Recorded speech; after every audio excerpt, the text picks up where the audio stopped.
Indiana Jones and the Raiders of the Lost Ark. By Campbell. 1.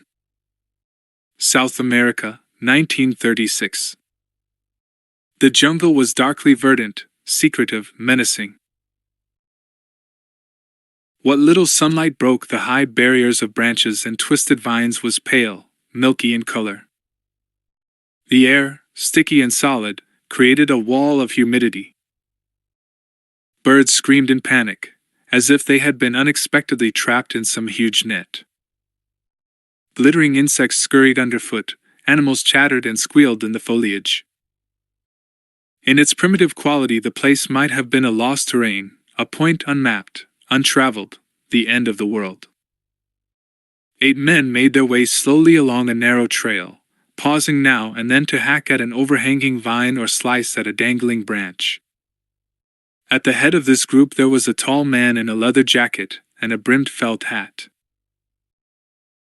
Behind him were 2 Peruvians, who regarded the jungle cautiously, and 5 nervous Quechua Indians struggling with the pair of donkeys that carried the packs and provisions. The man who led the group was called Indiana Jones. He was muscular in the way one might associate with an athlete not quite beyond his prime. He had several days' growth of dirty blonde beard and streaks of dark sweat on a face that might once have been handsome in a facile, photogenic fashion.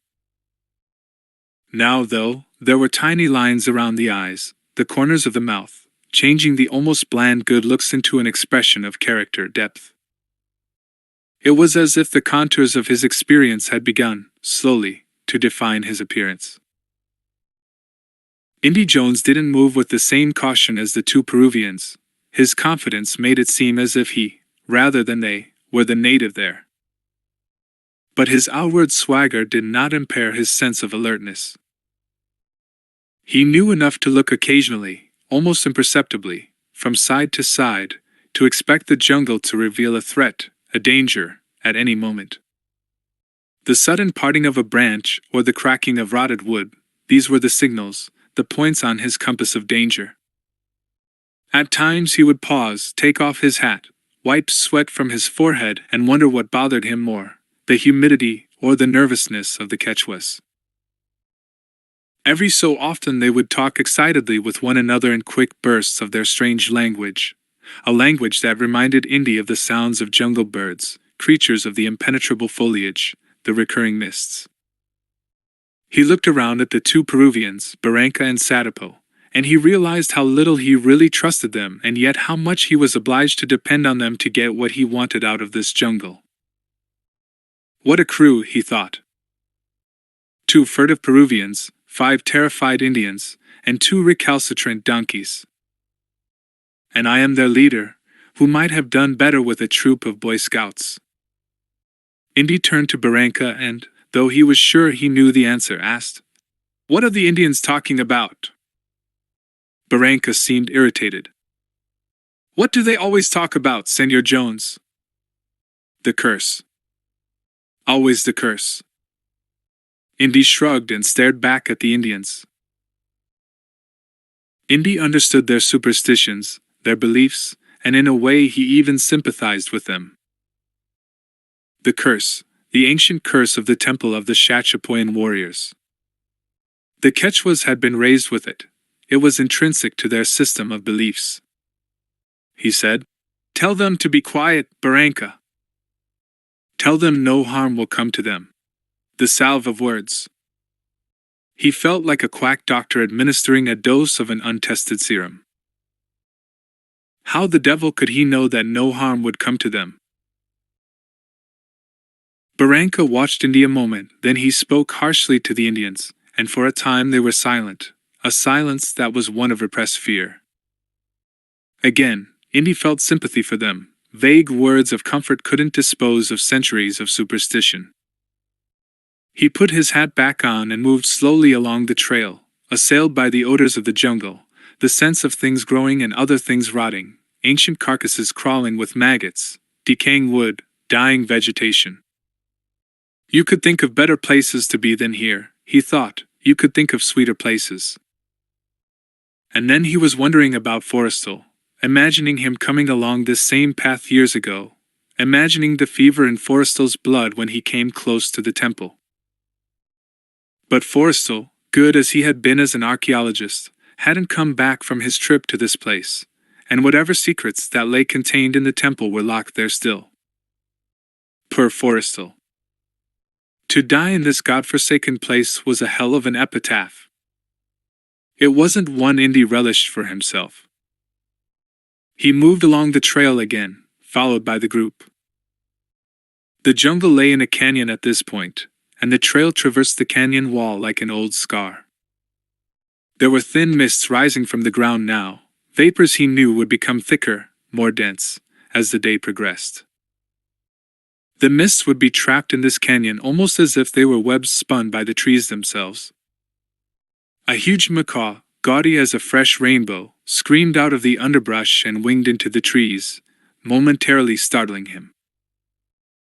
And then the Indians were jabbering again, gesticulating wildly with their hands, prodding one another. Barranca turned and silenced them with a fierce command, but Indy knew it was going to be more and more difficult to keep them under any kind of control. He could feel their anxieties as certainly as he could the humidity pressing against his flesh. Besides, the Indians mattered less to him than his growing mistrust of the two Peruvians. Especially Barranca. It was a gut instinct, the kind he always relied on, an intuition he'd felt for most of the journey. But it was stronger now. They'd cut his throat for a few salted peanuts, he knew. It isn't much farther, he told himself. And when he realized how close he was to the temple, when he understood how near he was to the idol of the Chachapoyans, he experienced the old adrenaline rushing through him, the fulfillment of a dream, an old oath he'd taken for himself, a pledge he'd made when he'd been a novice in archaeology. It was like going back 15 years into his past, back to the familiar sense of wonder, the obsessive urge to understand the dark places of history, that had first excited him about archaeology.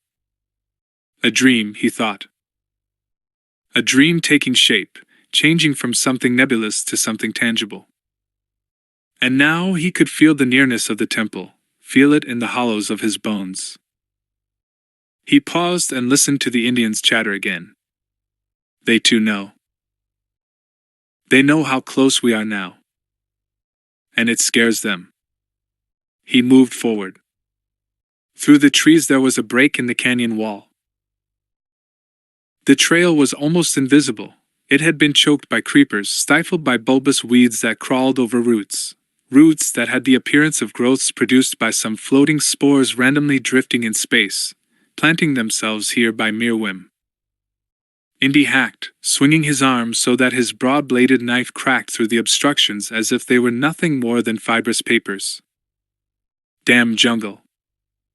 You couldn't let nature, even at its most perverse, its most unruly, defeat you. When he paused, he was soaked in sweat, and his muscles ached. But he felt good as he looked at the slashed creepers, the severed roots. And then he was aware of the mist thickening, not a cold mist, not a chill, but something created out of the sweat of the jungle itself.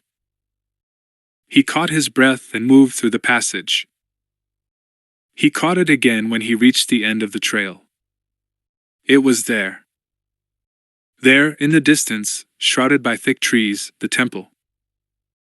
For a second he was seized by the strange linkages of history, a sense of permanence, a continuum that made it possible for someone called Indiana Jones to be alive in the year 1936 and see a construction that had been erected 2,000 years before.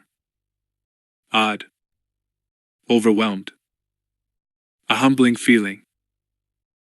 But none of these descriptions was really accurate. There wasn't a word for this excitement. For a time he couldn't say anything. He just stared at the edifice and wondered at the energy that had gone into building such a structure in the heart of a merciless jungle. And then he was shaken back into an awareness of the present by the shouts of the Indians, and he swung round to see 3 of them running back along the trail, leaving the donkeys. Barranca had his pistol out and was leveling it to fire at the fleeing Indians, but Indy gripped the man's wrist, twisted it slightly, swung the Peruvian around to face him. "No," he said. Barranca stared at Indy accusingly. "They are cowards, Senor Jones." "We don't need them," Indy said. "And we don't need to kill them." The Peruvian brought the pistol to his side, glanced at his companion Satipo, and looked back at Indy again. "Without the Indians, Senor, who will carry the supplies?" "It was not part of our arrangement that Satipo and I do menial labor, no." Indy watched the Peruvian, the dark coldness at the heart of the man's eyes. He couldn't ever imagine this one smiling. He couldn't imagine daylight finding its way into Barranca's soul. Indy remembered seeing such dead eyes before, on a shark. "We'll dump the supplies. As soon as we get what we came here for, we can make it back to the plane by dusk. We don't need supplies now." Barranca was fidgeting with his pistol. A trigger-happy fellow, Indy thought. 3 dead Indians wouldn't make a bit of difference to him. "Put the gun away," Indy told him. "Pistols don't agree with me, Barranca, unless I'm the one with my finger on the trigger." Barranca shrugged and glanced at Satipo. Some kind of silent communication passed between them. They'll choose their moment, Indy knew. They'll make their move at the right time. "Just tuck it in your belt, okay?" Indy asked. He looked briefly at the 2 remaining Indians, herded into place by Satipo. They had trance-like expressions of fear on their faces. They might have been zombies. Indy turned toward the temple, gazing at it, savoring the moment. The mists were becoming denser around the place, a conspiracy of nature, as if the jungle intended to keep its secrets forever. Satipo bent and pulled something out of the bark of a tree. He raised his hand to Indy. In the center of the palm lay a tiny dart. "Javitos," Satipo said. "The poison is still fresh, 3 days, Senor Jones. They must be following us. If they knew we were here, they'd have killed us already," Indy said calmly. He took the dart. Crude but effective. He thought of the Javitos, their legendary fierceness, their historic attachment to the temple. They were superstitious enough to stay away from the temple itself, but definitely jealous enough to kill anybody else who went there. "Let's go," he said. "Let's get it over with."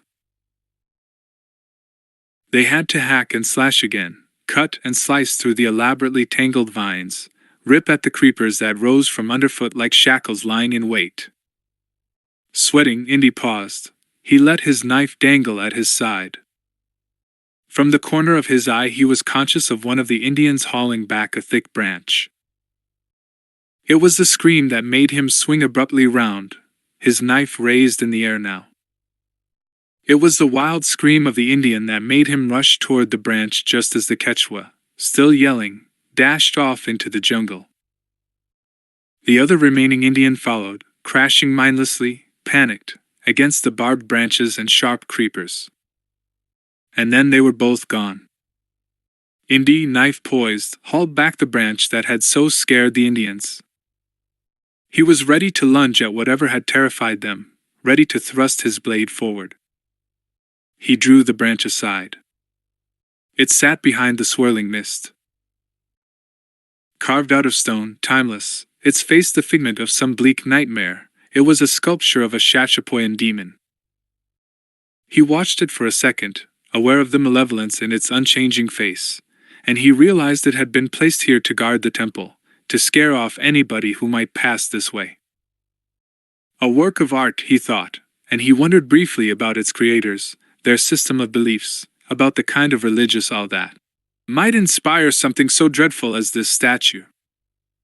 He forced himself to put out his hand and touch the demon lightly on the shoulder. Then he was conscious of something else, something that was more disturbing than the stone face. More eerie. The silence. The weird silence. Nothing. No birds. No insects. No breeze to shake sounds out of the trees. A zero, as if everything in this place were dead. As if everything had been stilled, silenced by an ungodly, destructive hand. He touched his forehead. Cold, cold sweat. Spooks, he thought. The place is filled with spooks. This was the kind of silence you might have imagined before creation. He moved away from the stone figure, followed by the two Peruvians, who seemed remarkably subdued. "What is it, in the name of God?" Barranca asked. Indy shrugged. "Ah, some old trinket. What else? Every Chachapoyan household had to have one, didn't you know?" Barranca looked grim. "Sometimes you seem to take this very lightly, Senor Jones. Is there another way?" The mist crawled, rolled, clawed, seeming to press the three men back. Indy peered through the vapors, staring at the temple entrance, the elaborately primitive friezes that had yielded to vegetation with the passage of time, the clutter of shrubs, leaves, vines. But what held him more was the dark entrance itself, round and open, like the mouth of a corpse. He thought of Forrestal passing into that dark mouth, crossing the entranceway to his death. Poor guy. Barranca stared at the entranceway. "How can we trust you, Senor Jones? No one has ever come out alive. Why should we put our faith in you?" Indy smiled at the Peruvian. Barranca, you've got to learn that even a miserable gringo sometimes tells the truth, huh?" And he pulled a piece of folded parchment out of his shirt pocket. He stared at the faces of the Peruvians. Their expressions were transparent, such looks of greed. Indy wondered whose throats had been cut so that these two villains had managed to obtain the other half. "This, Barranca, should take care of your faith," and he spread the parchment on the ground.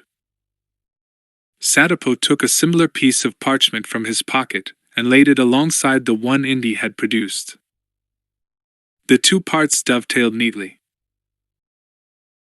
For a time, nobody spoke. The threshold of caution had been reached, Indy knew, and he waited tensely for something to happen.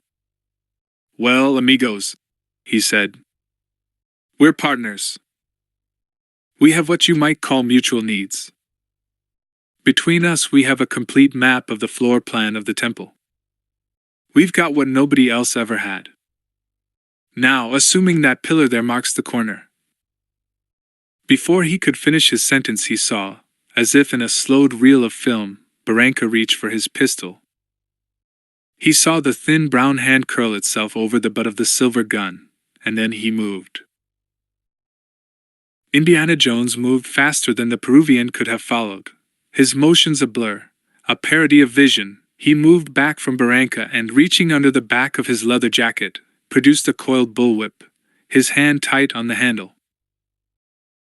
His movements became liquid, one fluid and graceful display of muscle and poise and balance, arm and bullwhip seeming to be one thing, extensions of each other. He swung the whip, lashing the air, watching it twist itself tightly around Barranca's wrist. Then he jerked downward, tighter still, and the gun discharged itself into the ground.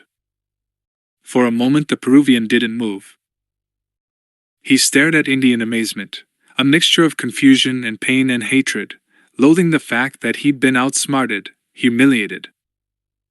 And then, as the whip around his wrist slackened, Barranca turned and ran, racing after the Indians into the jungle. Indy turned to Sadapo. The man raised his hands in the air. "Senor, please," he said. "I knew nothing of his plan. He was crazy. A crazy man. Please, senor. Believe me." Indy watched him a moment, then nodded and picked up the pieces of the map. "You can drop your hands, Sadapo." The Peruvian looked relieved and lowered his arms stiffly. "We've got the floor plan," Indy said. So what are we waiting for? And he turned toward the temple entrance. The smell was the scent of centuries, the trapped odors of years of silence and darkness, of the damp flowing in from the jungle, the festering of plants. Water dripped from the ceiling, slithered through the mosses that had grown there. The passageway whispered with the scampering of rodent claws. And the air was unexpectedly cold, untouched by sunlight, forever shaded. Indy walked ahead of Sadapo, listening to the echoes of their footsteps. Alien sounds, he thought. A disturbance of the dead, and for a moment he was touched by the feeling of being in the wrong place at the wrong time, like a plunderer, a looter, someone intent on damaging things that have lain too long in peace. He knew the feeling well, a sense of wrongdoing. It wasn't the sort of emotion he enjoyed entertaining because it was like having a boring guest at an otherwise decent dinner party. He watched his shadow move in the light of the torch Sadapo carried. The passageway twisted and turned as it bored deeper into the interior of the temple. Every now and then Indy would stop and look at the map, by the light of the torch, trying to remember the details of the layout. He wanted to drink, his throat was dry, his tongue parched, but he didn't want to stop. He could hear a clock tick inside his skull, and every tick was telling him, "You don't have time, you don't have time." The two men passed ledges carved out of the walls. Here and there Indy would stop and examine the artifacts that were located on the ledges. He would sift through them, discarding some expertly, placing others in his pockets. Small coins, tiny medallions, pieces of pottery small enough to carry on his person.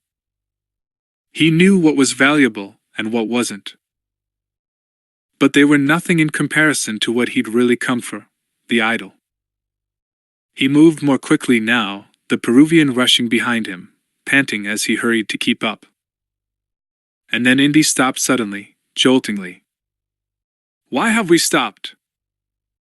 Sadapo asked, his voice sounding as if his lungs were on fire. Indy said nothing, remained frozen, barely breathing. Sadapo, confused, took one step toward Indy, went to touch him on the arm, but he too stopped and let his hand freeze in midair. A huge black tarantula crawled up Indy's back, maddeningly slowly. Indy could feel its legs as they inched toward the bare skin of his neck. He waited for what seemed like forever, until he felt the horrible creature settle on his shoulder. He could feel Sadapo's panic, could sense the man's desire to scream and jump. He knew he had to move quickly, yet casually so Sadapo would not run. Indy, in one smooth motion, flicked his hand over his shoulder and knocked the creature away into the shadows. Relieved, he began to move forward, but then he heard Sadapo's gasp, and turned to see two more spiders drop onto the Peruvian's arm. Instinctively, Indy's whip lashed out from the shadows, throwing the creatures onto the ground. Quickly, Indy stepped on the sculling spiders, stomping them beneath his boot. Sadapo paled, seemed about to faint. Indy grabbed him, held him by the arm until he was steady. And then the archaeologist pointed down the hallway at a small chamber ahead, a chamber which was lit by a single shaft of sunlight from a hole in the ceiling. The tarantulas were forgotten. Indy knew other dangers lay ahead. "Enough, senor," Sadapo breathed. "Let us go back." But Indy said nothing.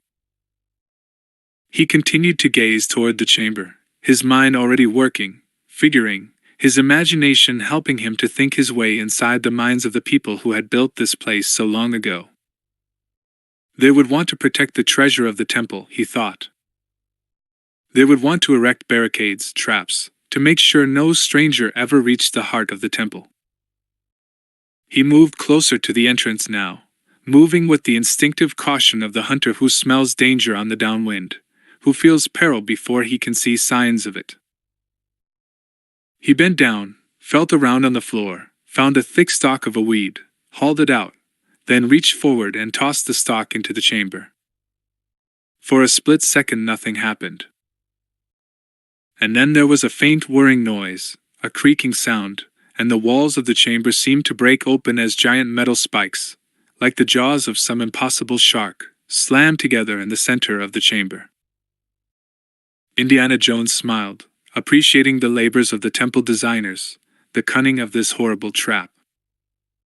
The Peruvian swore under his breath, crossed himself. Indy was about to say something when he noticed an object impaled on the great spikes. It took only a moment for him to realize the nature of the thing that had been sliced through by the sharp metal. Forrestal. Half skeleton. Half flesh. The face grotesquely preserved by the temperature of the chamber, the pained surprise still apparent, as if it had been left unchanged as a warning to anybody else who might want to enter the room. Forrestal, impaled through chest and groin, blackened blood visible on his jungle khakis, death stains. Jesus, Indy thought. Nobody deserved to go like this. Nobody. He experienced a second of sadness. You just blundered into it, pal. You were out of your league. You should have stayed in the classroom. Indy shut his eyes briefly, then stepped inside the chamber and dragged the remains of the man from the tips of the spikes, laying the corpse on the floor. You knew this person? Sadapo asked. Yeah, I knew him. The Peruvian made the sign of the cross again. I think, senor, we should perhaps go no further. You wouldn't let a little thing like this discourage you, would you, Sadapo? Then Indy didn't speak for a time. He watched the metal spikes begin to retract slowly, sliding back toward the walls from which they'd emerged. He marveled at the simple mechanics of the arrangement, simple and deadly. Indy smiled at the Peruvian, momentarily touching him on the shoulder. The man was sweating profusely, trembling. Indy stepped inside the chamber, wary of the spikes, seeing their ugly tips set into the walls. After a time the Peruvian, grunting, whispering to himself, followed. They passed through the chamber and emerged into a straight hallway some 50 feet long. At the end of the passageway there was a door, bright with sunlight streaming from above. We're close, Indy said. So close. He studied the map again before folding it, the details memorized. But he didn't move immediately. His eyes scanned the place for more traps, more pitfalls. It looks safe, Sadapo said. That's what scares me, friend. It's safe, the Peruvian said again. Let's go. Sadapo, suddenly eager, stepped forward. And then he stopped as his right foot slipped through the surface of the floor. He flew forward, screaming. Indy moved quickly, grabbed the Peruvian by his belt, and hauled him up to safety. Sadapo fell to the ground exhausted. Indy looked down at the floor through which the Peruvian had stepped. Cobwebs, an elaborate expanse of ancient cobwebs, over which lay a film of dust, creating the illusion of a floor. He bent down, picked up a stone and dropped it through the surface of webs. Nothing, no sound, no echo came back. A long way down, Indy muttered. Sadapo, breathless, said nothing. Indy stared across the surface of webs toward the sunlit door. How to cross the space, the pit, when the floor doesn't exist? Sadapo said. I think now we go back, senor. No. No, Indy said. I think we go forward. How? With wings? Is that what you think? You don't need wings in order to fly, friend. He took out his whip and stared up at the ceiling. There were various beams set into the roof. They might be rotted through, he thought. On the other hand, they might be strong enough to hold his weight. It was worth a try anyhow. If it didn't work, he'd have to kiss the idol goodbye. He swung the whip upward, seeing it coil around a beam, then he tugged on the whip and tested it for strength. Sadipose shook his head. No. You're crazy. Can you think of a better way, friend? The whip will not hold us. The beam will snap. Save me from pessimists, Indy said. Save me from disbelievers. Just trust me. Just do what I do, okay? Indy curled both hands around the whip. Pulled on it again to test it. Then swung himself slowly through the air, conscious all the time of the illusory floor underneath him, of the darkness of the pit that lay deep below the layers of cobwebs and dust, aware of the possibility that the beam might snap, the whip work itself loose, and then. But he didn't have time to consider these bleak things. He swung, clutching the whip, feeling air rush against him. He swung until he was sure he was beyond the margins of the pit, and then he lowered himself, coming down on solid ground. He pushed the whip back across to the Peruvian, who muttered something in Spanish under his breath, something Indy was sure had religious significance. He wondered idly if there might exist, somewhere in the vaults of the Vatican, a patron saint for those who had occasion to travel by whip. He watched the Peruvian land beside him. Told you, didn't I? Beats traveling by bus. Sadipose said nothing. Even in the dim light, Indy could see his face was pale. Indy now wedged the handle of the bullwhip against the wall. For the return trip, he said. I never go anywhere one way, Sadipose. The Peruvian shrugged as they moved through the sunlit doorway into a large domed room, the ceiling of which had skylights that sent bands of sunlight down on the black and white tiled floor.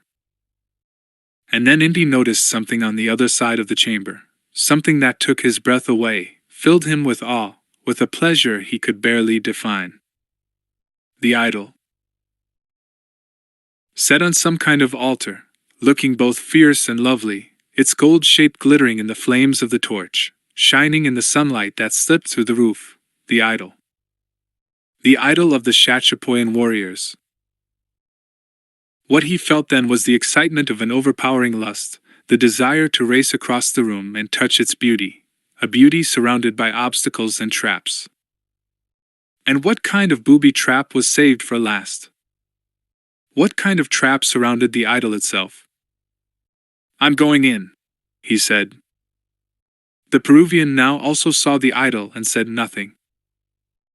He stared at the figurine with an expression of avarice that suggested he was suddenly so possessed by greed that nothing else mattered except getting his hands on it. Indy watched him a moment, thinking, he's seen it. He's seen its beauty. He can't be trusted. Sadipose was about to step beyond the threshold when Indy stopped him. Remember Forrestal? Indy said. I remember. He stared across the intricate pattern of black and white tiles, wondering about the precision of the arrangement, about the design. Beside the doorway there were two ancient torches in rusted metal holders. He reached up, removed one, trying to imagine the face of the last person who might have held this very torch.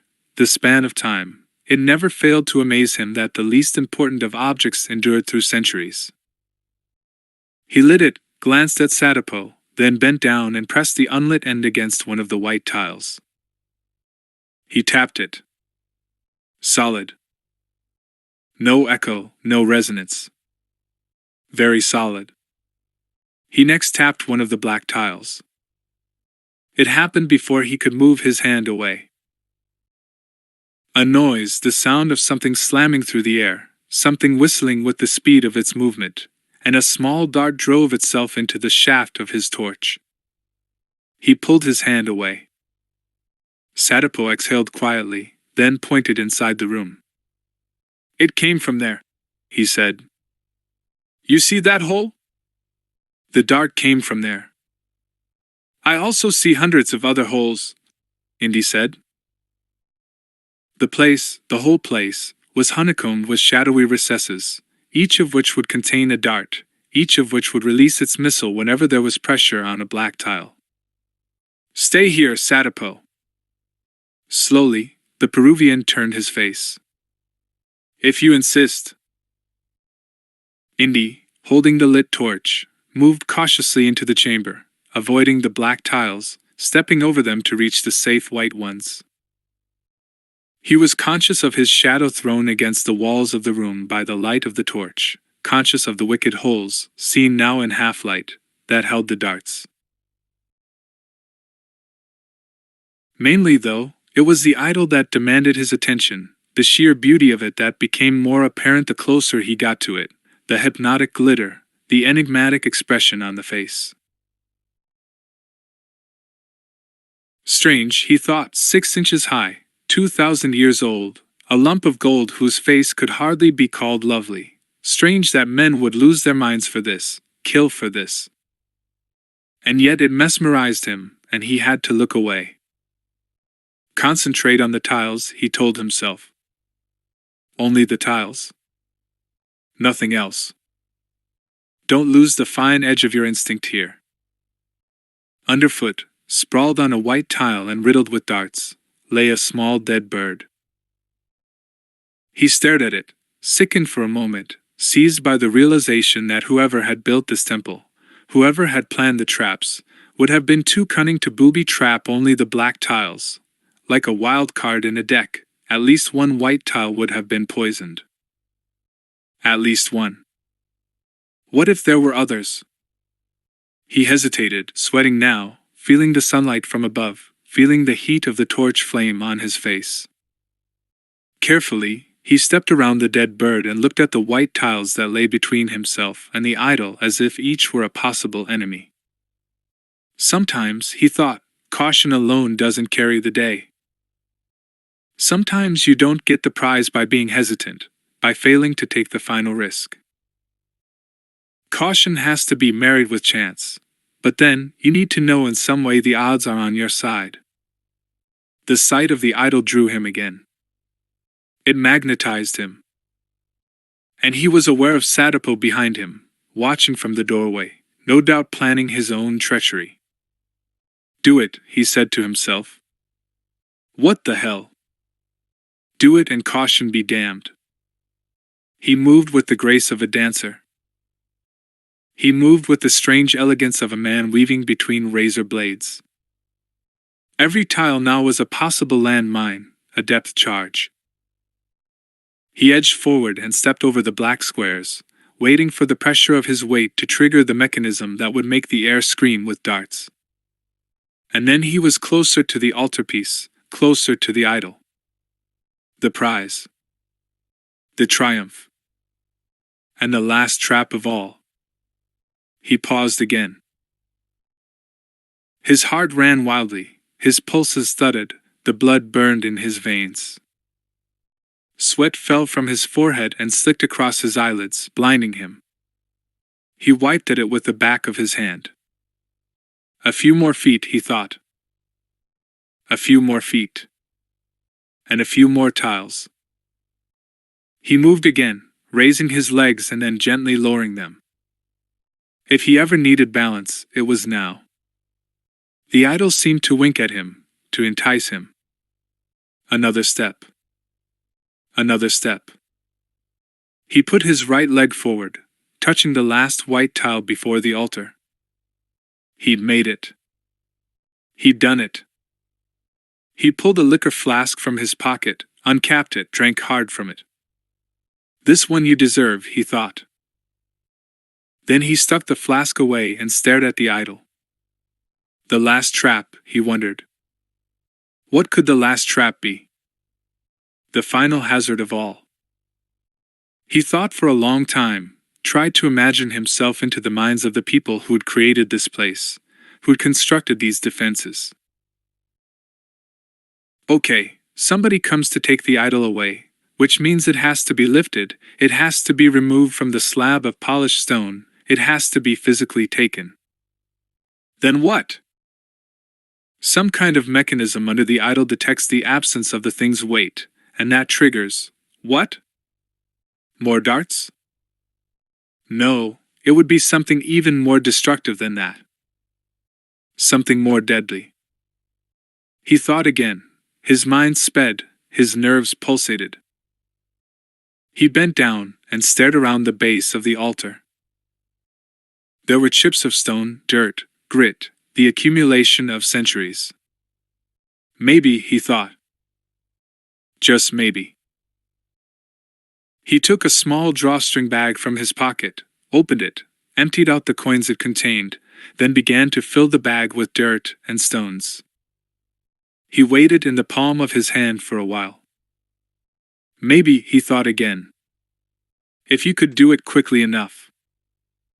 You could do it with the kind of speed that might defeat the mechanism. If that was indeed the kind of trap involved here. If. Too many hypotheticals. Under other circumstances he knew he would walk away, avoid the consequences of so many intangibles. But not now, not here. He stood upright, weighed the bag again, wondered if it was the same weight as the idol, hoped that it was. Then he moved quickly, picking up the idol and setting the bag down in its place, setting it down on the polished stone. Nothing. For a long moment, nothing. He stared at the bag, then at the idol in his hand, and then he was aware of a strange, distant noise, a rumbling like that of a great machine set in motion, a sound of things waking from a long sleep, roaring and tearing and creaking through the spaces of the temple. The polished stone pedestal suddenly dropped, 5 inches, 6. And then the noise was greater, deafening, and everything began to shake, tremble, as if the very foundations of the place were coming apart, splitting, opening, bricks and wood splintering and cracking. He turned and moved quickly back across the tiles, moving as fast as he could toward the doorway. And still the noise, like desperate thunder, grew and rolled and echoed through the old hallways and passages and chambers. He moved toward Satipo, who was standing in the doorway with a look of absolute terror on his face. Now everything was shaking, everything moving, bricks collapsing, walls toppling, everything. When he reached the doorway he turned to see a rock fall across the tiled floor, setting off the darts, which flew pointlessly in their thousands through the disintegrating chamber. Satipo, breathing hard, had moved toward the whip and was swinging himself across the pit. When he reached the other side he regarded Indy a moment. I knew it was coming, Indy thought. I felt it, I knew it, and now that it's about to happen, what can I do? He watched Satipo haul the whip from the beam and gather it in his hand. A bargain, senor. An exchange. The idol for the whip. You throw me the idol, I throw you the whip. Indy listened to the destruction behind him and watched Satipo. What choices do you have, Senor Jones? Satipo asked. Suppose I drop the idol into the pit, my friend? All you've got for your troubles is a bullwhip, right? And what exactly have you got for your troubles, senor? Indy shrugged. The noise behind him was growing. He could feel the temple tremble, the floor begin to sway. The idol, he thought. He couldn't just let the thing fall into the abyss like that. Okay, Satipo. The idol for the whip. And he tossed the idol toward the Peruvian. He watched as Satipo seized the relic, stuffed it in his pocket, and then dropped the whip on the floor. Satipo smiled. I am genuinely sorry, Senor Jones. Adios. And good luck. You're no more sorry than me, Indy shouted as he watched the Peruvian disappear down the passageway. The whole structure, like some vengeful deity of the jungle, shook even more. He heard the sound of more stones falling, pillars toppling. The curse of the idol, he thought. It was a matinee movie. It was the kind of thing kids watched wild-eyed on Saturday afternoons in dark cinemas. There was only one thing to do, one thing, no alternative. You have to jump, he realized. You have to take your chances and jump across the pit and hope that gravity is on your side. All hell is breaking loose behind you and there's a god-awful abyss just in front of you. So you jump, you wing it into darkness, and keep your fingers crossed. Jump! He took a deep breath, swung himself out into the air above the pit, swung himself hard as he could, listened to the swish of the air around him as he moved. He would have prayed if he were the praying kind, prayed he didn't get swallowed up by the dark nothingness below. He was dropping now. The impetus was gone from his leap. He was falling. He hoped he was falling on the other side of the pit. But he wasn't. He could feel the darkness, dank smelling and damp, rush upward from below, and he threw his hands out, looking for something to grip, some edge, anything to hold on to. He felt his fingertips dig into the edge of the pit, the crumbling edge, and he tried to drag himself upward while the edge yielded and gave way and loose stones dropped into the chasm.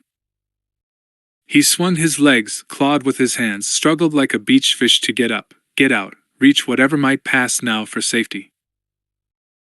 Straining, groaning, thrashing with his legs against the inside wall of the pit, he struggled to raise himself. He couldn't let the treacherous Peruvian get away with the idol. He swung his legs again, kicked, looked for some kind of leverage that would help him climb up from the pit, something, anything, it didn't matter what. And still the temple was falling apart like a pathetic straw hut in a hurricane. He grunted, dug his fingers into the ledge above, strained until he thought his muscles might pop, his blood vessels burst, hauled himself up even as he heard the sound of his fingernails breaking with the weight of his body. Harder, he thought. Try harder. He pushed, sweat blinded him, his nerves began to tremble. Something's going to snap, he thought. Something's going to give, and then you'll find out exactly what lies at the bottom of this pit. He paused, tried to regroup his strength, rearrange his waning energies, then he hauled himself up again through laborious and wearisome inches. At last he was able to swing his leg over the top, to slither over the edge to the relative safety of the floor, a floor that was shaking, threatening to split apart at any moment.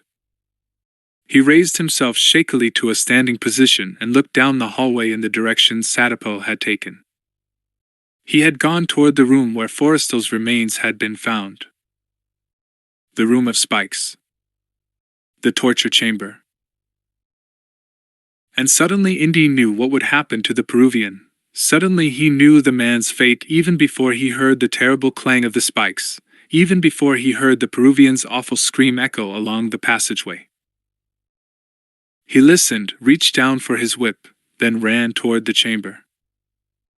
Sadapo hung to one side, impaled like a grotesquely large butterfly in some madman's collection. Adios, Sadapo, Indy said, then slipped the idol from the dead man's pocket, edged his way past the spikes and raced into the passageway beyond. Ahead, he saw the exit, the opening of light, the stand of thick trees beyond. And still the rolling sound increased, filling his ears, vibrating through his body. He turned, astounded to see a vast boulder roll down the passageway toward him, gathering speed as it coursed forward. The last booby trap, he thought. They wanted to make sure that even if you got inside the temple, even if you avoided everything the place could throw at you, then you weren't going to get out alive. He raced. He sprinted insanely toward the exit as the great stone crushed along the passageway behind him. He threw himself forward toward the opening of light and hit the thick grass outside just before the boulder slammed against the exit, sealing the temple shut forever. Exhausted, out of breath, he lay on his back. Too close, he thought. Too close for any form of comfort. He wanted to sleep. He wanted nothing more than a chance to close his eyes, transport himself into the darkness that brings relief, dreamless and deep relief. You could have died 100 deaths in there, he realized. You could have died more deaths than any man might expect in a lifetime. And then he smiled, sat up, turned the idol around and around in his hands. But worth it, he thought. Worth the whole thing. He stared at the golden piece. He was still staring at it when he saw a shadow fall across him. The shadow startled him into a sitting position. Squinting, he looked up. There were two Javito's warriors looking down at him, their faces painted in the ferocious colors of battle, their long bamboo blowguns held erect as spears. But it wasn't the presence of the Indians that worried Indy now. It was the sight of the white man who stood between them in a safari outfit and pith helmet. For a long time Indy said nothing, letting the full sense of recognition dawn on him. The man in the pith helmet smiled, and the smile was frost, lethal. Belloc, Indy said. Of all the people in the world, Belloc. Indy looked away from the Frenchman's face for a moment, glanced down at the idol in his hand, then stared beyond Belloc to the edge of the trees, where there were about 30 more Javito's warriors standing in a line. And next to the Indians stood Barranca. Barranca, staring past Indy with a stupid, greedy smile on his face. A smile that turned slowly to a look of bewilderment, and then, more rapidly, to a cold, vacant expression, which Indy recognized as signaling death. The Indians on either side of the traitorous Peruvian released his arms, and Barranca toppled forward. His back was riddled with darts. "My dear doctor," Jones, Belloc said. "You have a knack of choosing quite the wrong friends." Indy said nothing. He watched Belloc reach down and pick the idol from his hand. Belloc savored the relic for a time, turning it this way and that, his expression one of deep appreciation. Belloc nodded his head slightly, a curt gesture that suggested an incongruous politeness, a sense of civility. "You may have thought I'd given up.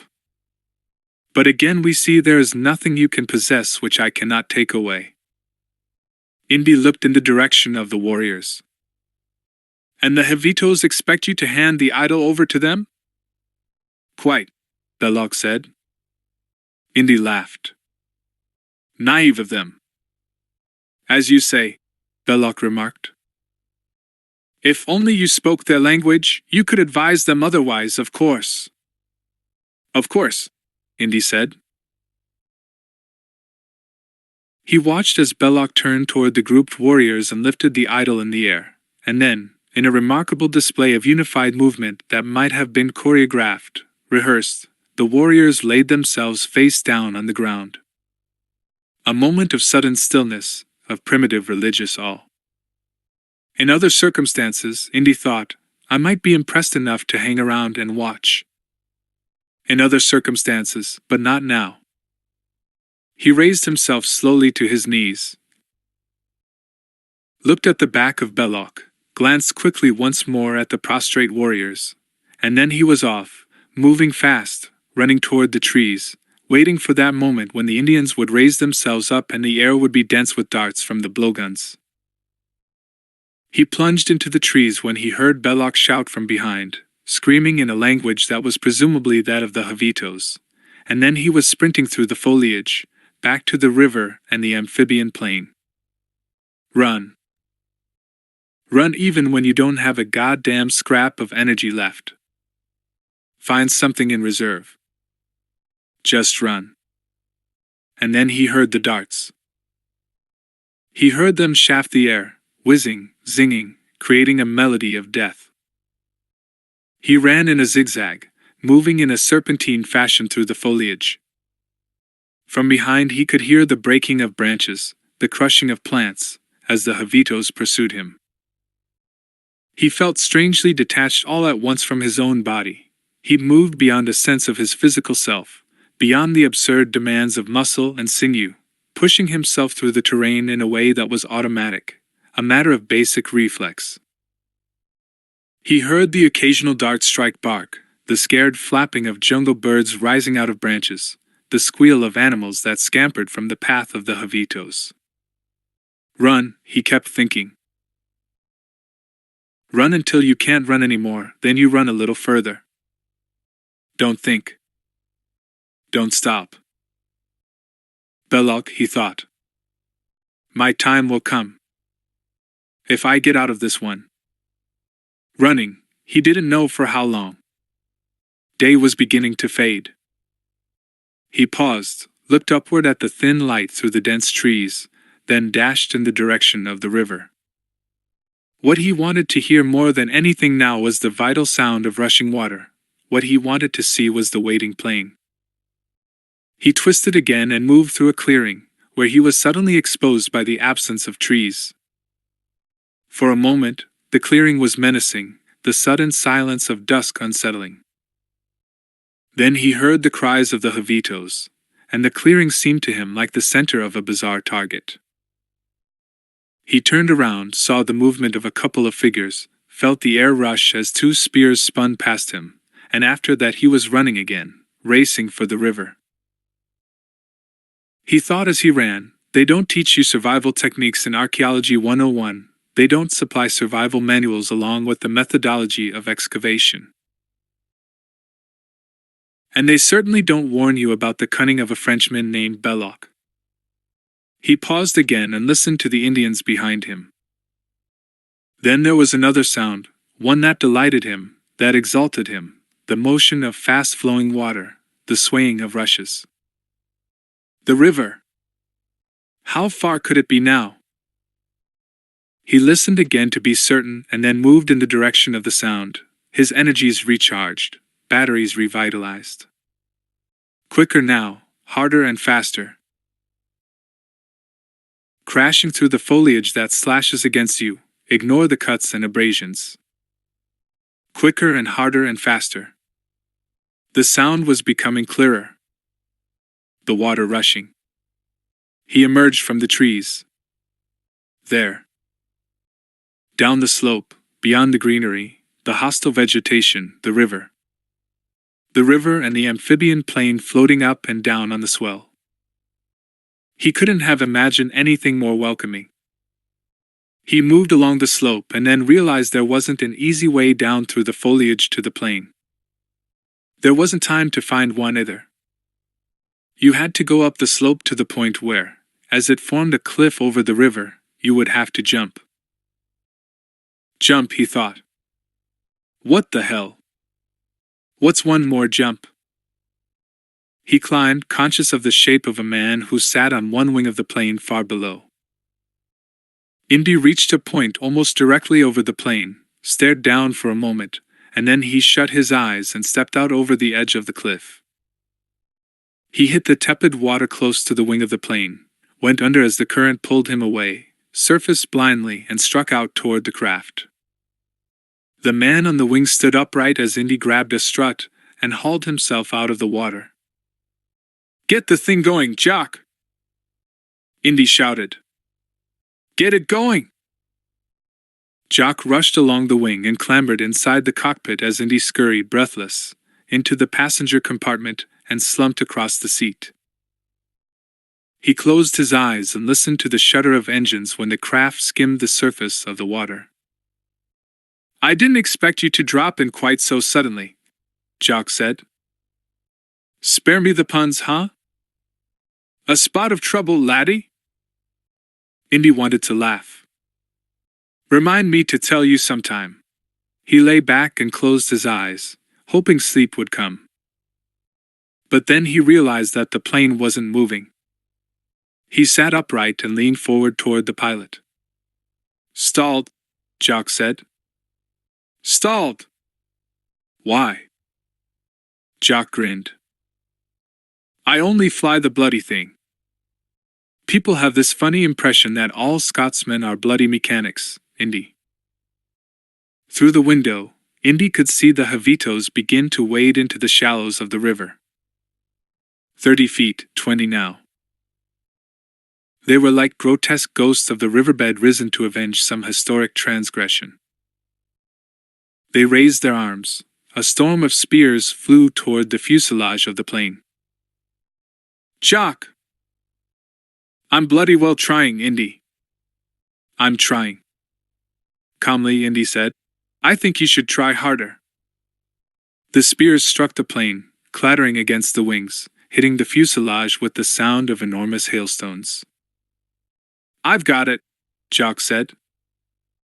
The engine spluttered into laborious life just as two of the Javitos had swum as far as the wing and were clambering up. It's moving, Jock said. It's moving. The craft skimmed forward again and then began to rise, with a cumbersome quality, above the river. Indy watched the two warriors lose their balance and drop, like weird creatures of the jungle, into the water. The plane was rising across the tops of trees, the underdraft shaking the branches, driving panicked birds into the last of sunlight. Indy laughed and closed his eyes. Thought you might not make it, Jock said. To tell you the bloody truth. Never a doubt in mind, Indy said and smiled. Relax now, man. Get some sleep.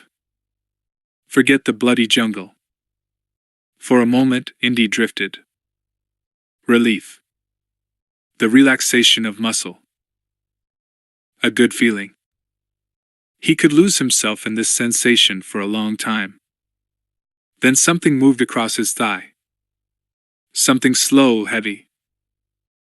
He opened his eyes and saw a boa constrictor coiling itself in a threatening way around his upper leg. He jumped upright quickly. Jock! The pilot looked round, smiled. He won't hurt you, Indy. That's Reggie. He wouldn't harm a soul. Get it away from me, Jock. The pilot reached back, stroked the snake, then drew it into the cockpit beside him. Indy watched the snake slide away from him. An old revulsion, an inexplicable terror. For some people it was spiders, for some rats, for others enclosed spaces. For him it was the repulsive sight and touch of a snake. He rubbed at the sweat newly formed on his forehead, shivering as the water soaking his clothes turned abruptly chill. Just keep it beside you, he said.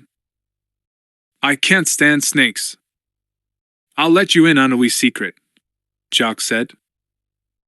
The average snake is nicer than the average person. I'll take your word for it, Indy said. Just keep it away from me. You think you're safe, then a boa constrictor decides to bask on your body. All in a day's work, he thought. For a while he looked out of the window and watched darkness fall with an inscrutable certainty over the vast jungle. You can keep your secrets, Indy thought. You can keep all your secrets. Before he fell asleep, lulled by the noise of the engines, he hoped it would not be a long time before his path crossed once again with that of the Frenchman. 2. Berlin. In an office on the Wilhelmstrasse, an officer in the black uniform of the SS, an incongruously petite man named Idle, was seated behind his desk, staring at the bundles of manila folders stacked neatly in front of him. It was clear to Idle's visitor, who was named Dietrich, that the small man used the stacks of folders in a compensatory way. They made him feel big, important. It was the same everywhere these days, Dietrich thought. You assess a man and his worth by the amount of paperwork he is able to amass, by the number of rubber stamps he is authorized to use. Dietrich, who liked to consider himself a man of action, sighed inwardly and looked toward the window, against which a pale brown blind had been drawn.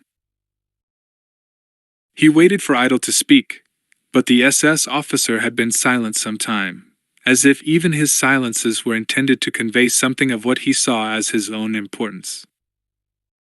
Dietrich looked at the portrait of the Führer hanging on the wall.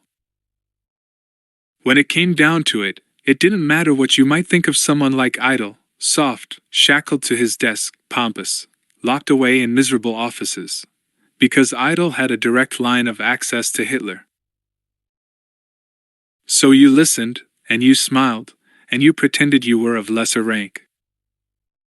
Idle, after all, was a member of the inner circle, the elite corps of Hitler's own private guard. Idle smoothed his uniform, which looked as if it had been freshly laundered. He said, "I trust one have made the importance of this matter clear to you, Colonel?" Dietrich nodded. He felt impatient. He hated offices. Idle rose, stretched on his tiptoes in the manner of a man reaching for a subway strap he knows to be out of range, then walked to the window. The Führer has his mind set on obtaining this particular object. And when his mind is set, of course. Idle paused, turned, stared at Dietrich. He made a gesture with his hands, indicating that whatever passed through the Führer's mind was incomprehensible to lesser men. "I understand," Dietrich said, drumming his fingertips on his attaché case. "The religious significance is important," Idle said. "It isn't that the Führer has any special interest in Jewish relics per se, naturally." And here he paused, laughing oddly, as if the thought were wildly amusing. "He has more interest in the symbolic meaning of the item, if you understand." It crossed Dietrich's mind that Idle was lying, obscuring something here. It was hard to imagine the Führer's being interested in anything for its symbolic value. He stared at the flimsy cable Idle had allowed him to read a few minutes ago. Then he gazed once more at the picture of Hitler, which was unsmiling, grim. Idle, in the manner of a small-town university professor, said, "We come to the matter of expert knowledge now." "Indeed," Dietrich said. "We come to the matter, specifically, of archaeological knowledge." Dietrich said nothing. He saw where this was leading. He saw what was needed of him. He said, "I'm afraid it's beyond my grasp." Idle smiled thinly. "But you have connections, I understand. You have connections with the highest authorities in this field, am I right?" "A matter of debate." "There is no time for any such debate," Idle said. "I am not here to argue the matter of what constitutes high authority, Colonel. I am here, as you are, to obey a certain important order." "You don't need to remind me of that," Dietrich said. "I know," Idle said, leaning against his desk now. "And you understand I am talking about a certain authority of your acquaintance whose expertise in this particular sphere of interest will be invaluable to us. Correct?" "The Frenchman," Dietrich said. "Of course." Dietrich was silent for a time. He felt slightly uneasy. It was as if the face of Hitler were scolding him now for his hesitance. "The Frenchman is hard to find. Like any mercenary, he regards the world as his place of employment." "When did you last hear of him?" Dietrich shrugged. "In South America, I believe." Idle studied the backs of his hands, thin and pale and yet indelicate, like the hands of someone who has failed in his ambition to be a concert pianist. He said, "You can find him. You understand what I'm saying? You understand where this order comes from?" "I can find him," Dietrich said. "But I warn you now." "Don't warn me, Colonel." Dietrich felt his throat become dry. This little trumped-up imbecile of a desk clerk. He would have enjoyed throttling him, stuffing those manila folders down his gullet until he choked. "Very well, I advise you, the Frenchman's price is high." "No object," Idle said. "And his trustworthiness is less than admirable." "That is something you will be expected to deal with." "The point, Colonel Dietrich, is that you will find him and you will bring him to the Führer. But it must be done quickly. It must be done, if you understand, yesterday." Dietrich stared at the shade on the window. It sometimes filled him with dread that the Führer had surrounded himself with lackeys and fools like Idle. It implied a certain cloudiness of judgment where humans were concerned. Idle smiled, as if he was amused by Dietrich's unease. Then he said, "Speed is important, of course. Other parties are interested, obviously. These parties do not represent the best interests of the Reich. Do I make myself clear?" "Clear," Dietrich said. Dietrich thought about the Frenchman for a moment. He knew, even if he hadn't told Idle, that Belloc was in the south of France right then. The prospect of doing business with Belloc was what appalled him. There was a smooth quality to the man that masked an underlying ruthlessness, a selfishness, a disregard for philosophies, beliefs, politics. If it served Belloc's interests, it was therefore valid. If not, he didn't care. "The other parties will be taken care of if they should surface," Idle was saying. "They should be of no concern to you." "Then that is how I'll treat them," Dietrich said. Idle picked up the cable and glanced at it. "What we have talked about is not to go beyond these four walls, Colonel." "I don't have to say that, do I?"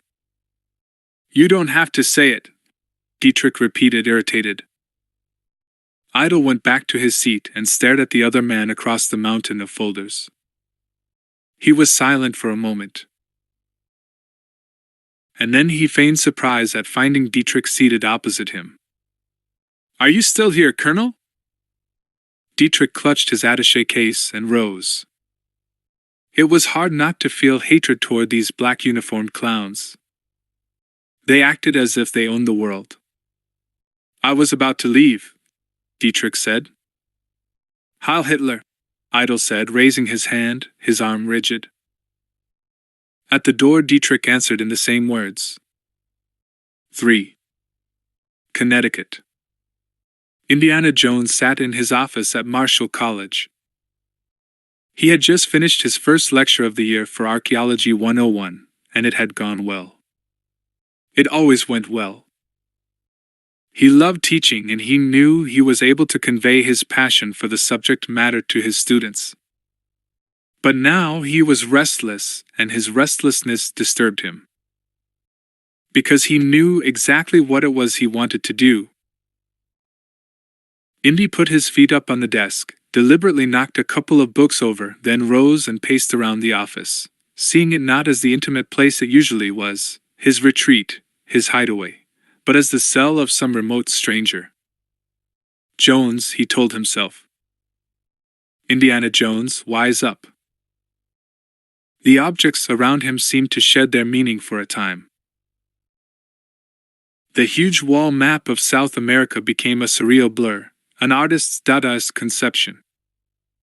The clay replica of the idol looked suddenly silly, ugly. He picked it up and he thought, for something like this you laid your life on the line? You must have an essential screw loose. A bolt out of place. He held the replica of the idol, gazing at it absently. This mad love of antiquity struck him all at once as unholy, unnatural. An insane infatuation with the sense of history, more than the sense. The need to reach out and touch it, hold it, understand it through its relics and artifacts, finding yourself haunted by the faces of long-dead artisans and craftsmen and artists, spooked by the notion of hands creating these objects, fingers that had long since turned to skeleton, to dust. But never forgotten, never quite forgotten, not so long as you existed with your irrational passion. For a moment the old feelings came back to him, assailed him, the first excitement he'd ever felt as a student. When? 15 years ago? 16? 20? It didn't matter. Time meant something different to him than it did to most people. Time was the thing you discovered through the secrets it had buried, in temples, in ruins, under rocks and dust and sand. Time expanded, became elastic, creating that amazing sense of everything that had ever lived being linked to everything that existed in the now, and death was fundamentally meaningless because of what you left behind. Meaningless. He thought of Champollion laboring over the Rosetta Stone, the astonishment at finally deciphering ancient hieroglyphics, He thought of Schliemann finding the site of Troy. Flinders Petrie excavating the pre-dynastic cemetery at Nagata. Woolley discovering the royal cemetery at Uar in Iraq. Carter and Lord Carnarvon stumbling over the tomb of Tutankhamun. That was where it had all begun. In that consciousness of discovery, which was like the eye of an intellectual hurricane. And you were swept along, carried away, transported backward in the kind of time machine the writers of fantasy couldn't comprehend, your personal time machine, your private line to the vital past. He balanced the replica of the idol in the center of his hand and stared at it as if it were a personal enemy. No, he thought, you're your own worst enemy, Jones. You got carried away because you had access to half of a map among Forrestal's papers, and because you desperately wanted to trust two thugs who had the other half. Moron, he thought. And Belloc. Belloc was probably the smart one. Belloc had a razor-blade eye for the quick chance. Belloc always had that quality, like the snakes you have a phobia about. Coming out unseen from under a rock, the slithering predator, always grasping for the thing he hasn't hunted for himself. All that formed in the center of his mind now was an image of Belloc, that slender, handsome face, the dark of the eye, the smile that concealed the cunning. He remembered other encounters with the Frenchman. He remembered graduate school, when Belloc had chiseled his way to the Archaeological Society prize by presenting a paper on stratigraphy, the basis of which Indy recognized as being his own work. And in some way Belloc had plagiarized it, in some way he had found access to it. Indy couldn't prove anything because it would have been a case of sour grapes, a rash of envy. 1934. Remember the summer of that year, he thought. 1934. Black summer. He had spent months planning a dig in the Rub al-Khali desert of Saudi Arabia. Months of labor and preparation and scrounging for funds, putting the pieces together, arguing that his instincts about the dig were correct, that there were the remains of a nomadic culture to be found in that arid place, a culture predating Christ. And then what? He closed his eyes. Even now the memory filled him with bitterness. Belloc had been there before him. Belloc had excavated the place. It was true the Frenchman had found little of historic significance in the excavations, but that wasn't the point. The point was that Belloc had stolen from him again. And again he wasn't sure how he could prove the theft. And now the idol. Indy looked up, startled out of his reverie, as the door of his office opened slowly. Marcus Brody appeared, an expression of caution on his face, a caution that was in part concern. Indy considered Marcus, curator of the National Museum, his closest friend. Indiana, he said, and his voice was soft. He held the replica of the idol out, as if he were offering it to the other man, then he dropped it abruptly in the trash can on the floor. I had the real thing in my hand, Marcus. The real thing. Indy sat back, eyes shut, fingers vigorously massaging his eyelids. You told me, Indiana. You already told me, Brody said. As soon as you came back. Remember? I can get it back, Marcus. I can get it back. I figured it out. Belloc has to sell it, right? So where's he going to sell it? Huh? Brody looked tolerantly at him. Where, Indiana? Marrakesh. Marrakesh, that's where. Indy got up, indicating various figures that were on the desk. These were the items he'd taken from the temple, the bits and pieces he'd swept up quickly. Look. They've got to be worth something, Marcus. They've got to be worth enough money to get me to Marrakesh, right? Brody barely glanced at the items. Instead, he put out his hand and laid it on Indy's shoulder, a touch of friendship and concern. The museum will buy them, as usual. No questions asked? But we'll talk about the idol later. Right now I want you to meet some people. They've come a long way to see you, Indiana. What people? Brody said. They've come from Washington, Indiana. Just to see you. Who are they? Indy asked wanly. Army intelligence. Army what? Am I in some kind of trouble? No. Quite the opposite, it would seem. They appear to need your help. The only help I'm interested in is getting the cash together for Marrakesh, Marcus. These things have to be worth something. Later, Indiana. Later. First I want you to see these people. Indy paused by the wall map of South America. Yeah, he said. I'll see them. I'll see them, if it means so much to you. They're waiting in the lecture hall. They moved into the corridor. A pretty young girl appeared in front of Indy. She was carrying a bundle of books and was pretending to look studious, efficient. Indy brightened when he saw her. Professor Jones, she was saying. I was hoping we could have a conference, she said shyly, glancing at Marcus Brody. Yeah, sure, Susan, I know I said we'd talk. Marcus Brody said. Not now. Not now, Indiana. And he turned to the girl. Professor Jones has an important conference to attend, my dear. Why don't you call him later? Yeah, Indy mumbled. I'll be back at noon. The girl smiled in a disappointed way, then drifted off along the corridor. Indy watched her go, admiring her legs, the roundness of the calves, the slender ankles. He felt Brody tug at his sleeve. Pretty. Up to your usual standards, Indiana. But later. Okay? Later, Indy said, looking reluctantly away from the girl. Brody pushed open the door of the lecture hall. Seated near the podium were two uniformed army officers. They turned their faces in unison as the door opened. If this is the draft board I've already served, Indy said. Marcus Brody ushered Indy to a chair on the podium. Indiana, I'd like to introduce you to Colonel Musgrove and Major Eaton.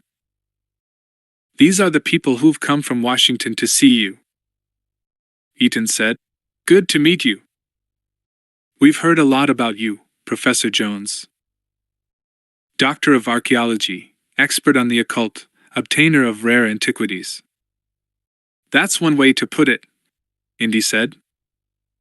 The obtainer of rare antiquities sounds intriguing, the Major said. Indy glanced at Brody, who said, I'm sure everything Professor Jones does for our museum here conforms strictly to the guidelines of the International Treaty for the Protection of Antiquities.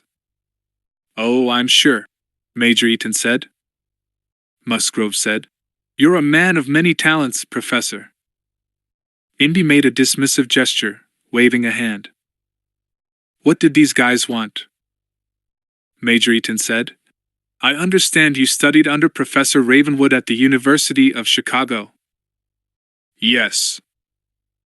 Have you any idea of his present whereabouts?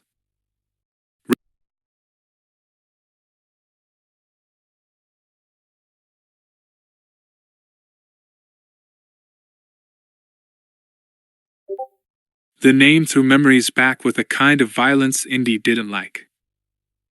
Rumors, nothing more. I heard he was in Asia, I guess. I don't know. We understood you were pretty close to him, Musgrove said. Yeah. Indy rubbed his chin. We were friends. We haven't spoken in years, though. I'm afraid we had what you might call a falling out. A falling out, he thought. There was a polite way to put it. A falling out. It was more like a total collapse. And then he was thinking of Marion, an unwanted memory, something he had yet to excavate from the deeper strata of his mind. Marion Ravenwood, the girl with the wonderful eyes. Now the officers were whispering together, deciding something. Then Eaton turned and looked solemn and said, "What we're going to tell you has to remain confidential." "Sure," Indy said. Ravenwood, where did the old man fit in all this fragile conundrum? And when was somebody going to get to the point? Musgrove said, "Yesterday, one of our European stations intercepted a German communique sent from Cairo to Berlin. The news in it was obviously exciting to the German agents in Egypt." Musgrove looked at Eaton, waiting for him to continue the narrative, as if each was capable of delivering only a certain amount of information at any one time. Eaton said, "I'm not sure if I'm telling you something you already know, Professor Jones, when I mention the fact that the Nazis have had teams of archaeologists running around the world for the last 2 years. It hasn't escaped my attention." "Sure." "They appear to be on a frantic search for any kind of religious artifact they can get. Hitler, according to our intelligence reports, is obsessed with the occult. We understand he even has a personal soothsayer, if that's the word. And right now it seems that some kind of archaeological dig, highly secretive, is going on in the desert outside Cairo." Indy nodded. This was sending him to sleep. He knew of Hitler's seemingly endless concern with divining the future, making gold out of lead, hunting the elixir, whatever. You name it, he thought, and if it's weird enough, then the crazy little man with the mustache is sure to be interested in it. Indy watched Musgrove take a sheet from his briefcase. He held it a moment, then he said, "This communique contains some information concerning the activity in the desert, but we don't know what to make of it. We thought it might mean something to you." And he passed the sheet to Indy. The message said, "Tanis Development Proceeding. Acquire headpiece, Staff of R.A. Abner Ravenwood, U.S." He read the words again, his mind suddenly clear, suddenly sharp. He stood up, looked at Brody and said incredulously, "The Nazis have discovered Tanis." Brody's face was grim and pale. Eaton said, "Sorry. You've just lost me. What does Tanis mean to you?"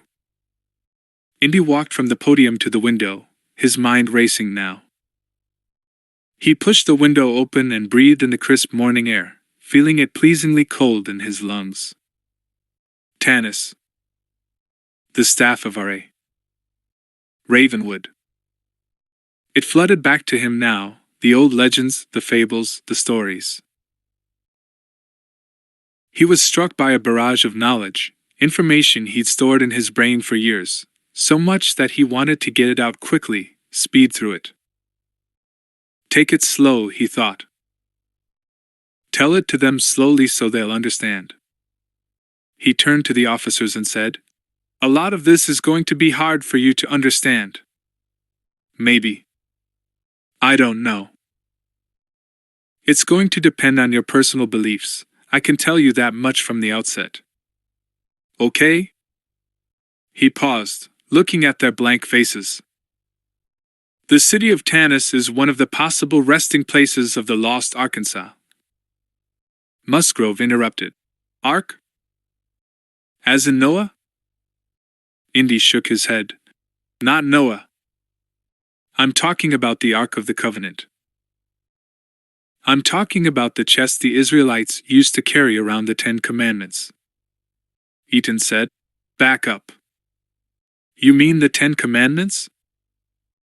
"I mean the actual stone tablets, the original ones Moses brought down from Mount Horeb.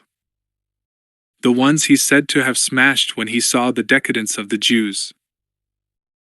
While he was up in the mountain communing with God and being shown the law, the rest of his people are having orgies and building idols. So he's pretty angry and he breaks the tablets, right?" The faces of the military men were impassive.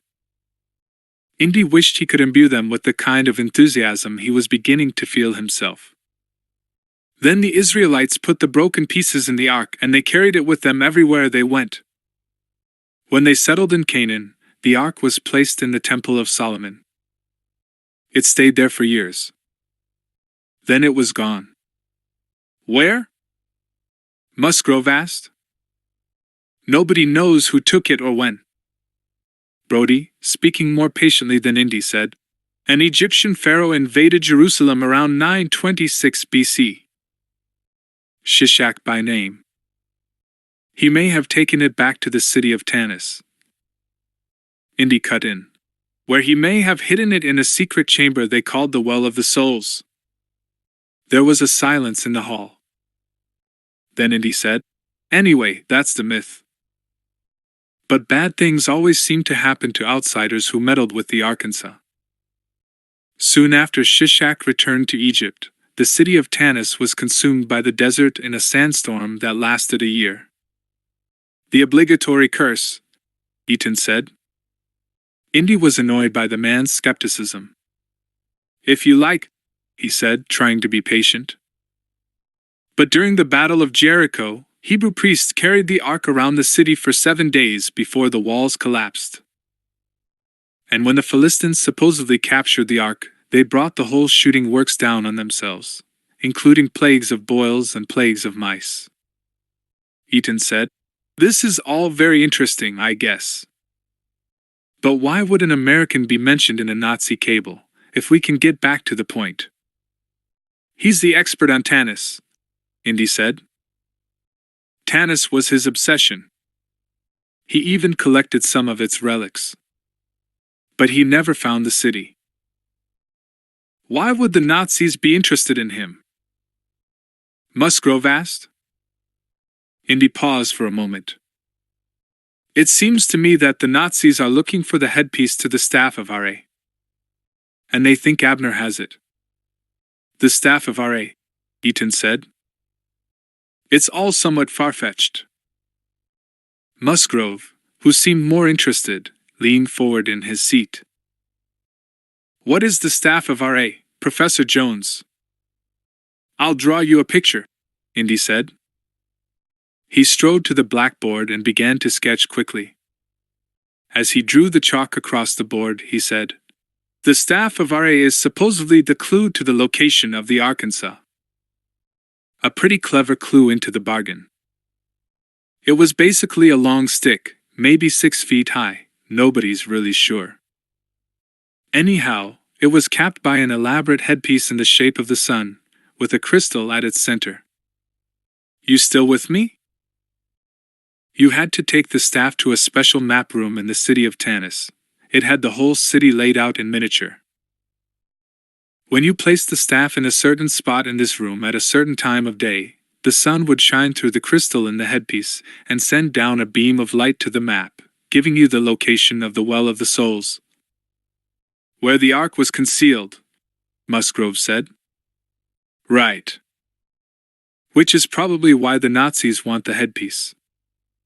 Which explains Ravenwood's name in the cable. Eaton got up and began moving around restlessly. What does this ark look like anyhow? I'll show you, Indy said. He went quickly to the back of the hall, found a book, flipped the pages until he came to a large color print. He showed it to the 2 military officers. They stared in silence at the illustration, which depicted a biblical battle scene. The army of the Israelites was vanquishing its foe. At the forefront of the Israelite ranks were 2 men carrying the Ark of the Covenant, an oblong gold chest with 2 golden cherubim crowning it. The Israelites carried the chest by poles placed through special rings in the corners. A thing of quite extraordinary beauty, but more impressive than its appearance was the piercing and brilliant jet of white light and flame that issued from the wings of the angels, a jet that drove into the ranks of the retreating army, creating apparent terror and devastation. Impressed, Musgrove said. What's that supposed to be coming out of the wings? Indy shrugged. Who knows? Lightning. Fire. The power of God. Whatever you call it, it was supposedly capable of leveling mountains and wasting entire regions. According to Moses, an army that carried the ark before it was invincible. Indy looked at Eaton's face and decided, this guy has no imagination. Nothing will ever set this character on fire. Eaton shrugged and continued to stare at the illustration. Disbelief, Indy thought. Military skepticism. Musgrove said. What are your own feelings about this? So-called power of the ark, Professor? As I said, it depends on your beliefs. It depends on whether you accept the myth as having some basis in truth. You're sidestepping, Musgrove said and smiled. I keep an open mind, Indy answered. Eaton turned away from the picture. A nut like Hitler, though. He might really believe in this power, right? He might buy the whole thing. Probably, Indy said. He watched Eaton a moment, suddenly feeling a familiar sense of anticipation, a rise in his temperature. The lost city of Tanis. The well of the souls. The Arkansas. There was an elusive melody here, and it enticed him like the seductive call of a siren. He might imagine that with the ark his military machine would be invincible, Eaton said, more to himself than to anybody else. I can see, if he swallows the whole fairy tale, the psychological advantage he'd feel at the very least. Indy said, there's one other thing. According to legend, the ark will be recovered at the time of the coming of the true Messiah. The true Messiah, Musgrove said. Which is what Hitler probably imagines himself to be, Eaton remarked. There was a silence in the hall now. Indy looked once more at the illustration, the savagery of the light that flashed from the wings of the angels and scorched the retreating enemies. A power beyond all power. Beyond definition. He shut his eyes for a second. What if it was true? What if such a power did exist? Okay, you tried to be rational, you tried to work it like Eaton, putting it down to some old fable, something circulated by a bunch of zealous Israelites. A scare tactic against their enemies, a kind of psychological warfare even. Just the same, there was something here you couldn't ignore, couldn't shove aside. He opened his eyes and heard Musgrove sigh and say, You've been very helpful. I hope we can call on you again if we need to. Any time, gentlemen. Any time you like, Indy said. There was a round of handshakes, then Brody escorted the officers to the door. Alone in the empty hall, Indy closed the book. He thought for a moment, trying at the same time to suppress the sense of excitement he felt. The Nazis have found Tanis, and these words went around and around in his brain. The girl, Susan, said, I really hope I didn't embarrass you when you were with Brody. I mean, I was so obvious. You weren't obvious, Indy said. They were sitting together in the cluttered living room of Indy's small frame house. The room was filled with souvenirs of trips, of digs, restored clay vessels and tiny statues and fragments of pottery and maps and globes, as cluttered, he sometimes thought, as my life. The girl drew her knees up, hugging them, laying her face down against them. Like a cat, he thought. A tiny, contented cat. I love this room, she said. I love the whole house. But this room especially. Indy got up from the sofa and, hands in his pockets, walked around the room. The girl, for some reason, was more of an intrusion than she should have been. Sometimes when she spoke he tuned her out. He heard only the noise of her voice and not the meaning of her words. He poured himself a drink, sipped it, swallowed. It burned in his chest, a good burning, like a small sun glowing down there. Susan said, "You seem so distant tonight, Indy." "Distant? You've got something on your mind." "I don't know." She shrugged.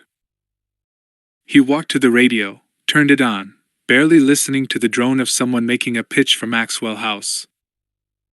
The girl changed the station, and then there was dance band music. Distant, he thought.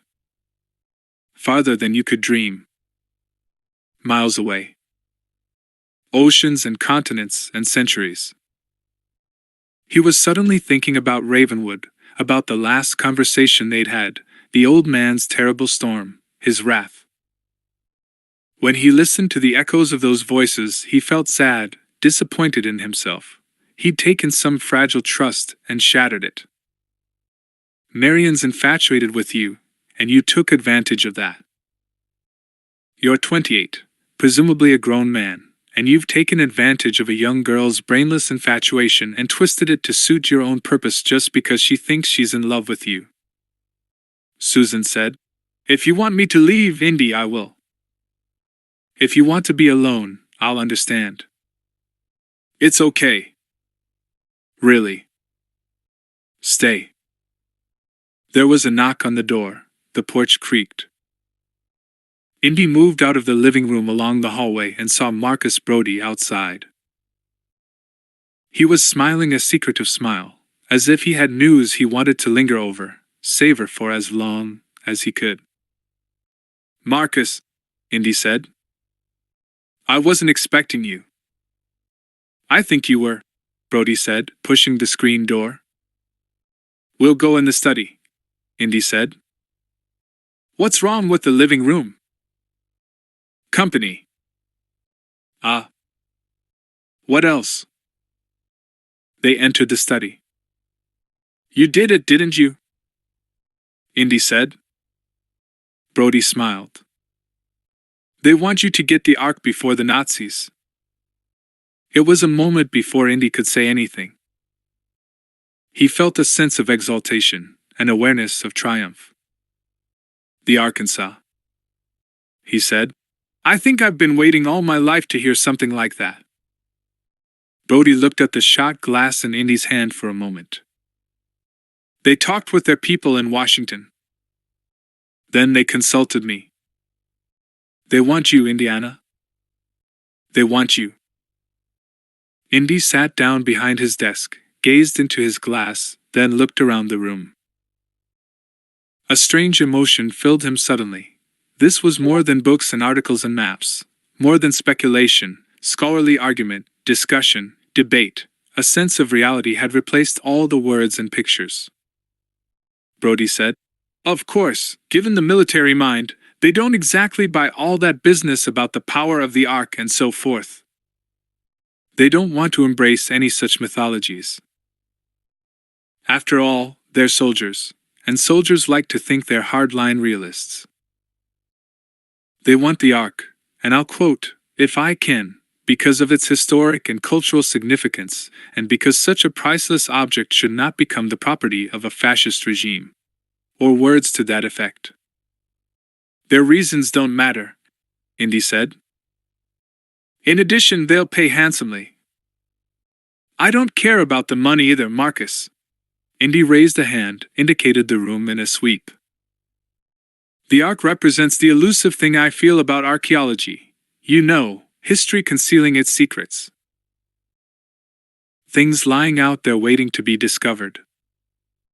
I don't give that for their reasons or their money." And he snapped his fingers. Brody nodded his head in understanding.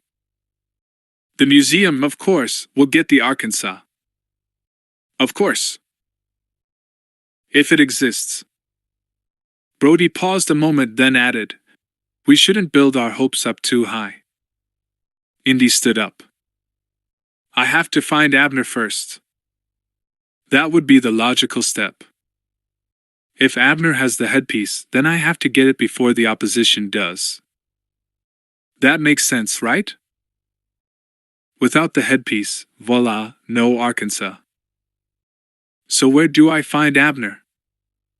He stopped, realizing how quickly he'd been talking. "I think I know where to start looking," Brody said. "It's been a long time, Indiana." Things change. Indy stared at the other man for a second. The comment was enigmatic to him. Things change. And then he realized Marcus Brody was talking about Marion. "He might have mellowed toward you," Brody said. "On the other hand, he might still carry a grudge. In that case, it's reasonable to assume he wouldn't want to give you the headpiece. If in fact he has it. We'll hope for the best, my friend. Always the optimist, right?"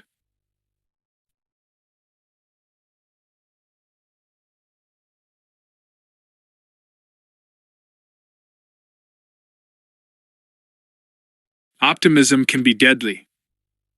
Brody was silent now, moving around the room, flicking the pages of books. Then he looked at Indy in a somber way. "I want you to be careful, Indiana." "I'm always careful." "You can be pretty reckless." "I know that as well as you. But the Ark isn't like anything you've gone after before. It's bigger. More dangerous." Brody slammed a book shut, as if to emphasize a point. "I'm not skeptical, like those military people. I think the Ark has secrets. I think it has dangerous secrets." For a second Indy was about to say something flippant, something about the melodramatic tone in the other man's voice. But he saw from the expression on Brody's face that the man was serious. "I don't want to lose you, Indiana, no matter how great the prize is. You understand?" The two men shook hands. Indy noticed that Brody's skin was damp with sweat. Alone, Indy sat up late into the night, unable to sleep, unable to let his mind rest. He wandered from one room of the small house to another, clenching and unclenching his hands. After all these years, he thought, all this passage of time, would Ravenwood help him? Would Ravenwood, given that he had the headpiece, come to his assistance? And behind these questions there lingered still another one. Would Marion still be with her father? He continued to go from room to room until finally he settled in his study and put his feet up on the desk, looking at the various objects stuffed in the room. Then he closed his eyes for a moment, tried to think clearly, and rose.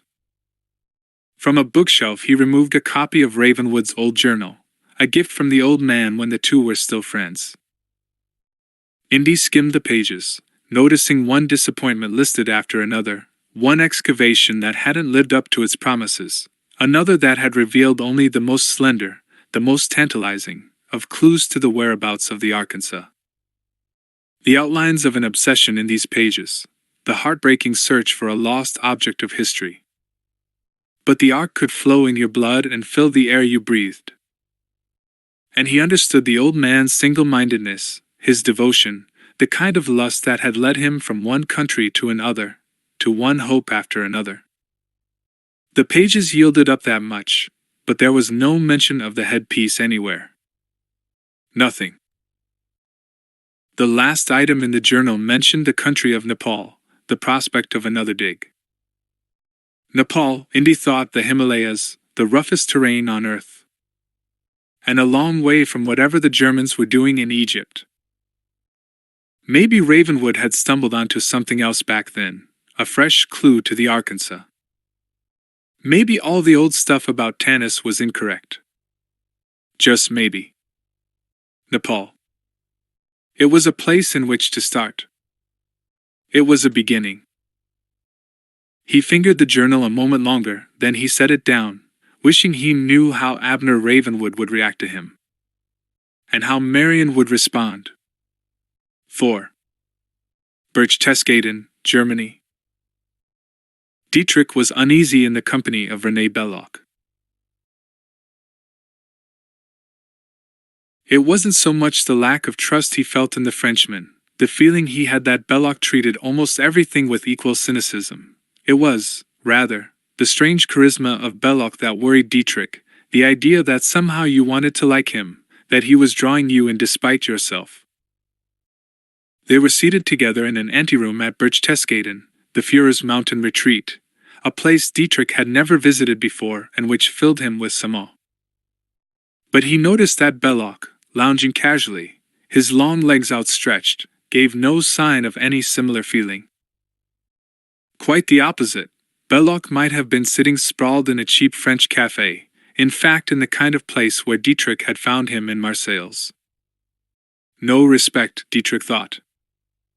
No sense of the importance of things. He was irritated by the archaeologist's attitude. He listened to a clock tick, the delicate sounds of chimes. Belloc sighed, shifted his legs around and looked at his wristwatch. "What are we waiting for, Dietrich?" he asked. Dietrich couldn't help talking in a low voice. "The Führer will see us when he's ready, Belloc.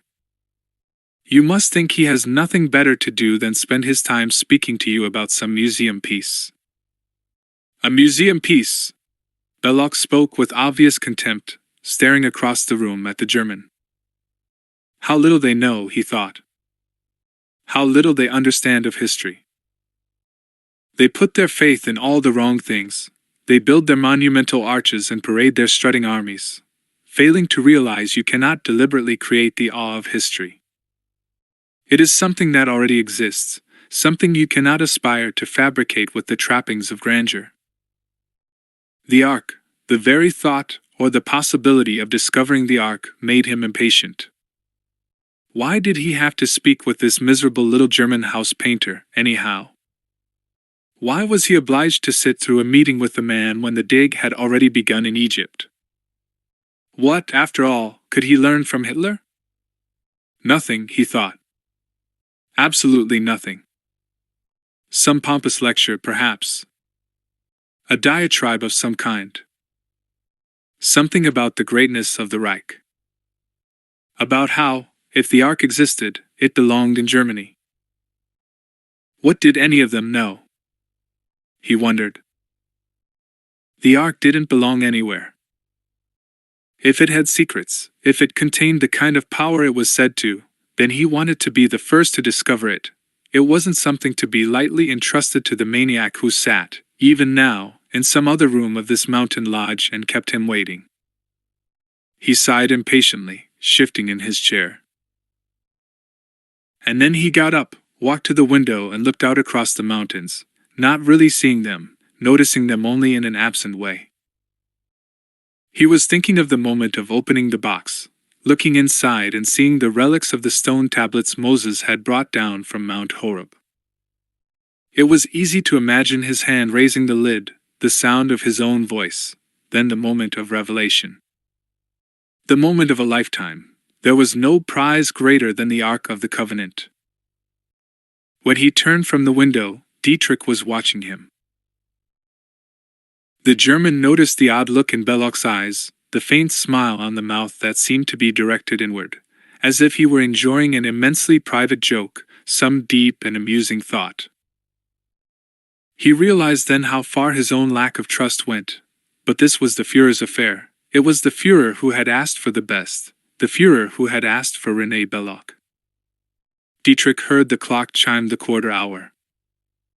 From a corridor somewhere inside the building, he heard the sound of footsteps. Belloc turned expectantly toward the door. But the footsteps faded and Belloc cursed quietly in French. "How much longer are we supposed to wait?" the Frenchman asked. Dietrich shrugged. "Don't tell me," Belloc said. "The Führer lives his life by a clock to which we ordinary men have no access, correct? Perhaps he has visions of his own private time, no? Perhaps he thinks he has some profound knowledge of the nature of time?" Belloc made a gesture of despair with one hand, then he smiled. Dietrich moved uncomfortably, beset by the notion that the room was wired, that Hitler was listening to this insane talk. He said, "Does nothing awe you, Belloc?" "I might answer you, Dietrich, except I doubt you would understand what I was talking about." They were silent now. Belloc returned to the window. Every moment stuck here is a moment less to spend in Egypt, he thought. And he realized that time was important, that news of the dig would spread, that it couldn't be kept secret forever. He only hoped that German security was good. He looked at the German again and said, "You haven't fully explained to me, as a matter of interest, how the headpiece is to be obtained." "I need to know." "It is being taken care of," Dietrich said. "People have been sent." "What kind of people, Dietrich?" "Is there an archaeologist among them?" "Why, no." "Thugs, Dietrich?" "Some of your bullies?" "Professionals." "Ah, but not professional archaeologists." "How are they to know if they discover the headpiece? How are they supposed to know it isn't a forgery?" Dietrich smiled. "The secret lies in knowing where to look, Belloc. It doesn't entirely depend on knowing what you're looking for. A man like Ravenwood is not easily coerced," Belloc said. "Did I mention coercion?" "You didn't have to," Belloc said. "I appreciate the need for it, which is enough. In certain areas, I think you'll find that I am not a squeamish man. In fact, if I say so myself, quite the opposite." Dietrich nodded. Again there were footsteps outside the door. He waited. The door was opened.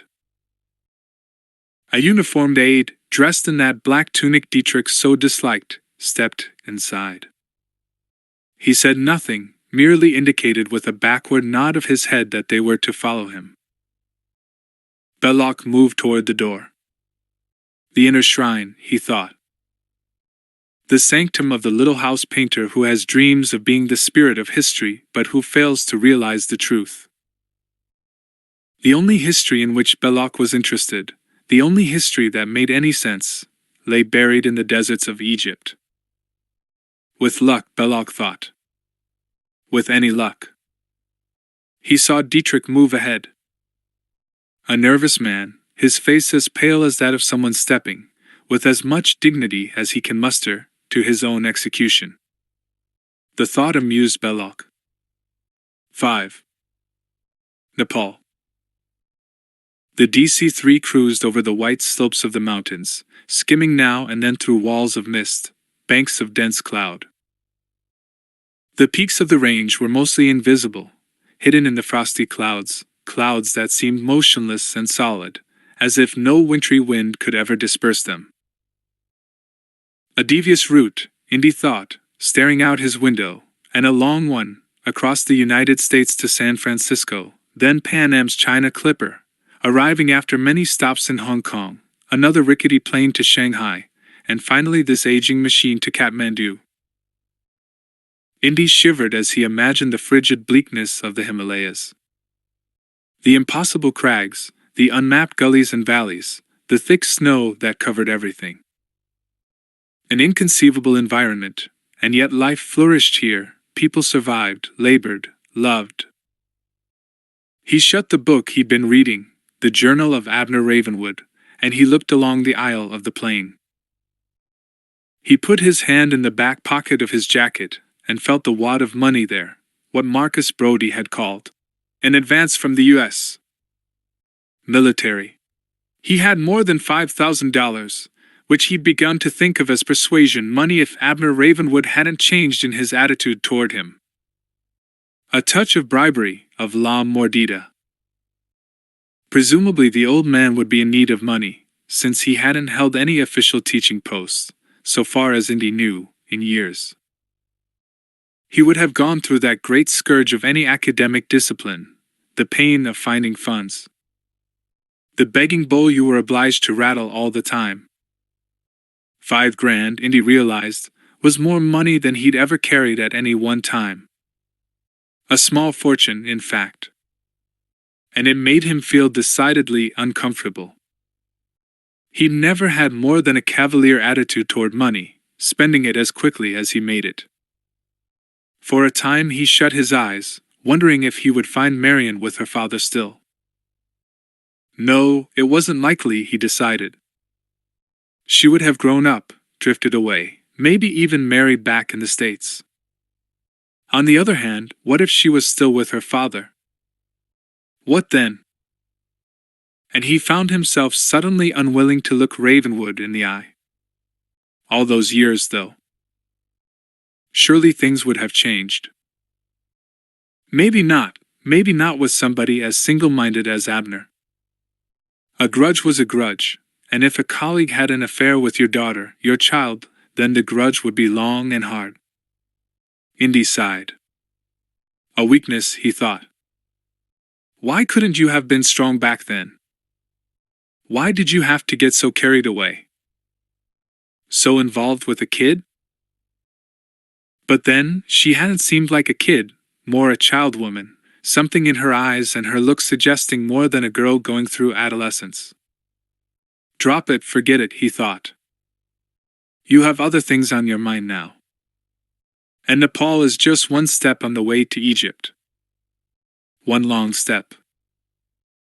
Indy felt the plane begin to drop almost imperceptibly at first, then noticeably, as it plowed downward toward its landing spot. He could see emerging from the snowy wastes the thin lights of a town. He shut his eyes and waited for that moment when the wheels struck ground and the plane screamed along the runway as it braked. Then the plane was taxiing toward a terminal building, no more than a large hangar that had apparently been converted into an arrivals and departures point. He got up from his seat, collected his papers and books, took his bag from beneath the seat and began to move down the aisle. Indiana Jones didn't notice the raincoat man just behind him. A passenger who had embarked in Shanghai and who, throughout the last part of the journey, had been watching him down the aisle. The wind that ripped across the airfield was biting, piercing through Indy. He bent his head and hurried toward the hangar, holding his old felt hat in place with one hand, the canvas bag in the other. And then he was in the building, where it wasn't much warmer, the only heat seeming to be that of the massed bodies crammed inside the place. He quickly passed through the formalities of customs, but then he was thronged by beggars, children with lame legs, blind kids, a couple of palsied men, a few withered humans whose sex he couldn't determine. They clutched at him, imploring him, but since he knew the nature of beggars from other parts of the world, he also knew it was best to avoid dispensing gifts. He brushed past them, amazed by the activity inside the place. It was as much a bazaar as an airport building, stuffed with stalls, animals, the wild activity of the marketplace. Men burned sweetbreads over braziers, others gambled excitedly over a form of dice, still others seemed involved in an auction of donkeys. The creatures were tethered miserably together in a line, skin and bone, dull eyes and ragged fur. Still the beggars pursued him. He moved more quickly now. Past the stalls that belonged to money changers, to vendors selling items of unrecognizable fruits and vegetables, past the merchants of rugs and scarves and clothing made from the hide of the yak, past the primitive food stands and the cold drink places, assailed all the time by smells, by the scent of burning grease, the whiff of perfume, the aromas of weird spices. He heard someone call his name through the crowd and Indy paused, swinging his canvas bag lightly to warn the beggars off. He stared in the direction of the voice. He saw the face of Lin Su, still familiar even after so many years. He reached the small Chinese man, and they shook hands vigorously. Lin Su. His wrinkled face broken into a smile that was almost entirely toothless, took Indy by the elbow and escorted him through a doorway and out onto the street, where the wind, a savage, demented thing, came howling out of the mountains and scoured the street as if it were bent on an old vengeance. They moved into a doorway, the small Chinese still holding Indy by the arm. "I am glad to see you again," Lin Su said in an English that was both quaint and measured, and rusty from lack of use. "It has been many years. Too many." Indy said. 12? 13? As you say, 12? Linsu paused and looked along the street. I received your cable, of course.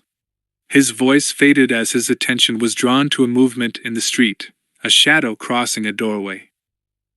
You will pardon this question, my old friend. Is somebody following you?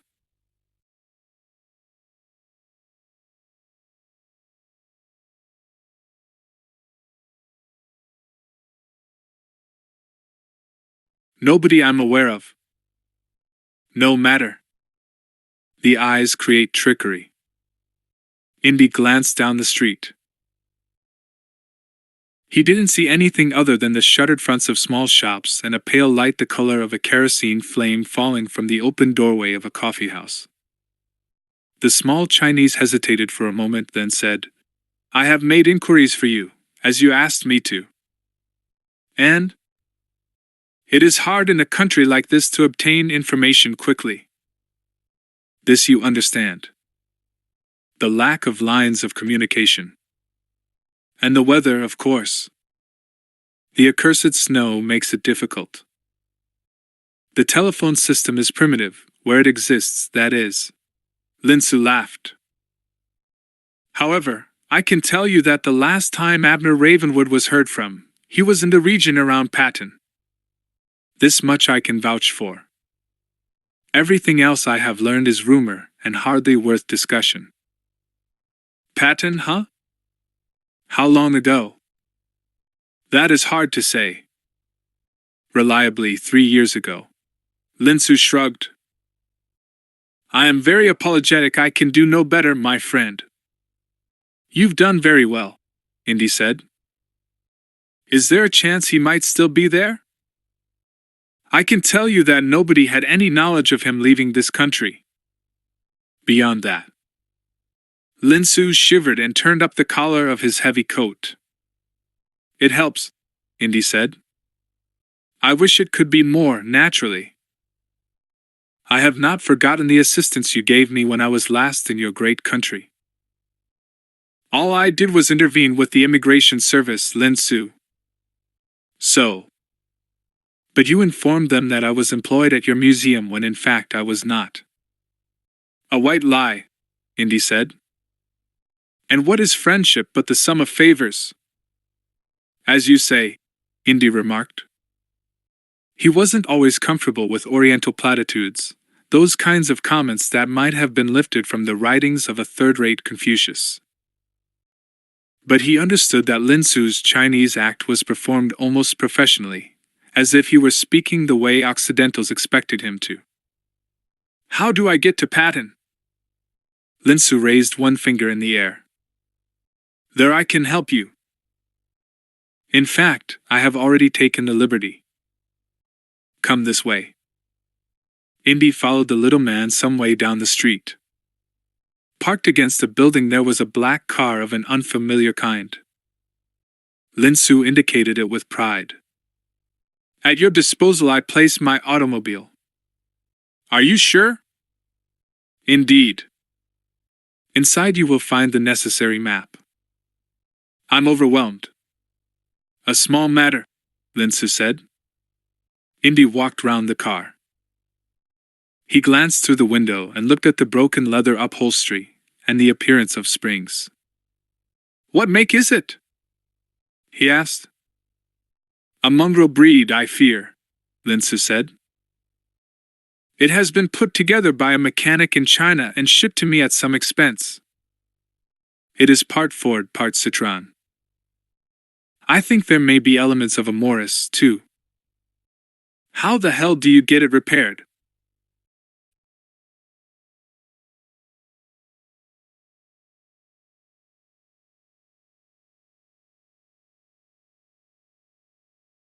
I have my fingers crossed it never breaks down. The Chinese laughed and handed a set of keys to Indy. And so far it has been reliable.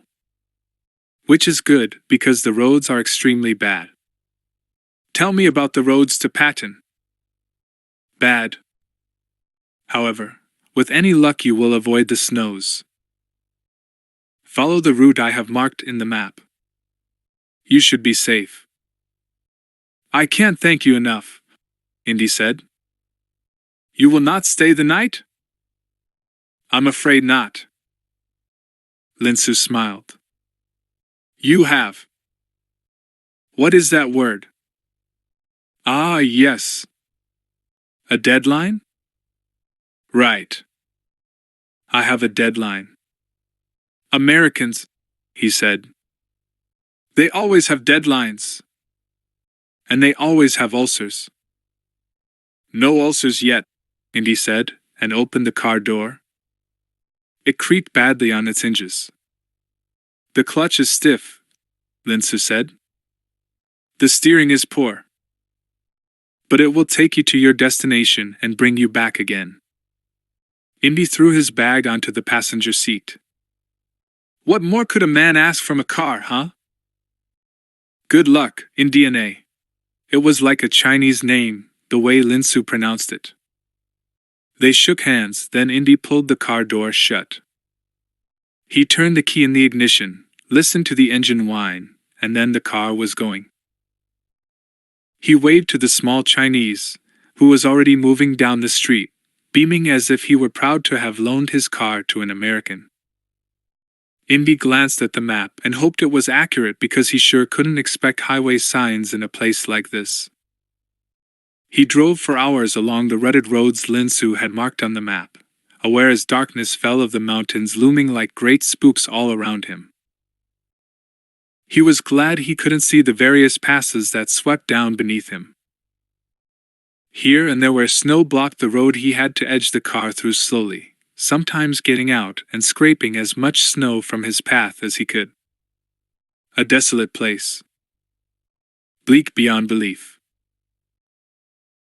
Indy wondered about living here in what must seem an endless winter. The roof of the world, they said. And he could believe it, except it was a mighty lonesome roof. Linsu apparently could stand it, but then it was probably a good place for the Chinaman to have his business, the importing and exporting of lines of merchandise that were sometimes of a dubious nature. Nepal, it was where all the world's contraband came through, whether stolen objects of art, antiquities, or narcotics. It was where the authorities turned eyes that were officially blind and forever had their palms held out to be slyly greased. Through the margins of sleep Indy drove, yawning, wishing he had some coffee to keep him going. Mile after dreary mile he listened to the springs of the mongrel car creak and squeal, to the squelch of tires on the snow. And then unexpectedly, before he could check his destination on the map, he found himself on the outskirts of a town that had no designation, no sign, no name. He pulled the car to the side of the road and opened the map. He switched on the interior light, and realized he must have reached Patton because there wasn't any other sizable community marked on Linsu's map. He drove slowly through the straggling outskirts of the place, dismal huts, constructions of windowless clay shacks. And then he reached what looked like the main thoroughfare, a narrow street, little more than an alley, of tiny stores, passageways that led off at sinister angles into shadows. He stopped the car and looked around him. A strange street, too silent in some way. Indy was suddenly conscious of another car cruising behind him. It passed, swerved as if to avoid him, picked up speed as it moved. When it disappeared, he realized it was the only other car he'd seen all the way. What a godforsaken hole, he thought, trying to imagine Abner Ravenwood living here. How could anybody stand this? Somebody moved along the street, coming toward him. A man, a large man in a fur jacket, who swayed from side to side like a drunk. Indy got out of the car and waited until the man in the fur jacket had come close to him before speaking. The man's breath smelled of booze, a smell so strong that Indy had to turn his face to the side. The man, like somebody expecting to be attacked, stepped suspiciously away. Indy held his arms out, hands upturned, a gesture of harmlessness. But the man didn't come any closer. He watched Indy warily. A man of mixed heritage, the shape of the eyes suggesting the Orient, the broad cheekbones perhaps indicating some Slavic mix. Try a language, Indy thought. Try English for a start. I'm looking for Ravenwood, he said. This is absurd, he said to himself. The dead of night in some deserted place, and you're looking for somebody in a language that probably makes no sense. A man called Ravenwood. The man stared, not understanding. He opened his mouth. Do you know somebody called Ravenwood? Slowly. Like speaking with an idiot. Ravenwood? The man said. You got it, chum, Indy said. Ravenwood. The man appeared to suck the word as though it were a lozenge of an exotic flavor. Yeah.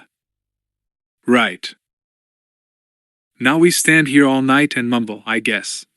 Indy said, cold again, tiredness coursing through him. Ravenwood.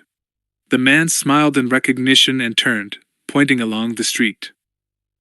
Indy looked and noticed a light in the distance.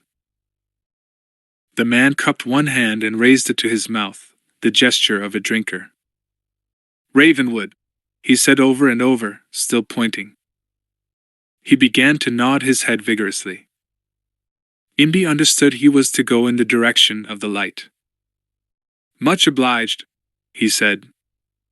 Ravenwood, the man said again. Yeah, right, and Indy moved back to the car. He got in and drove along the street, stopped at the light the man had indicated, and only then realized it emerged from a tavern, outside of which, incongruously, hung a sign in English, The Raven.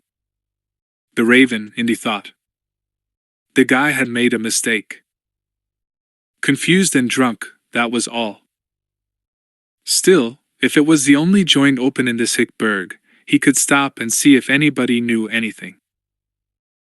He got out of the car, aware of the noise coming from inside the tavern now, the rattling kind of noise created by any congregation of drinkers who've spent their last several hours devoted to the task of wasting themselves. It was a noise he enjoyed, one he was accustomed to, and he would have liked nothing better than to join the revelers inside. He said to himself. You haven't come all this way to get loaded like a lost tourist checking the local lowlife.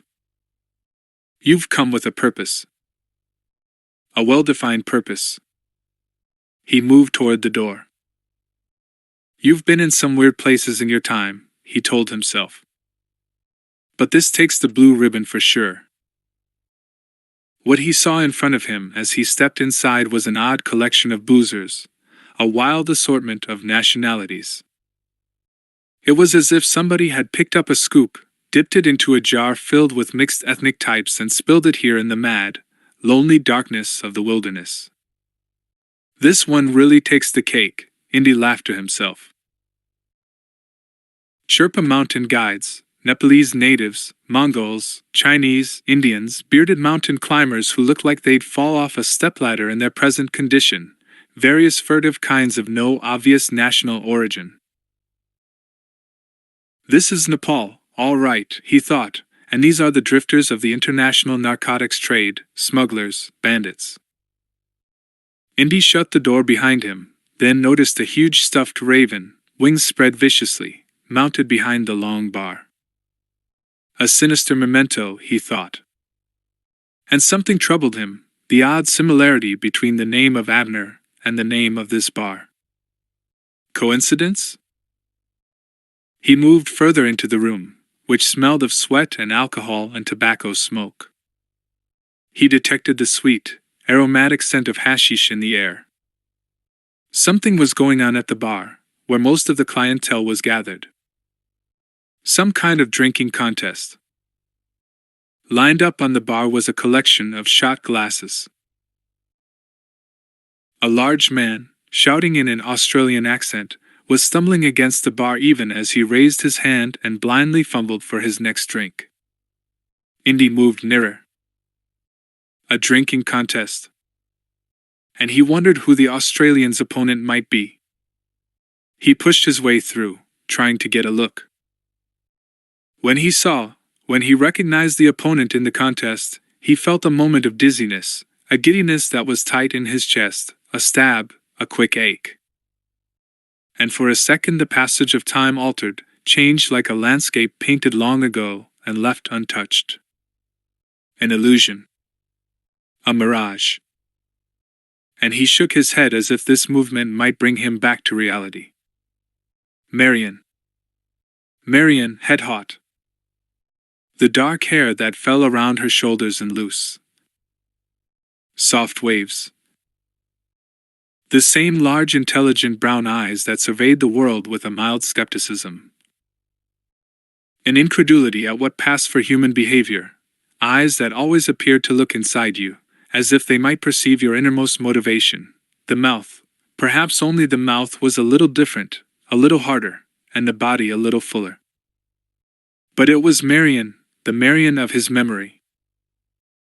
And here she was involved in an insane drinking contest with a bear of an Australian.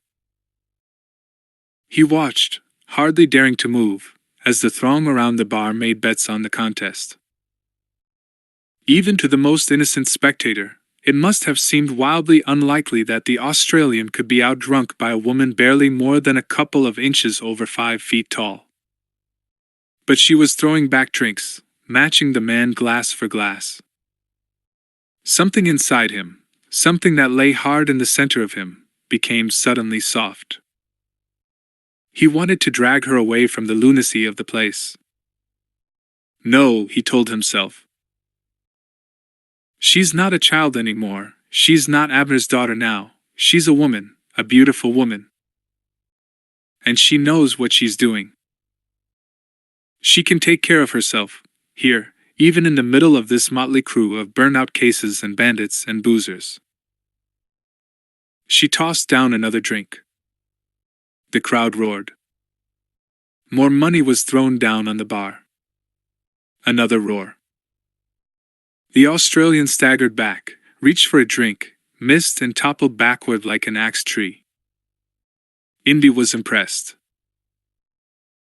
He watched as she tossed her black hair back, picked up the money from the bar and shouted at the drinkers in Nepalese. And although he didn't know the language, it was obvious from her tone of voice she was telling them that their sport was over for the evening.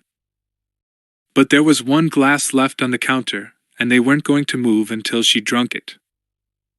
She stared around them, then she said, "Bums!" and she drank the glass down. The crowd roared again, then Marion waved her arms in the air and the mob began to disperse, grumblingly, moving toward the door. The barman, a tall Nepalese character, was making sure they left, ushering them out into the night. He had an axe handle in one hand. In a joint like this, Indy thought, you might need more than an axe handle to ensure closing time. Then the bar was empty, the last stragglers having gone out. Marion went behind the bar, raised her face and looked at Indy. "Hey, didn't you hear me? You deaf or something? Time's up. You understand? Bara Chakeho?" She began to move toward him. And then, the light of recognition on her face, she paused. "Hiya, Marion," he said. She didn't move.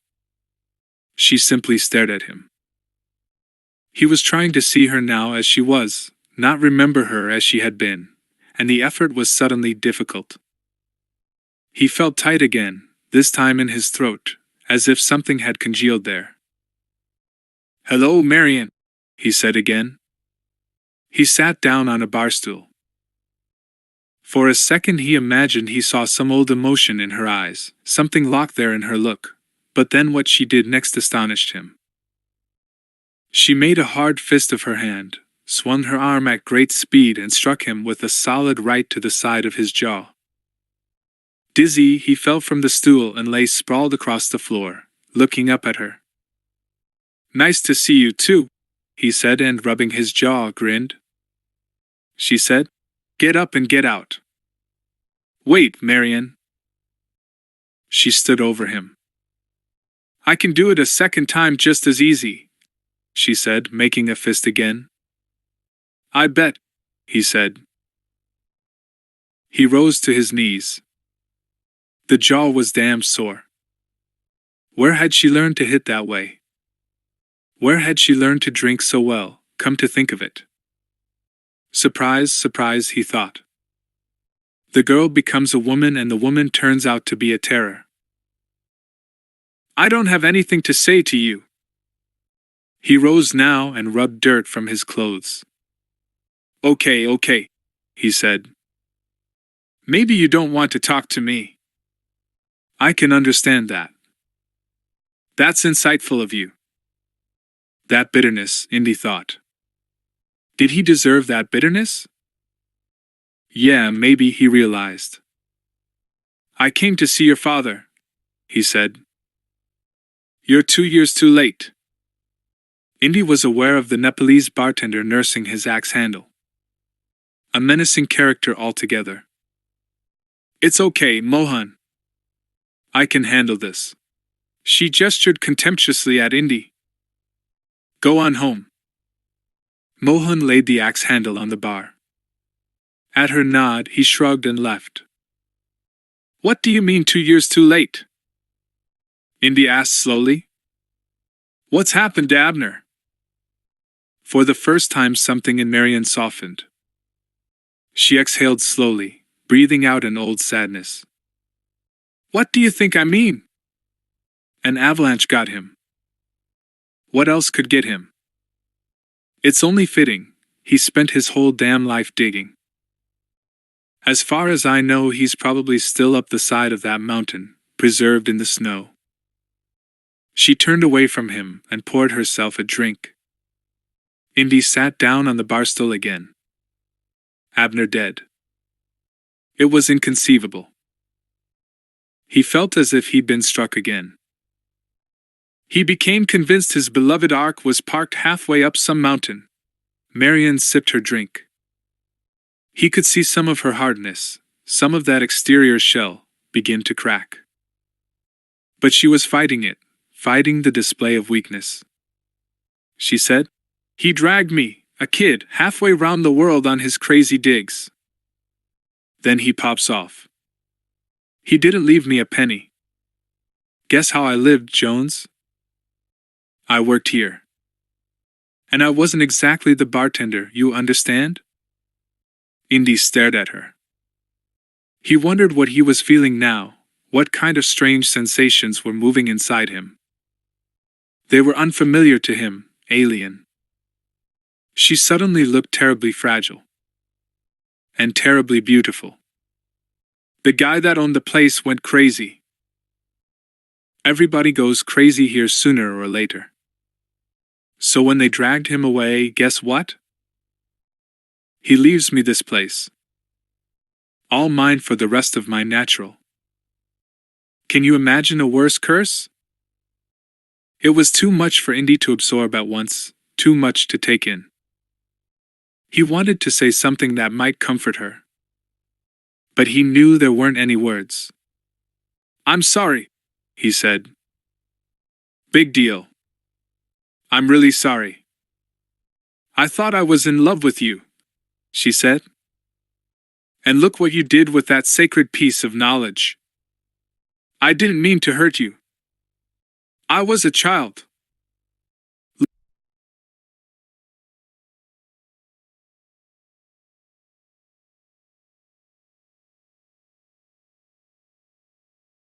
I'm not happy about it. I can't explain it. And I don't expect you to be happy about it either. It was wrong, Indiana Jones. And you knew it was wrong. Indy was silent, wondering how you could ever apologize for past events. If I could go back 10 years, if I could undo the whole damn thing, believe me, Marian, I would. I knew you'd come through that door sometime. Don't ask me why. I just knew it, she said. He put his hands on the bar. Why didn't you go back to the States anyhow? He asked. Money. Pure and simple. I want to go back in some kind of style, she said. Maybe I can help. Maybe I can start to do you some good. Is that why you came back? He shook his head. I need one of the pieces that I think your father had. Marian's right hand came up swiftly, but this time Indy was ready and caught her wrist. Son of a bitch, she said. I wish you'd leave that crazy old man in peace. God knows you caused him enough heartache when he was alive. I'll pay, he said. How much? Enough to get you back to the States in style, anyhow. Yeah? Trouble is, I sold all his stuff. Junk. All of it. He wasted his whole life on junk. Everything? You sold everything? You look disappointed. How does that feel, Mr. Jones? Indy smiled at her. Her second of triumph pleased him in some way. And then he wondered if she was telling the truth about selling Abner's stuff, if it was all really so valueless. I like it when you look dejected, she said. I'll buy you a drink. Name it. Seltzer, he said and sighed. Seltzer, huh? Change days, Indiana Jones. I prefer scotch myself. I like bourbon and vodka and gin, too. I'm not much for brandy. I'm off that. You're a tough broad now, aren't you? She smiled at him again. This ain't exactly Schenectady, friend. He rubbed his jaw once more. Suddenly he was tired of the fencing. How many times can I say I'm sorry? Would it ever be enough? She pushed a glass of soda toward him, and he drank from it with a grimace. Then she leaned against the bar, propped on her elbows. You can pay cash money, can you? Yeah. Tell me about this thing you're looking for. Who knows? Maybe I can locate the guy I sold the stuff to. A bronze piece in the shape of the sun. It has a hole in it, slightly off-center. There's a red crystal in it. It comes from the top of a staff. Does it sound familiar? Maybe. How much? $3,000. Not enough. Okay. I can go as high as 5. You get more when you return to the States. It sounds important. It could be. I have your word? He nodded. Marian said, I had your word once before, Indy. Last time we met you gave me your word you'd be back. Remember that? I am back. The same bastard, she said. She was silent for a time, moving around the side of the bar until she was standing close to him. Give me the $5,000 now and come back tomorrow. Why tomorrow? Because I said so. Because it's time I started to call some shots where you're concerned. He took out the money, gave it to her. Okay, he said. I trust you. You're an idiot. Yeah, he sighed. I've heard that. He got down from the stool. He wondered where he was going to spend the night. In a snowbank, he supposed. If Marian had her way. He turned to leave. Do one thing for me, she said. He turned to look at her. Kiss me. Kiss you? Yeah. Go on. Refresh my memory. What if I refuse? Then don't come back tomorrow. He laughed. He leaned toward her, surprised by his own eagerness, then by the sudden wildness of the kiss, by the way she pulled at his hair, the way her tongue forced itself between his lips and moved slickly against the roof of his mouth. The kiss of the child was long gone. This was different, the kiss of a woman who has learned the nature of lovemaking. She drew herself away, smiled, reached for her drink. "Now get the hell out of my place," Marion said. She watched him go, watched the door close behind him. She didn't move for a time, then she undid the scarf she wore around her neck. A chain hung suspended between her breasts. She pulled on the chain, at the end of which there was a sun-shaped bronze medallion with a crystal set into it. She rubbed it thoughtfully between thumb and forefinger. Indy trembled in the freezing night air as he went toward the car. He sat inside for a time. What was he supposed to do now? Drive around this hole until morning? He wasn't likely to find any three-star hotel in Patton, nor did he relish the idea of spending the night asleep in the car. By morning he'd be frozen solid as a popsicle. Maybe, he thought, I'll give her some time and then she'll soften and I can go back.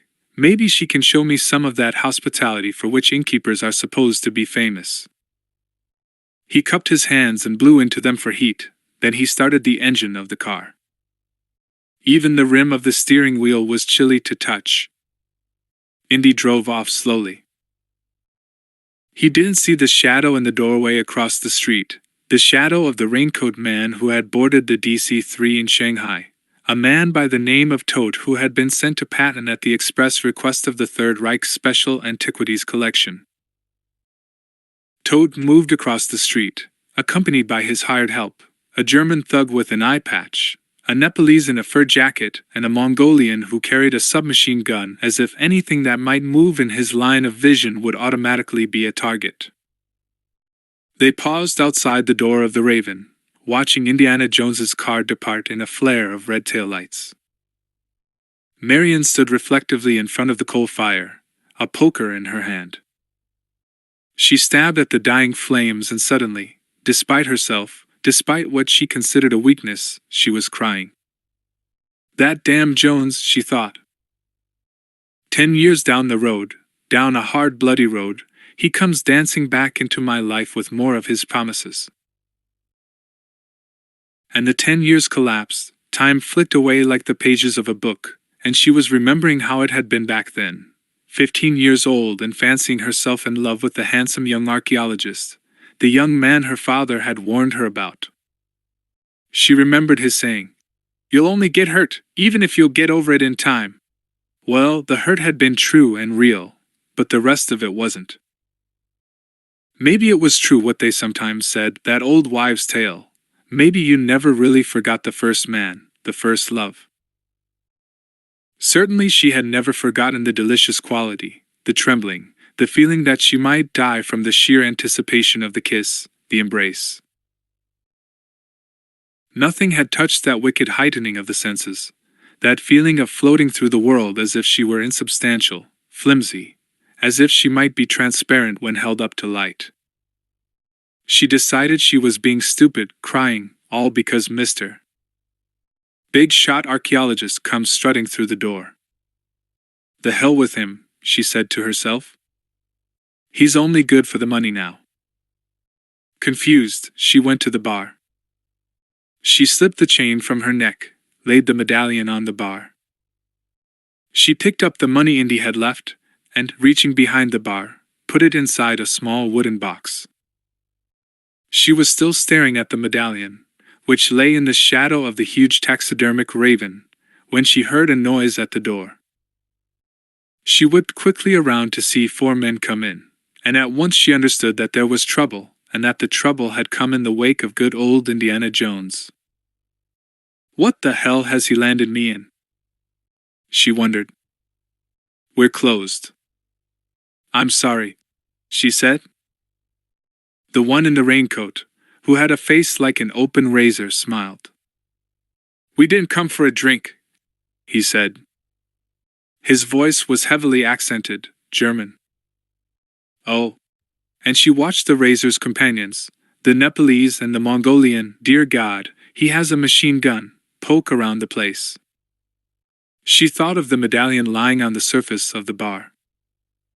The guy with the eye patch passed very close to it. "What do you want?" she asked.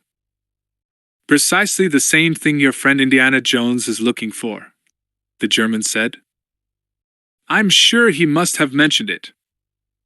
"No, I'm sorry." "Ah," the man said. "Has he acquired it then?" "I don't think I understand you," she said. The man sat down, drawing his raincoat up.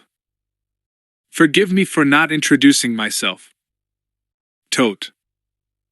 Arnold Tote." Jones asked about a certain medallion, did he not? He might have done.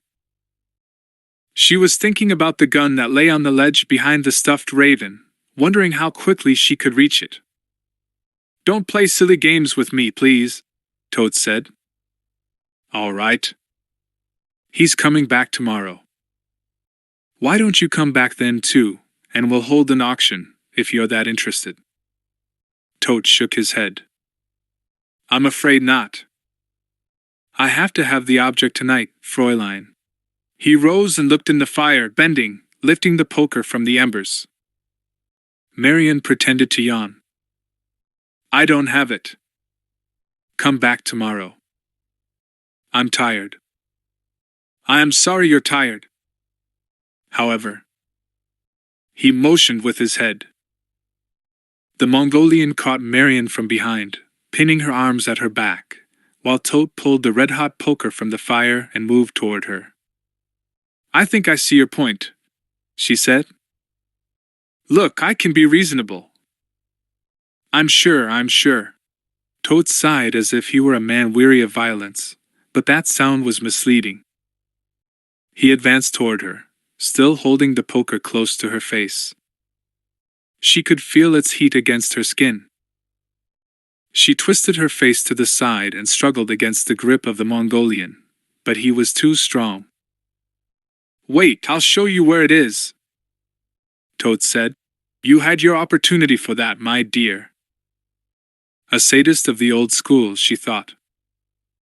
The medallion doesn't matter a bit to him, only the sight of that poker searing my face.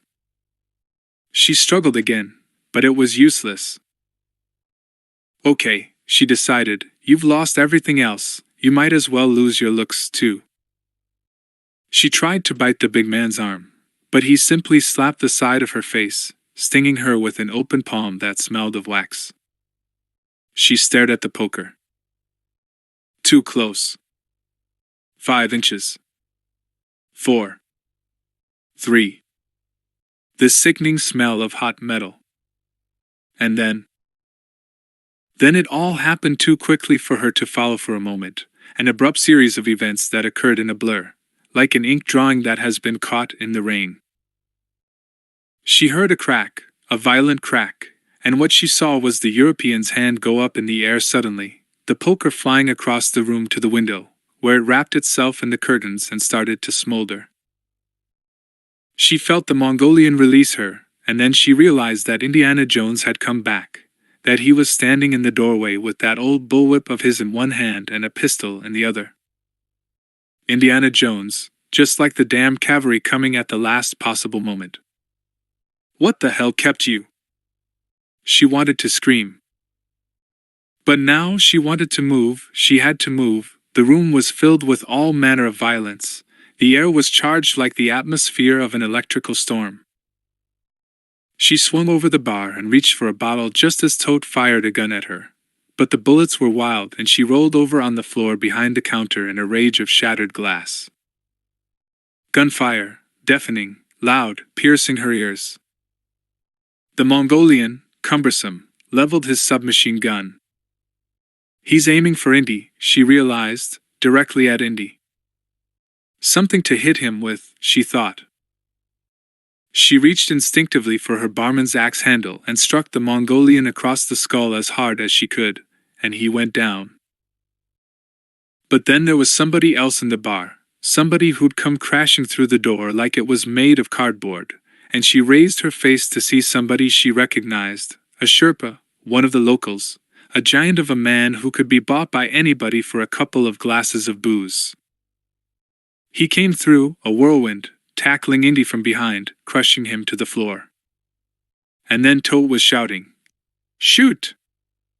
Shoot both of them!"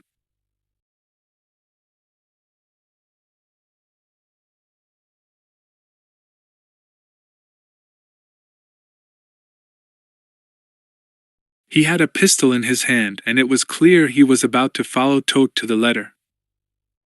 Just as she panicked, a strange thing happened. In an unlikely conspiracy of survival, Indy and the Sherpa reached for the fallen gun simultaneously, their hands clasping it.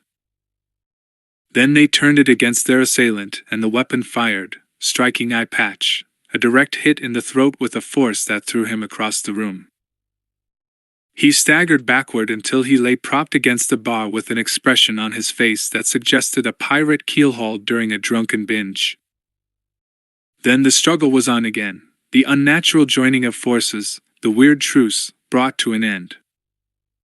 The pistol had fallen away from the hands of Indy and the Sherpa, and they were rolling over and over together, as each tried to grab the elusive gun. But now Toad had a clear shot at Indiana. She picked up the submachine gun that had dropped from the Mongolian's shoulder and tried to understand how it worked.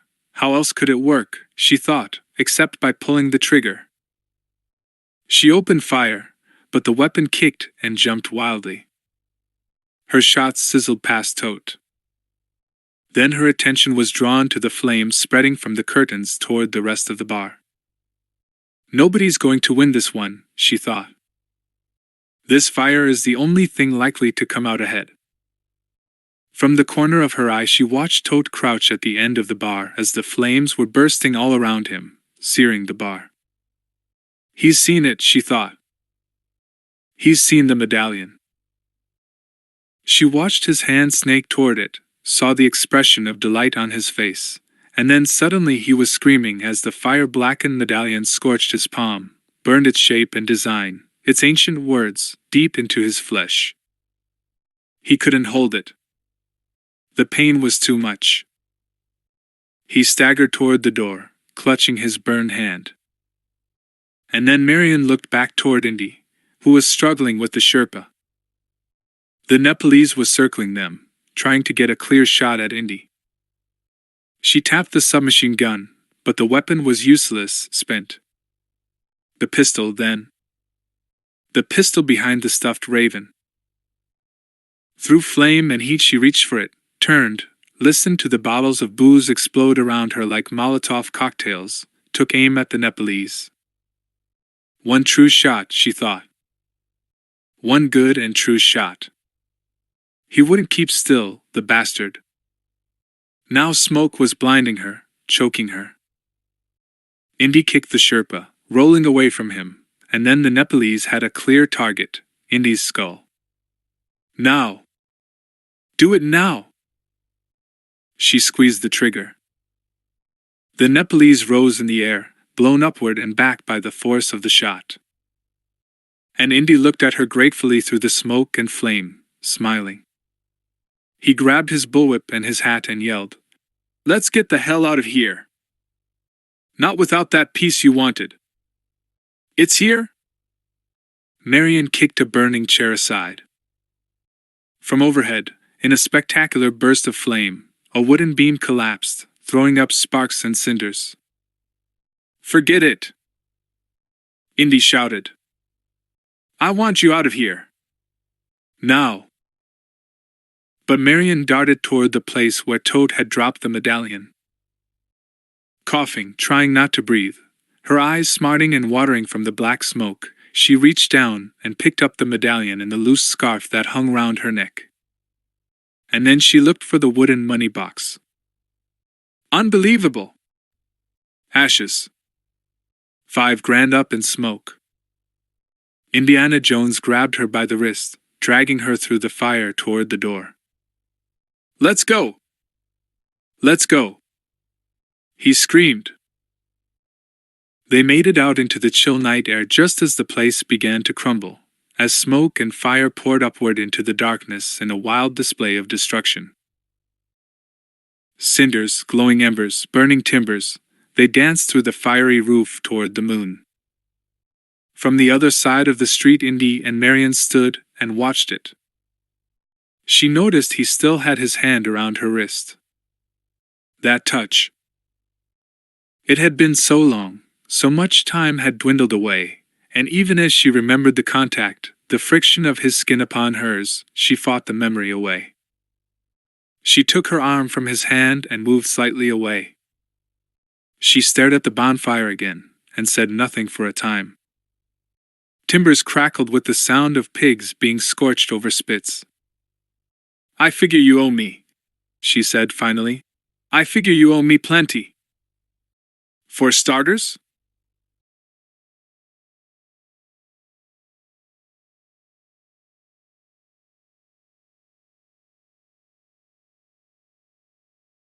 "I'm your partner, mister.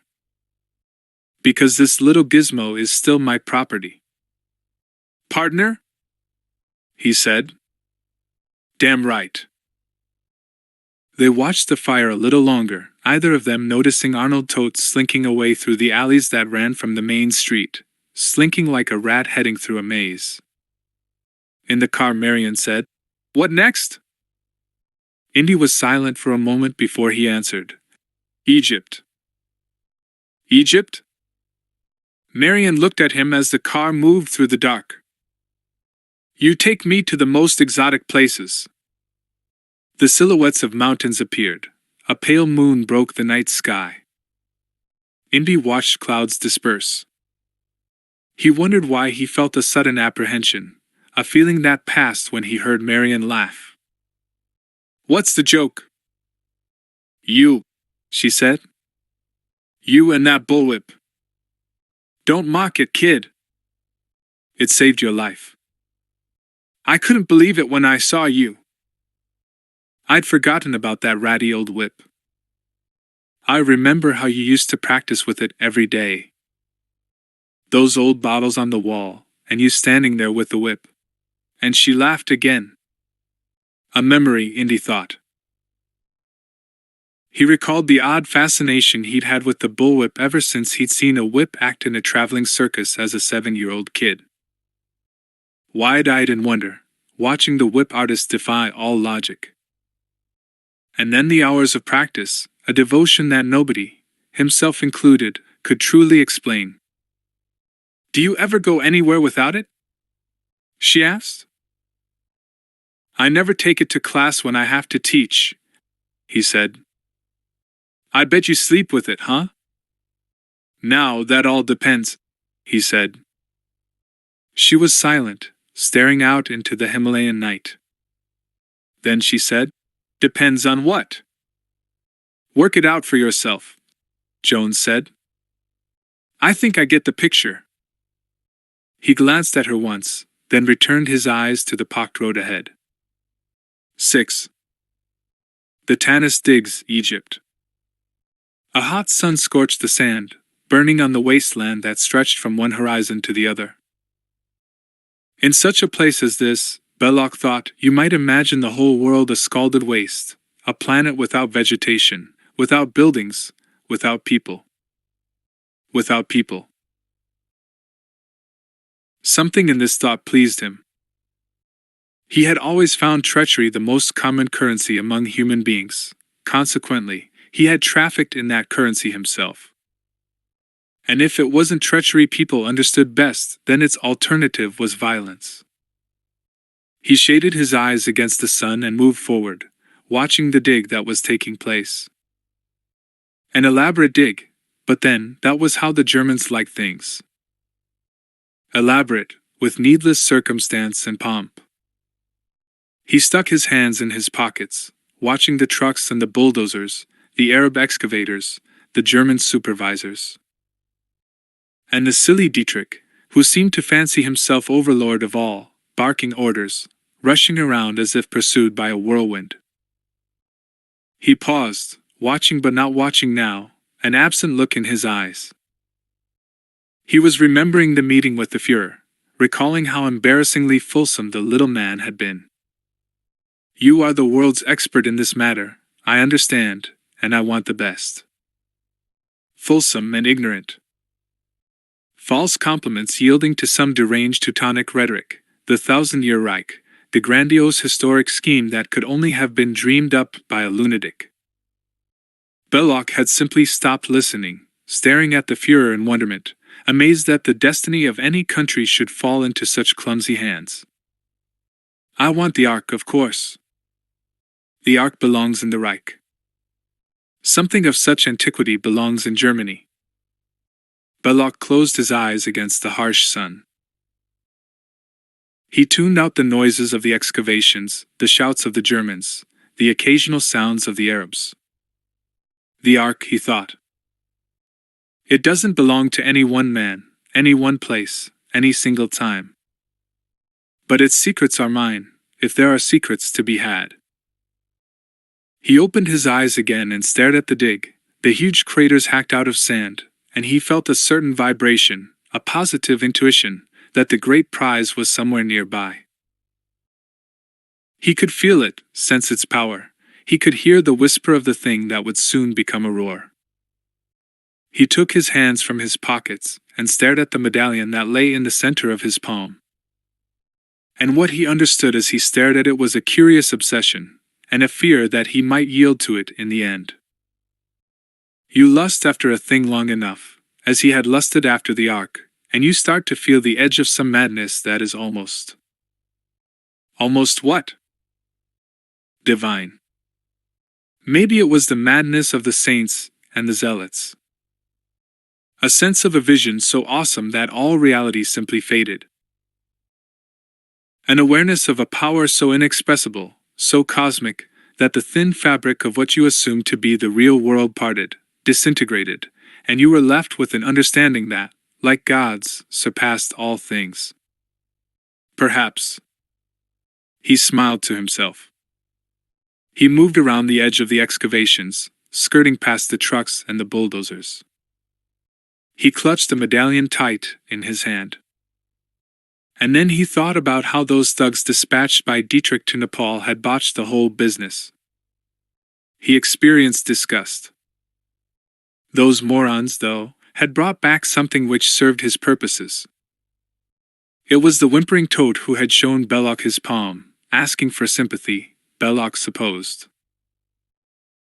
Not realizing he had, seared into his flesh, a perfect copy of the very thing he had failed to retrieve. It had been amusing to see Toad sitting restlessly for hours, days, while he, Belloc, painstakingly fashioned a perfect copy. He'd worked meticulously, trying to recreate the original. But it wasn't the real thing, the historic thing. It was accurate enough for his calculations concerning the map room and the Well of the Souls, but he had wanted the original badly. Belloc put the medallion back inside his pocket and walked over to where Dietrich was standing. For a long time he said nothing, pleased by the feeling that his presence gave the Germans some discomfort. Eventually Dietrich said, "It's going well, don't you think?" Belloc nodded, shielding his eyes again. He was thinking of something else now, something that disturbed him. It was the piece of information that had been brought back by one of Dietrich's lackeys from Nepal. Indiana Jones. Of course, he should have known that Jones would appear on the scene sooner or later. Jones was troublesome, even if the rivalry between them always ended in his defeat. He didn't have, Belloc thought, the cunning, the instinct, the killing edge. But now he had been seen in Cairo with the girl who was Ravenwood's daughter. Dietrich turned to him and said, "Have you come to a decision about that other matter we discussed?" "I think so," Belloc said. "I assume it is the decision I imagined you would reach?" "Assumptions are often arrogant, my friend." Dietrich looked at the other man silently. Belloc smiled. "In this case, though, you are probably correct. You wish me to attend to it?" Belloc nodded. "I trust one can leave the details to you." "Naturally," Dietrich said. 7. Cairo. The dark was warm and still, the air like a vacuum. It was dry, hard to breathe, as if all moisture had evaporated in the heat of the day. Indy sat with Marion in a coffee house, rarely taking his eyes from the door. For hours now, they had been moving through back streets and alleys, staying away from the central thoroughfares, and yet he'd had the feeling all the time that he was being watched. Marion looked exhausted, drained, her long hair damp from sweat. And it was clear to Indy that she was becoming more and more impatient with him. Now she was staring at him over the rim of her coffee cup in an accusing fashion. He watched the door, scrutinized the patrons that came and went, and sometimes turned his face upward to catch the thin passage of air that blew from the creaking overhead fan. "You might have the decency to tell me how long we're going to creep around like this," Marion said. "Is that what we're doing?" "It would be obvious to a blind man that we're hiding from something, Jones. And I'm beginning to wonder why I left Nepal. I had a thriving business, don't forget. A business you torched." He looked at her and smiled and thought how vibrant she appeared when she was on the edge of anger. He reached across the small table and touched the back of her hand. "We're hiding from the kind of jokers we encountered in Nepal. Okay. I buy that. But for how long? Until I get the feeling that it's safe to go." "Safe to go where? What do you have in mind?" "I'm not exactly without friends." She sighed and finished her coffee, then leaned back in her chair and shut her eyes. "Wake me when you've made up your mind, okay?" Indy stood up and pulled her to her feet. "It's time," he said. "We can leave now." "Brother," she said. "Just as I was trying to get some beauty sleep." They went out into the alleyway, which was almost deserted. Indy paused, looking this way and that. Then he took her by the hand and began to walk. "You want to give me some idea of where we're headed exactly?" "The house of Salah." "And who is Salah?" "The best digger in Egypt." He only hoped Salah still lived in the same place. And beyond that there was another hope, a deeper one, that Salah was employed in the Tanis dig. He paused at a corner, a junction where two narrow alleys branched away from one another. "This way," he said, still pulling at Marion's arm. She sighed, then yawned. She followed. Something moved in the shadows behind them, something that might have been human. It moved without noise, gliding quickly over the concrete. It knew only to follow the two people who walked ahead of it. Indy was welcomed into Salah's house as if only a matter of weeks had passed since they last met. But it had been years. Even so, Salah had changed very little. The same intelligent eyes in the brown face, the same energetic cheerfulness, the hospitable warmth. They embraced as Salah's wife, a large woman called Faya, ushered them inside the house. The warmth of the greeting touched Indy. The comfortable quality of the house made him feel at ease immediately, too. When they sat down at the table in the dining room, eating food that Faya had produced with all the haste of a culinary miracle, he looked over at the other table in the corner, where Salah's children sat. "Some things change after all," he said. He placed a small cube of lamb into his mouth and nodded his head in the direction of the kids. "Ah," Salah said. His wife smiled in a proud way. "The last time there were not so many." "I can remember only 3, Indy said. "Now there are 9, Salah said. 9, and Indy shook his head in wonderment. Marion got up from the table and went over to where the children sat. She talked to each of them, touched them, played briefly with them, and then she came back. Indy imagined he saw some kind of look, something indeterminate yet obviously connected with a love of children, pass between Marion and Faya. For his part, he never had time for kids in his life. They constituted the kind of clutter he didn't need. "We have made a decision to stop at 9, Salah said. "I'd call that wise," Indy said. Salah reached for a date, chewed on it silently for a moment, and then said, "It really is good to see you again, Indiana. I've thought about you often. I even intended to write, but I'm a bad correspondent. And I assumed you were even worse." "You assumed right." Indy reached for a date himself. It was plump and delicious. Salah was smiling. "I won't ask you immediately, but I imagine you haven't come all the way to Cairo just to see me.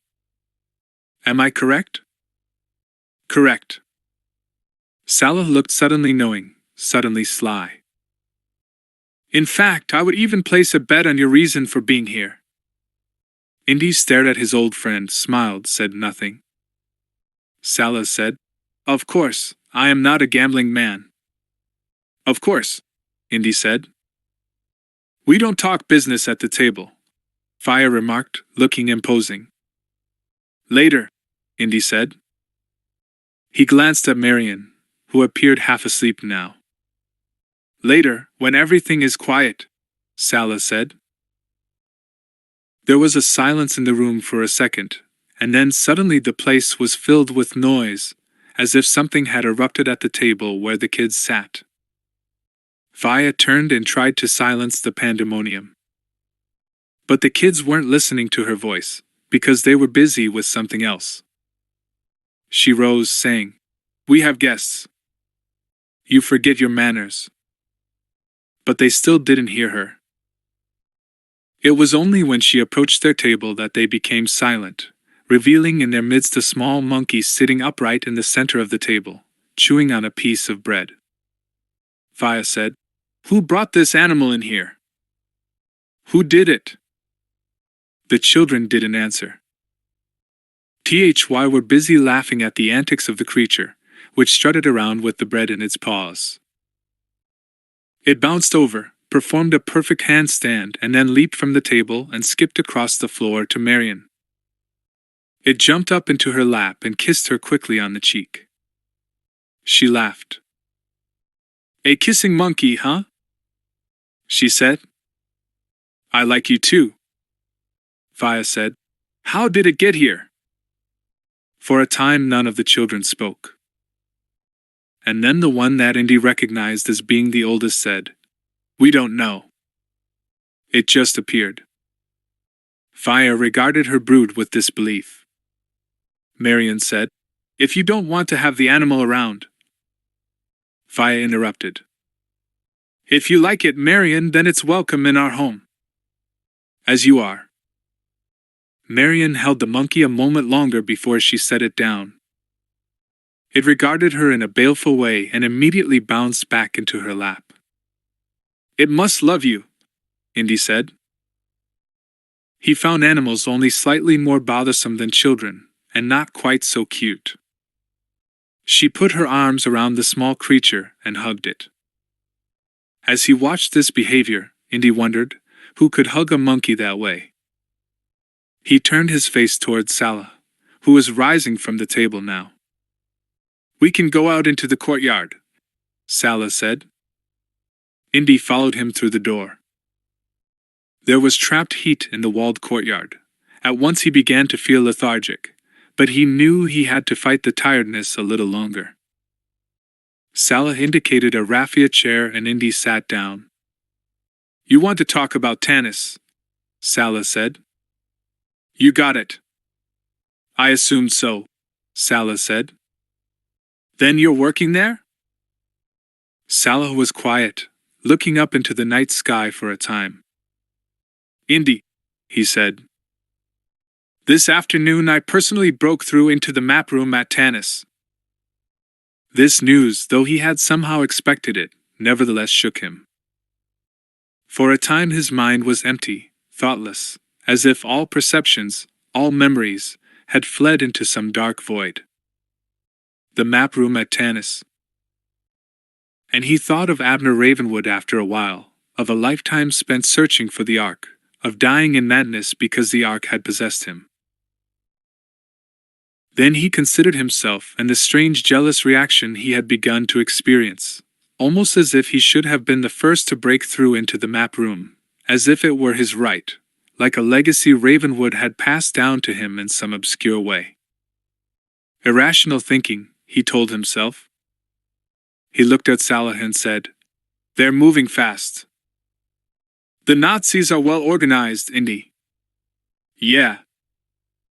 At least they're good at something, even if it's only following orders. Besides, they have the Frenchman in charge." "The Frenchman?" "Belloc." Indy was silent, sitting upright in his chair. Belloc. Wasn't there anywhere in the world the bastard wouldn't turn up?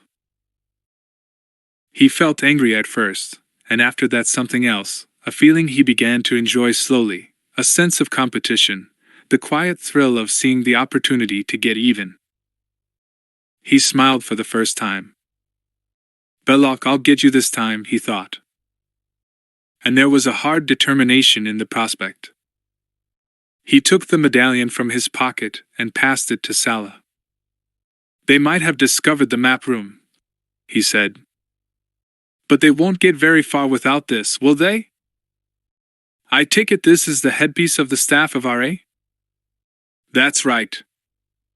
The markings on it are unfamiliar to me. What do you make of it?" Salah shook his head. "Personally, nothing. But I know someone who would. I can take you to meet him tomorrow."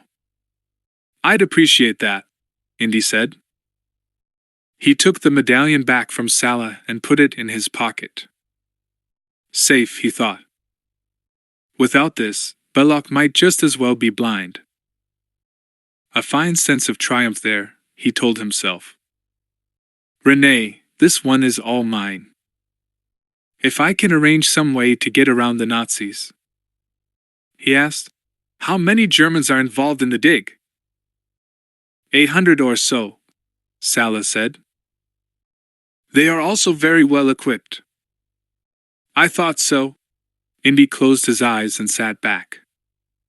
He could feel sleep press in on him. "I'll think of something," he said to himself. "Soon." "It worries me, Indy," Salah said. "What does?" "The Arkansas. If it is there at Tanis." Salah lapsed into silence, an expression of suppressed anguish on his face. It is not something man was meant to disturb.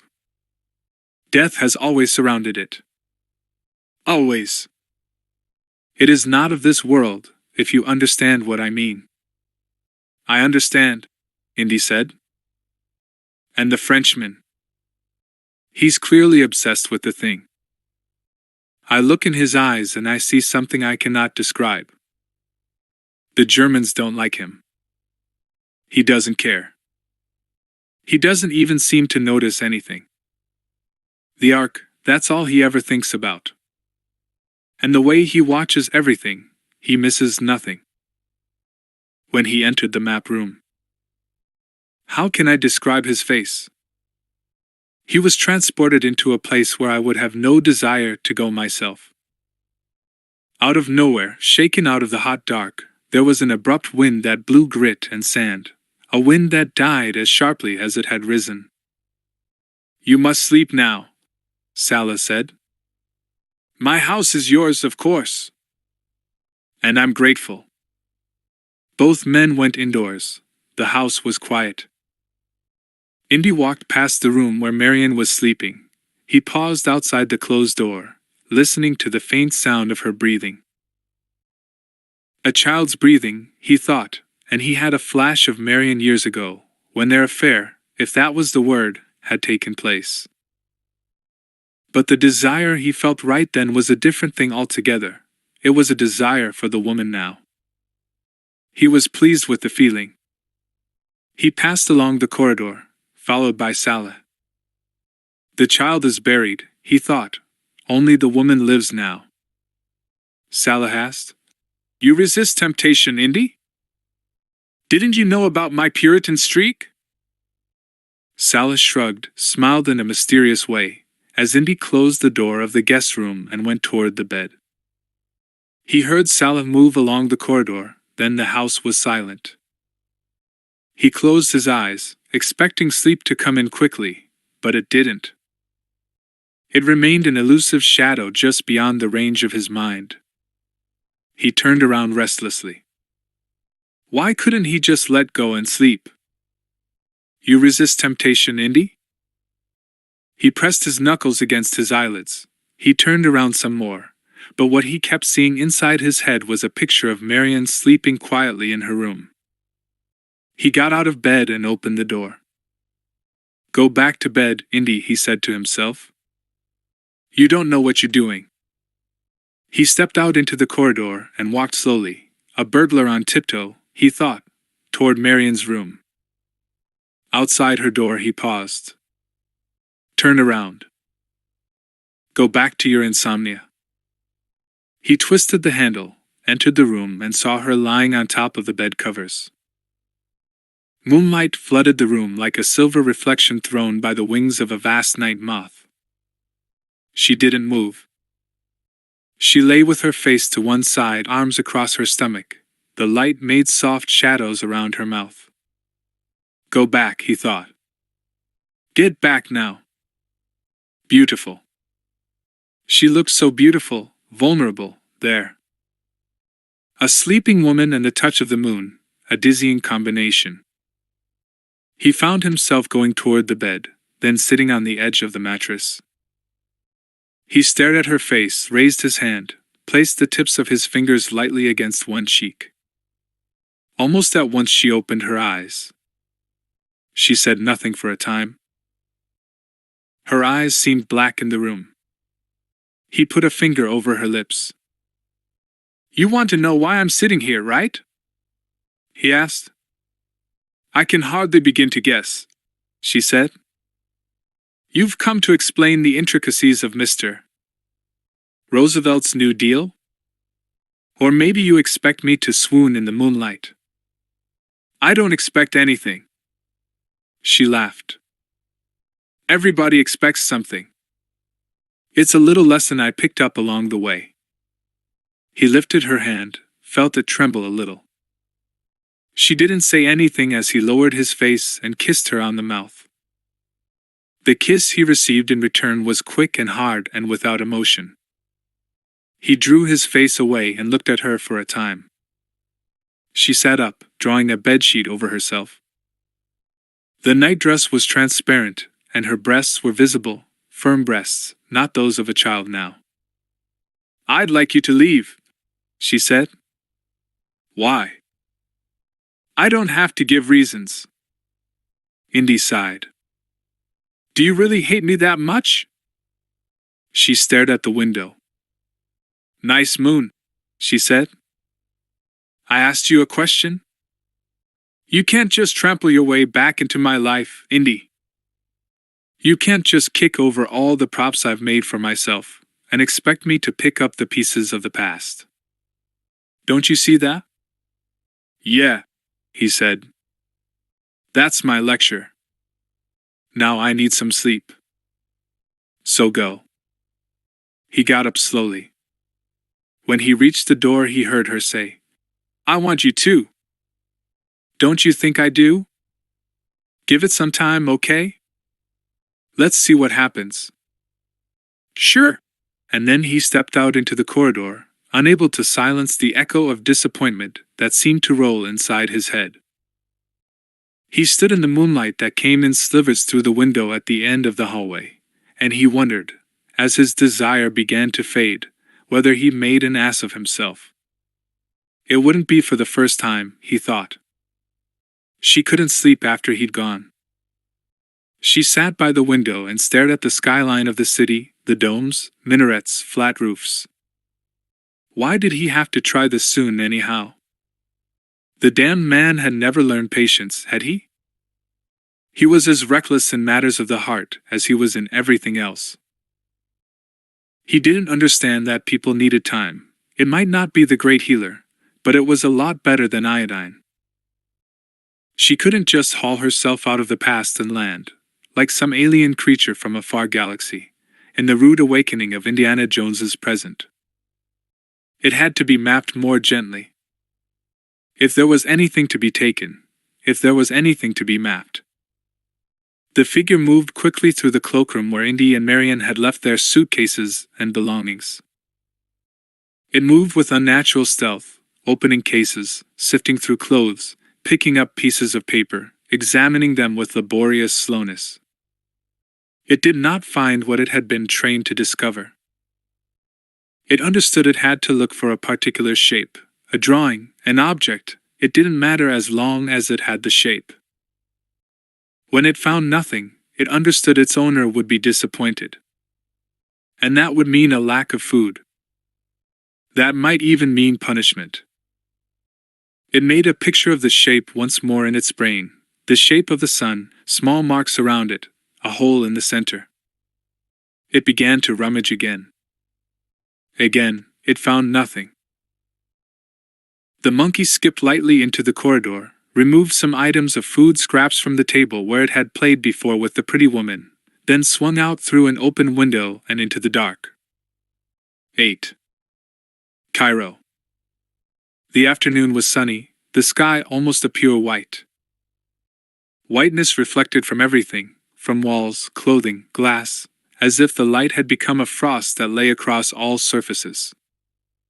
"Did we need the monkey?" Indy asked. They were going quickly through the crowded street, passing the bazaars, the merchants.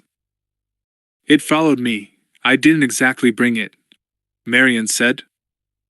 "It must be attached to you." "It's not so much me it's attached to, Indy.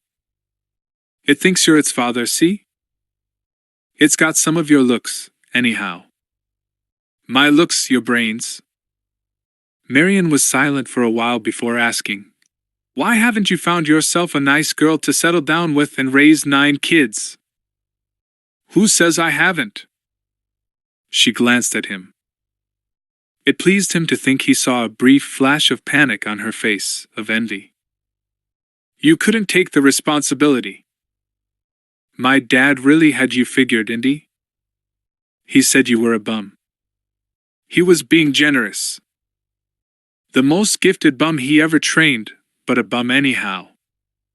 He loved you, you know that? It took a hell of a lot for you to alienate him." Indy sighed. "I don't want to rehash it, Marion." "I don't want that either," she said. "But sometimes I like to remind you. An emotional hypodermic, is that it? A jag, right? You need it to keep you in your place." Indy began to walk more quickly. There were times when, despite his own defenses, she managed to slide just under his skin. It was like the unexpected desire he'd felt last night. "I don't need it," he thought. "I don't need it in my life." Love means some kind of order, and you don't want order when you've become accustomed to thriving on chaos. "You haven't told me where we're going yet," Marion said. "We meet Salah, then we go see Salah's expert, Imam." "What I like is how you drag me everywhere," Marion said. "It reminds me of my father sometimes. He dragged me around the globe like I was a rag." They reached a fork in the street. All at once the monkey pulled itself free of Marion's hand and ran through the crowd in quick, loping movements. "Hey!" Marion shouted. "Get back here!" Indy said, relieved. "Let it go. I was just getting used to it." Indy gave her a dirty look, caught her by the hand, and made her keep up with him. The monkey scuttled along, slipping through the crowds that jammed the street. It avoided the outstretched hands of people who wanted to touch it, then it turned a corner and stepped into a doorway. There it leaped into the arms of the man who had trained it. He had trained it very well. He held it against his body, popped a confection in its mouth, and then moved out of the doorway. The monkey was better than a bloodhound, and 100 times smarter. The man looked along the narrow street, raising his face toward the rooftops. He waved. From a nearby rooftop somebody waved back. Then he patted the animal. It had done its job very well, following the two who were to be killed, tracking them as diligently as a predator but with infinitely more charm than that. Good, the man thought. Very good. Indy and Marion turned into a small square, a place cramped by the stalls of vendors, the crowds of shoppers. Indy stopped suddenly. That old instinct was working on him now, working over his nerve ends, making him tingle. Something is about to happen, he thought. He looked through the crowds. Exactly what? Why have we stopped? Marion asked. Indy said nothing. This crowd. How could he tell anything from this bunch of people? He reached inside his jacket and gripped the handle of the bullwhip. He stared into the crowd again. There was a group that moved toward him, moved with more purpose than any of the ordinary shoppers. A few Arabs. A couple of guys who were European. With his sharp eyesight, Indy saw the flash of something metallic and he thought, a dagger. He saw it glint in the hand of an Arab who was approaching them quickly. Indy hauled the whip out, lashed, listened as it split air with the sound of some menacing melody. It curled around the hand of the Arab and the dagger went slicing harmlessly into nowhere. But then there were more people advancing toward them, and he had to think fast. Get out of here, he said to Marion, and gave her a quick shove. Run! But Marion wasn't running. Instead, she seized a broom from a nearby stall and swung it into the throat of another Arab, who slumped to the ground. Go, Indy said again. Go! The hell I will, she said. There were too many of them, Indy thought. Too many to fight, even with her help. He watched the blade of an axe swing, and he struck with the whip again, this time around the Arab's neck. He pulled tight and the man moaned before he dropped. And then one of the Europeans was on him, trying to drag the whip from his hand. Indy swung his leg high, smashing his foot into the man's body. The man clutched his chest and fell backward into a fruit stall, toppling amid spilled and squashed vegetables that looked like a mad still life. Indy noticed a gate in a wall and reached for Marion, pushing her through it, then drawing the bolt so she couldn't get out despite her cries and protestations. He looked around the square, striking with his whip, knocking away the props of stalls. Chaos, utter chaos, and he loved it. A blade swung at him, and he ducked just in time, hearing the steel whistle above his head. Then he flicked his whip and wrapped it around the Arab's ankles, bringing him down in a pile of scattered vases and broken jars, while the merchant screamed angrily. He surveyed the wreckage. He wondered if there were any more takers. The urge for action he felt was exalting. Nobody moved except the merchants who had seen their stalls wrecked by some lunatic with a bullwhip. He began to back away, moving toward the door in the wall, reaching for the bolt as he did so. He could hear Marion banging on the wood. But before he could slide the bolt, a burnished figure lunged toward him with a machete. Indy raised his arm to fend off the blow, catching the man by the wrist and struggling with him. Marion stopped banging and backed away from the door, looking for some other access to the square.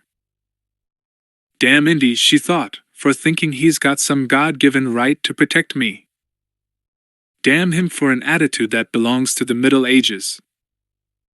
She turned down the narrow alleyway in which she found herself, and then stopped dead. An Arab was walking toward her, walking in quick, menacing steps. She slipped down the nearest alley, heard the man coming up from behind. A dead end. A wall. She hoisted herself onto the top of the wall, listening to the Arab grunt as he chased her. She scrambled over, got to the other side, hid herself in an alcove between buildings. The Arab unsuspectingly went past her and, After a moment, Marian peered out. He was coming back again, this time in the company of one of the Europeans. She stepped back inside the alcove, breathing hard even as she tried despairingly to still her lungs, to stop the rattle of her heart. What do you do in a situation like this? She thought. You hide, don't you? You plain hide. She had stepped back further into the alcove, seeking the shadows, the dark places, when she encountered a rattan basket. Okay, she thought, so you feel like one of the 40 thieves, but there was an old saying about any port in a storm, right? She climbed inside the basket, pulled the lid in place, and remained there in a crouching position. Be still. Don't move.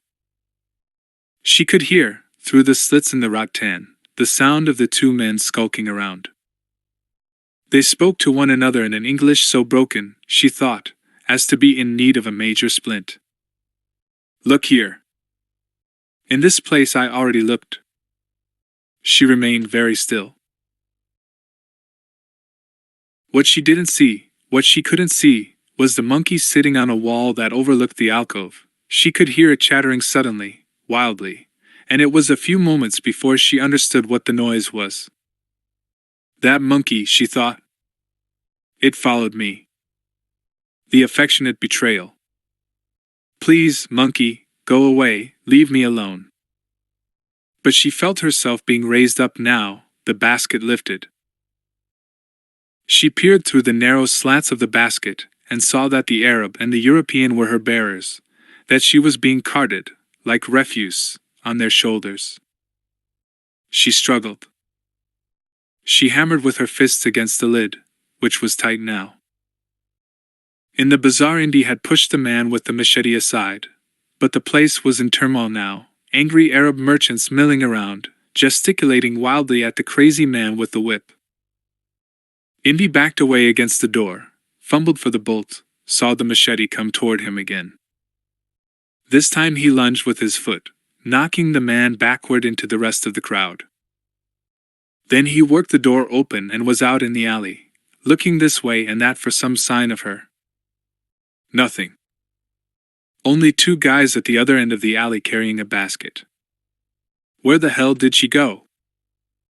And then, as if from nowhere, he heard her voice call his name, and the echo was strangely chilling. The basket. He saw the lid move as the two carriers turned the corner. Briefly, a strange chattering sound drew his attention from the basket, and he looked upward to see the monkey perched on the wall. It might have been deriding him.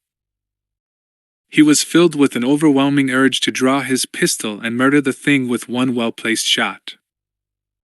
Instead, he ran quickly in the direction of the two men. He took the same turn they had made, seeing how fast they were running ahead of him with the basket wobbling between them. How could those guys move so quickly while they carried Marian's weight? He wondered. They were always one turn ahead of him, always one step in front. He followed them along busy thoroughfares filled with shoppers and merchants, where he had to push his way through frantically. He couldn't lose sight of that basket, he couldn't let it slip away like this. He pushed and shoved, he thrust people aside, he ignored their complaints and outcries. Keep moving. Don't lose sight of her. And then he was conscious of a weird noise, a chanting sound that had somber undertones, a certain melancholy to it. He couldn't place it, but somehow it stopped him. He was disoriented. When he started to move again, he realized he had lost her. He couldn't see the basket now. He started to run again, pushing through the crowd. And the strange sound of the lament, if that was what it was, became louder, more piercing. At the corner of an alley he stopped. There were two Arabs in front of him carrying a rattan basket. Immediately, he drew his whip and brought one of them down, hauled the whip away, then let it flash again. It cracked against the other Arab's leg, encircling it, entwining it like a slender reptile. The basket toppled over and he stepped toward it. No, Marian. Confused, he looked at what had spilled out of the thing. Guns, rifles, ammo. The wrong basket. He backed out of the alley and continued up the main street of bazaars, and the odd wailing sound became louder still. He entered a large square, overwhelmed by the sudden sight of misery all around him, a square of beggars, the limbless, the blind, the half-born who held out stumps of arms in front of themselves in some mindless groping for help. There was the smell of sweat and urine and excrement here, a pungency that filled the air with the tangibility of a solid object. He crossed the square, avoiding the beggars. And then he had to stop. Now he knew the nature of the moaning sound. At the far side of the square there was a funeral procession moving. Large and long, obviously the funeral march of some prominent citizen. Riderless horses hauled the coffin, priests chanted from the Quran, keening women walked up front with their heads wrapped in scarves, servants moved behind, and at the rear, cumbersome and clumsy, came the sacrificial buffalo. He stared at the procession for a time. How the hell could he go through that line? He looked at the coffin, ornate, opulent, held aloft, and then he noticed, through a brief break in the line, the basket being carried by the two men toward a canvas-covered truck parked in the farthest corner of the square. It was impossible to be sure over the noise of the mourners, but he thought he heard Marian screaming from inside. He was about to move forward and shove his way through the procession when it happened. From the truck a machine gun opened fire, raking the square, scattering the line of mourners and the mob of beggars. The priests kept up their chant until the blasts burst through the coffin itself, sending splinters of wood flying, causing the mummified corpse to slide through the broken lid to the ground. The mourners wailed with renewed interest. Indy zigzagged toward a well on the far side of the square, squeezing off a couple of shots in the direction of the truck. He slid behind the well, popping up in time to see the rattan basket being thrown into the back of the truck. Just then, almost out of his line of vision, barely noticeable, a black sedan pulled away. The truck, too, began to move. It swung out of the square. Before it could go beyond his sight, Indy took careful aim, an aim more precise than any other in his lifetime, and squeezed the trigger. The driver of the truck slumped forward against the wheel. The truck swerved, hit a wall, rolled over. As he was about to move toward it, he stopped in horror. He realized then he could never feel anything so intense in his life again, never so much pain, so much anguish, such a terrible, heavy sense of numbness. He realized all this as he watched the truck explode, flames bursting from it, fragments flying, the whole thing wrecked. And what he also realized was that the basket had been thrown into the back of an ammunition truck. That Marian was dead. Killed by a bullet from his own gun. How could it be? He shut his eyes, hearing nothing now, conscious only of the white sun beating against his closed lids. He walked for what seemed like a long time, unknowing, uncaring, his mind drifting back time and again to that point where he had leveled the gun and shot the driver. Why? Why hadn't he considered the possibility that the truck might be carrying something dangerous? You ruined her life when she was a girl. Now you've ended it when she was a woman. He walked the narrow streets, the alleys thronged with people, and he blamed himself over and over for the death of Marian. It was more pain than he could think about, more than he could bear. And he knew of only one remedy. He knew of only one reliable form of self-medication. So he found himself walking toward the bar where, earlier, he had arranged to meet Salah. That seemed locked in some dim past now, another world, a different life. Even a different man. He saw the bar, a rundown place. He stepped inside and was assailed by thick tobacco smoke, the smell of spilled booze. He sat on a stool by the bar. He ordered a fifth of bourbon and drank one monotonous glass after another. wondering, as he grew more inebriated, what it was that made some people tick while others were as animated as broken clocks. What was that clockwork so necessary to successful relationships that some people had and others didn't? He let the question go around in his mind until it shed its sense, floating through alcoholic perceptions like a ghost ship. He reached for another drink. Something touched his arm and he twisted his head slowly to see the monkey on the bar. That stupid primate to which Marion had become so witlessly attached.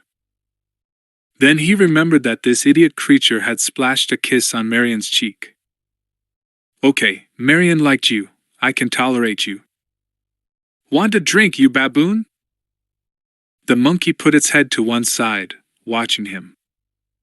Indy was aware of the barman watching him as if he were a fugitive from a nearby asylum. And then he was aware of something else. 2, 3 men, Europeans, Germans, he assumed, from their accents, had crowded around him.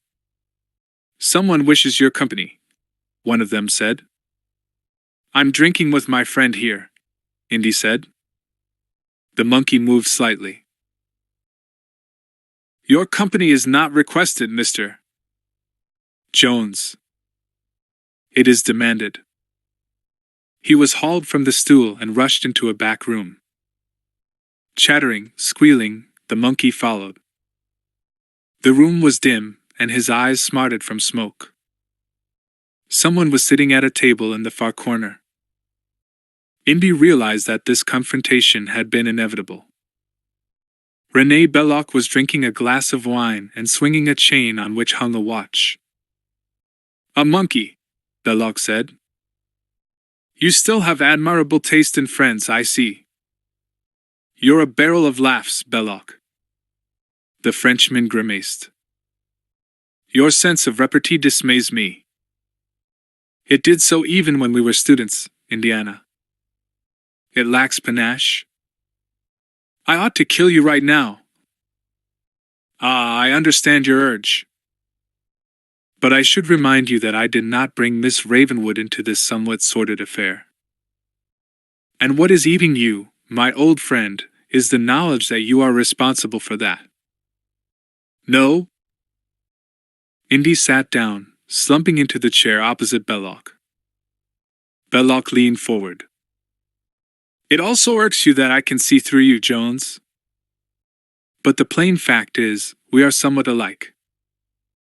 Through bloodshot eyes, Indy stared at Belloc. No need to get nasty. Consider this, Belloc said. Archaeology has always been our religion, our faith. We have both strayed somewhat from the so-called true path, admittedly. We are both given to the occasional, dubious transaction. Our methods are not so different as you pretend. I am, if you like, a shadowy reflection of yourself. What would it take to make you the same as me, Professor? A slight cutting edge? A sharpening of the killer instinct, yes? Indy said nothing. Belloc's words came to him like noises muffled by a fog. He was talking nonsense, pure nonsense, which sounded grand and true because it was delivered in a French accent that might be described as quaint, charming. What Indy heard was the hissing of some hidden snake. You doubt me, Jones? Consider, what brings you here? The lust for the Ark, am I correct? The old dream of antiquity. The historic relic, the quest, why, it might be a virus in your blood. You dream of things past. Belloc was smiling, swinging a watch on a chain. He said, Look at this watch. Cheap. Nothing. Take it out into the desert and bury it for 1,000 years and it becomes priceless. Men will kill for it. Men like you and me, Jones. The Ark, I admit, is different. It is a little removed from the profit motive, of course. We understand this, you and I. But the greed is still in the heart, my friend. The vice we have in common. The Frenchman stopped smiling. There was a glassy look in his eyes, a distance, a privacy. He might have been conducting a conversation with himself. You understand what the Ark is? It is like a transmitter. Like a radio through which one might communicate with God. And I am very close to it. Very close to it, indeed. I have waited years to be this close. And what I am talking about is beyond profit, beyond the lust of simple acquisition. I am talking about communicating with that which is contained in the Arkansas. You buy it, Belloc? You buy the mysticism? The power? Belloc looked disgusted. He sat back. He placed the tips of his fingers together. Don't you? Indy shrugged. You are not sure, are you? Even you are not sure. Belloc lowered his voice. I am more than sure, Jones. I am positive. I don't doubt it for a moment now. My researches have always led me in this direction. I know. You're out of your mind, Indy said. A pity it ends this way, Belloc said. You have at times stimulated me, a rare thing in a world so weary as this one. That thought makes me happy, Belloc. I'm glad. Truly. But everything comes to an end. Not a very private place for murder. It hardly matters. These Arabs will not interfere in a white man's business. They do not care if we kill each other off. Belloc rose, smiling. He nodded his head in a curt way. Indy, stalling for time, for anything, said, I hope you learned something from your little parley with God, Belloc. Naturally. Indy braced himself. There wasn't time to turn swiftly and try for his pistol, and even less time to reach his bullwhip. His assassin sat directly behind him. Belloc was looking at his watch. Who knows, Jones? Perhaps there will be the kind of hereafter where souls like you and me meet again. It amuses me to think that I will outwit you there as well. There was a sound from outside now. It was an incongruous sound, the collective chattering of excited young children, a happy sound Indy associated with a Christmas morning. It wasn't what he expected to hear in the death chamber. Belloc looked toward the door in surprise. Salah's children, all 9 of them, were trooping into the room and calling Indy's name. Indy stared as they surrounded him, as the smaller ones clambered on his knees while the others made a circle in the manner of frail human shields. Some of them began to climb on his shoulders. One had managed to drape himself over Indy's neck in a piggyback ride style, and still another was hugging his ankles. Belloc was frowning. You imagine you can back out of here, do you? You imagine this insignificant human bracelet will protect you? I don't imagine anything, Indy said. How utterly typical, Belloc answered. They were pulling him toward the door now. He was being tugged and yanked even as they were shielding him. Salah. It must have been Salah's plan to risk his children and send them into this bar and contrive to get him safely out somehow. How could Salah have taken such a risk? Belloc was sitting once again, arms folded. The look on his face was that of a reluctant parent at a school play. He shook his head from side to side. I will regale the next meeting of the International Archaeological Society with the tale of your disregard for the laws governing child labor, Jones. You're not even a member. Belloc smiled, but only briefly. He continued to stare at the children and then, as if he were deciding something, turned toward his accomplices. He raised his hand, a gesture that indicated they should put their weapons away. I have a soft spot for dogs and children, Jones. You may express your gratitude in some simple form, which would suit you. But small children will not become your saviors when we next meet. Indy was moving back rapidly. And then he slipped out, with the kids clutching him like a precious toy. Sal's truck was parked outside, a sight that filled Indy with delight, the first event of the day that even remotely lifted his spirits. Belloc finished his glass of wine. He heard the truck pull away. As the sound died in the distance, he thought, with an insight that surprised him vaguely, that he was not yet ready to kill Indy. That the time was not exactly ripe. It hadn't been the presence of the children at all, they hardly mattered. It was rather the fact that he wanted, somewhere in a place he did not quite fathom, a remote corner of understanding, to spare Jones, to let the man live a little longer. There are some things, after all, worse than death, he thought. And it amused him to ponder the agony, the anguish, that Jones would be going through. There was the girl, for one thing, which would have been punishment enough, torture enough. But there was also the fact, just as punishing, perhaps even more so, that Jones would live to see the arc slip through his fingers. Belloc threw back his head and laughed, and his German accomplices, their appetite for killing unsatisfied, stared at him in bewilderment. In the truck, Indy said, "Your kids have a sense of timing that would outdo the U.S. Marines, Sala." I understood the situation. I had to act quickly, Sala said. Indy stared at the road ahead, darkness, thin lights, people parting from the path of the truck. The kids were in the back, singing and laughing.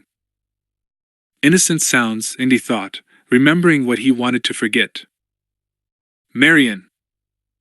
"I know," Sala said. "The news reached me earlier. I'm sad." "More than sad?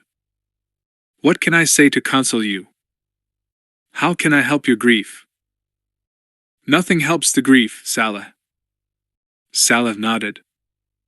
"I understand, of course. But you can help me in other ways. You can help me beat those bastards." "You have my help, Indiana," Sala said. "Any time at all."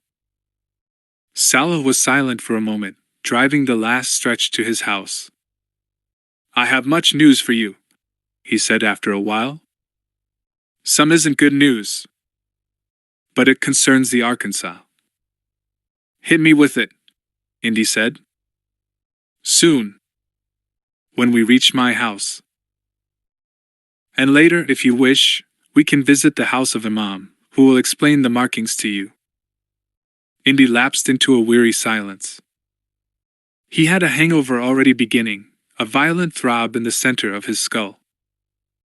And if his senses had been sharper, his intuition less blunted by booze, he might have noticed the motorcycle that had followed the truck from the bar.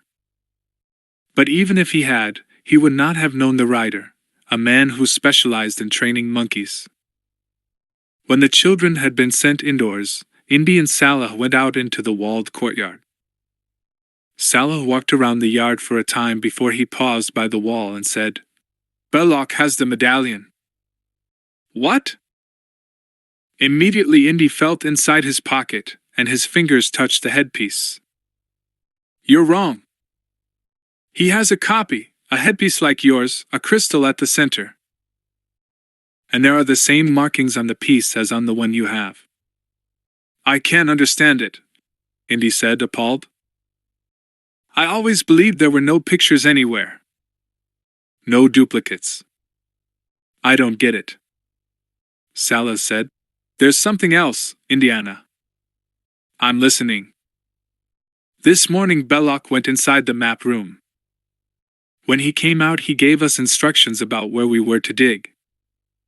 A new spot, away from the general dig."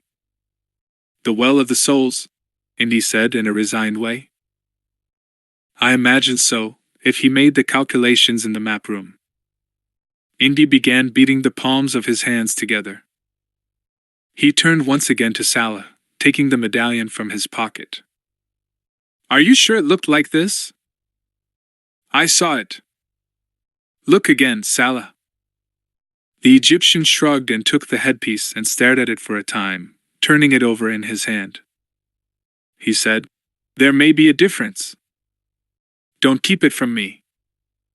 I think that Belloc's medallion had markings on one side only." "Are you sure?" "I'm reasonably sure." "No," Indy said. "All I need to know is what the markings mean." "Then we should go to the house of Imam." "We should go now." Indy said nothing. Followed by Saleh, he left the courtyard and stepped out into the alley. He felt an urgency now. The Ark, yeah, but it was more than just the Ark now. It was for Marion. If her death was to make any sense, he had to get to the Well of the Souls before Belloc. If death could ever make sense, he thought. They climbed into Salah's truck, and as they did, Indy noticed the monkey in the back. He stared at it. Wasn't it ever going to be possible to lose the thing? Pretty soon it would get around to learning human speech and calling him Dad. A echo in there caused him pain, Marion's little joke about the creature having his looks. The monkey chattered and rubbed its forepaws. After the truck had gone a little way, the motorcycle emerged from the darkness and followed. The house of Imam was located on the outskirts of Cairo, built on a slight rise. It was an unusual construction, reminding Indy a little of an observatory. Indeed, as he and Salah, followed by the monkey, walked toward the entranceway, he noticed an opening in the roof of the house from which there emerged a large telescope. Salah said, "Imam has many interests, Indiana. Priest. Scholar. Astronomer. If anyone can explain the markings, he can." Ahead, the front door was opened. A young boy stood there, nodding his head as they entered. "Good evening, Abu," Salah said. "This is Indiana Jones." A brief, courteous introduction. "Indiana, this is Abu, Imam's apprentice." Indy nodded, smiled, impatient to meet the scholar, who appeared at that moment at the end of the hallway. An old man in threadbare robes, his hands gnarled and covered with the brown spots of age. His eyes, though, were lit with curiosity and life. He bowed his head in a silent greeting. They followed him into his study, a large room strewn with manuscripts, pillows, maps, ancient documents. You could feel it here, Indy thought, a lifetime of dedication to the pursuit of knowledge. Every moment of every day a learning experience. Nothing wasted. Indy passed the medallion to Imam, who took it silently and carried it to a table at the back of the room where a small lamp was lit. He sat down, twisting the thing between his fingers, squinting at it. Indy and Salah sat down on some cushions, the monkey between them. Salah stroked the creature's neck. Silence. The old man took a sip of wine, then wrote something quickly on a small piece of paper. Indy twisted around, watching impatiently. It seemed Imam was examining the headpiece as if time were of no interest to him. "Patience," Salah said. "Hurry," Indy thought. The man parked his motorcycle some way from the house. He slipped alongside the house to its rear, looking in windows until he found the kitchen. He pressed himself close to the wall, watching the boy, Abu, rinse some dates at the sink. He waited. Abu put the dates in a bowl, then placed the bowl on the table. Still the man didn't move, more shadow now than substance. The boy picked up a decanter of wine, several glasses, placed them on a tray, then left the kitchen. Only then did the man move out of the shadows. He took a bottle from his cloak, opened it, and, after looking around the kitchen, stealthily poured some liquid from the bottle over the bowl of dates. He paused for a second. He heard the sound of the boy returning, and quickly, as silently as he entered, he slipped away again. Imam still hadn't spoken. Indy occasionally looked at Salah, whose expression was that of a man accustomed to periods of enormous patience, periods of waiting. The door opened. Abu came in with a decanter of wine and glasses and set the tray down on the table. The wine was tempting, but Indy didn't move for it. He found the silence unsettling. The boy went out, and when he next came back he was carrying food plates of cheese, fruit, a bowl of dates. Salah absently picked at a piece of cheese and chewed on it thoughtfully. The dates looked good, but Indy wasn't hungry. The monkey moved away, settling beneath the table. Silence still. Indy leaned forward and picked up one of the dates. He tilted his head back, tossed the date in the air and tried to catch it in his mouth as it fell, but it struck the edge of his chin and bounced away across the floor. Abu gave him a strange look, as if this Western custom were too insane to fathom, then picked up the dates and dropped it in an ashtray. Hell, Indy thought. My coordination must be shot. Look! Come over here and look, Imam suddenly said. His strange hoarse voice broke the silence with the solemn authority of a prayer. It was the kind of voice to which one responded without thinking twice. Over his shoulder, Indy and Salah watched Imam point to the raised markings. This is a warning. Not to disturb the Ark of the Covenant. Just what I need, Indy said. He bent forward, almost touching the frail shoulders of Imam. The other markings concern the height of the staff of R8 to which this headpiece must be attached. Otherwise, the headpiece by itself is of no use. Indy noticed the old man's lips were faintly blackened, that he rubbed them time and again with his tongue. Then Belloc got the height of the staff from his copy of the medallion, Indy said. Salah nodded. What do the markings say? Indy asked. This was the old way. This means 6 qadam high. About 72 inches, Salah said. Indy heard the monkey moving around the food table, picking at assorted bits and pieces. He went over and picked up a date, grabbing it before the monkey reached it. I am not finished, Imam said. On the other side of the headpiece there is more. I'll read it to you. And give back 1 qadam to honor the Hebrew God whose ark this is. Indy's hand stopped halfway to his mouth. You're sure Belloc's medallion has markings on one side only? He asked Salah. Positive. Indy started to laugh. Then Belloc's staff is 12 inches too long. They're digging in the wrong spot. Salah laughed too. The men hugged one another as Imam watched them, unsmiling. The old man said, I do not understand who Belloc is. I can only tell you that the warning about the ark is a serious one. I can also tell you that it is written, those who would open the ark and release its force will die if they look upon it. If they bring themselves face to face with it. I would heed these warnings, my friends.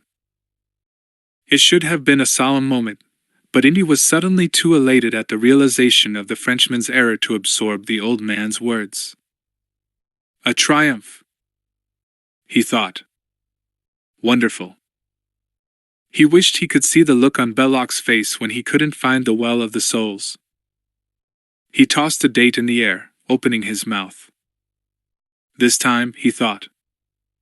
But Salah's hand picked the date out of the air before it could enter Indy's mouth. Hey! Salah gestured toward the floor under the table. The monkey lay there in a posture of death. It lay surrounded by date pits. Faintly one paw flickered, trembled, then the animal's eyes closed slowly. After that it didn't move again. Indy turned his face towards Salah. The Egyptian shrugged and said, Bad dates. 9. The Tanis digs, Egypt. The desert morning was burning, the stretches of sand shimmering. A landscape, Indy thought, in which a man would have every right to claim he saw mirages. He stared at the sky as the truck rattled along the road. He was uncomfortable in the burnous he'd borrowed from Salah, and he wasn't entirely convinced that he could pass himself off as an Arab anyhow, but anything was worth a shot. He turned around from time to time to look at the other truck that followed. Salah's friend Omar drove the second truck. In the back of it were 6 Arab diggers. There were another 3 in Salah's truck. Let's hope, he thought, that they're as trustworthy as Salah says. I am nervous, Salah said. I do not mind confessing it. Don't worry too much. You're taking a huge risk, Salah said. That's the name of this game, Indy remarked. He looked up at the sky again. The early sunlight beat the sands with the force of a raging hammer. Salah sighed. I hope we cut the staff to the correct size. We measured it pretty well, Indy said. He thought of the 5-foot stick that lay right then in the back of the truck. It had taken them several hours last night to cut the thing, to whittle the end so that the headpiece would fit. A strange feeling, Indy thought, placing the medallion on the stick. He had felt a sharp affinity with the past then, imaging other hands placing the same medallion in exactly that way so long ago. The 2 trucks came to a halt now. Indy got out and walked back to the truck driven by Omar. The Arab stepped down, raising his arm in greeting. And then he pointed to a spot in the distance, a place where the terrain was less flat, where sand dunes undulated. We will wait there, Omar said.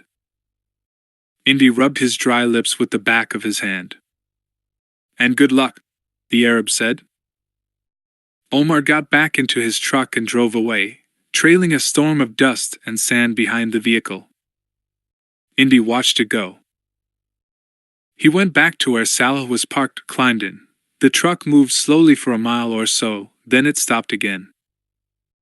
Salah and Indy got out, crossed a strip of sand, then laid down and looked across a depression in the land beneath them. The Tanis excavations. It was elaborate, extensive. It was obvious, from the amount of equipment below, the numbers of workers, that the Führer wanted the Ark badly. There were trucks, bulldozers, tents.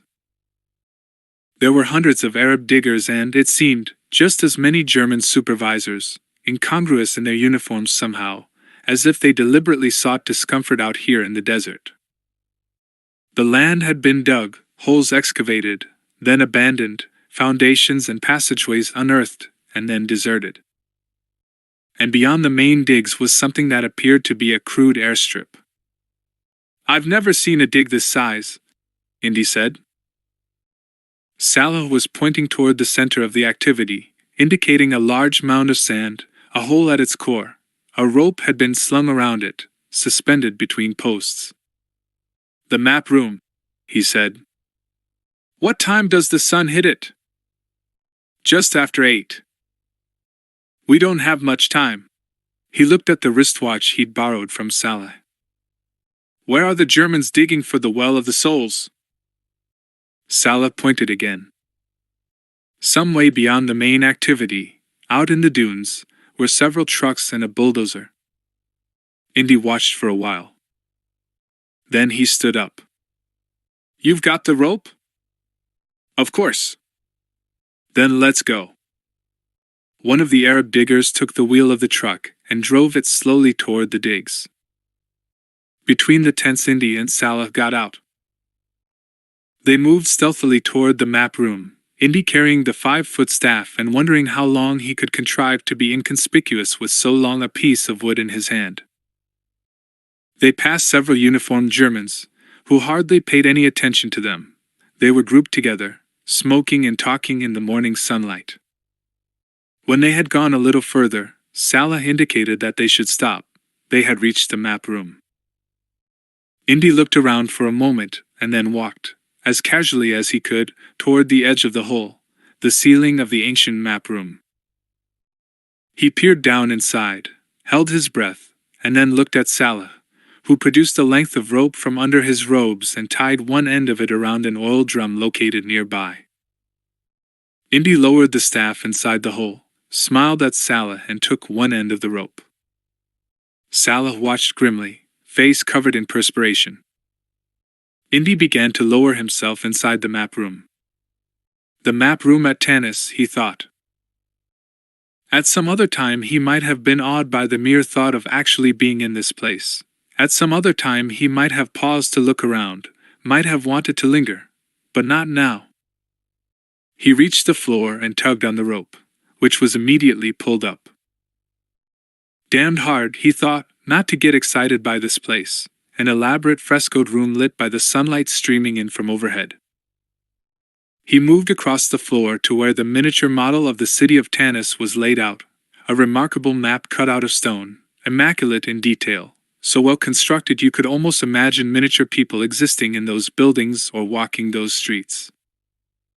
He couldn't help but be astonished by the craftsmanship of the map, the patience that must have gone into the construction. Alongside the map was a line created by embedded mosaic tiles.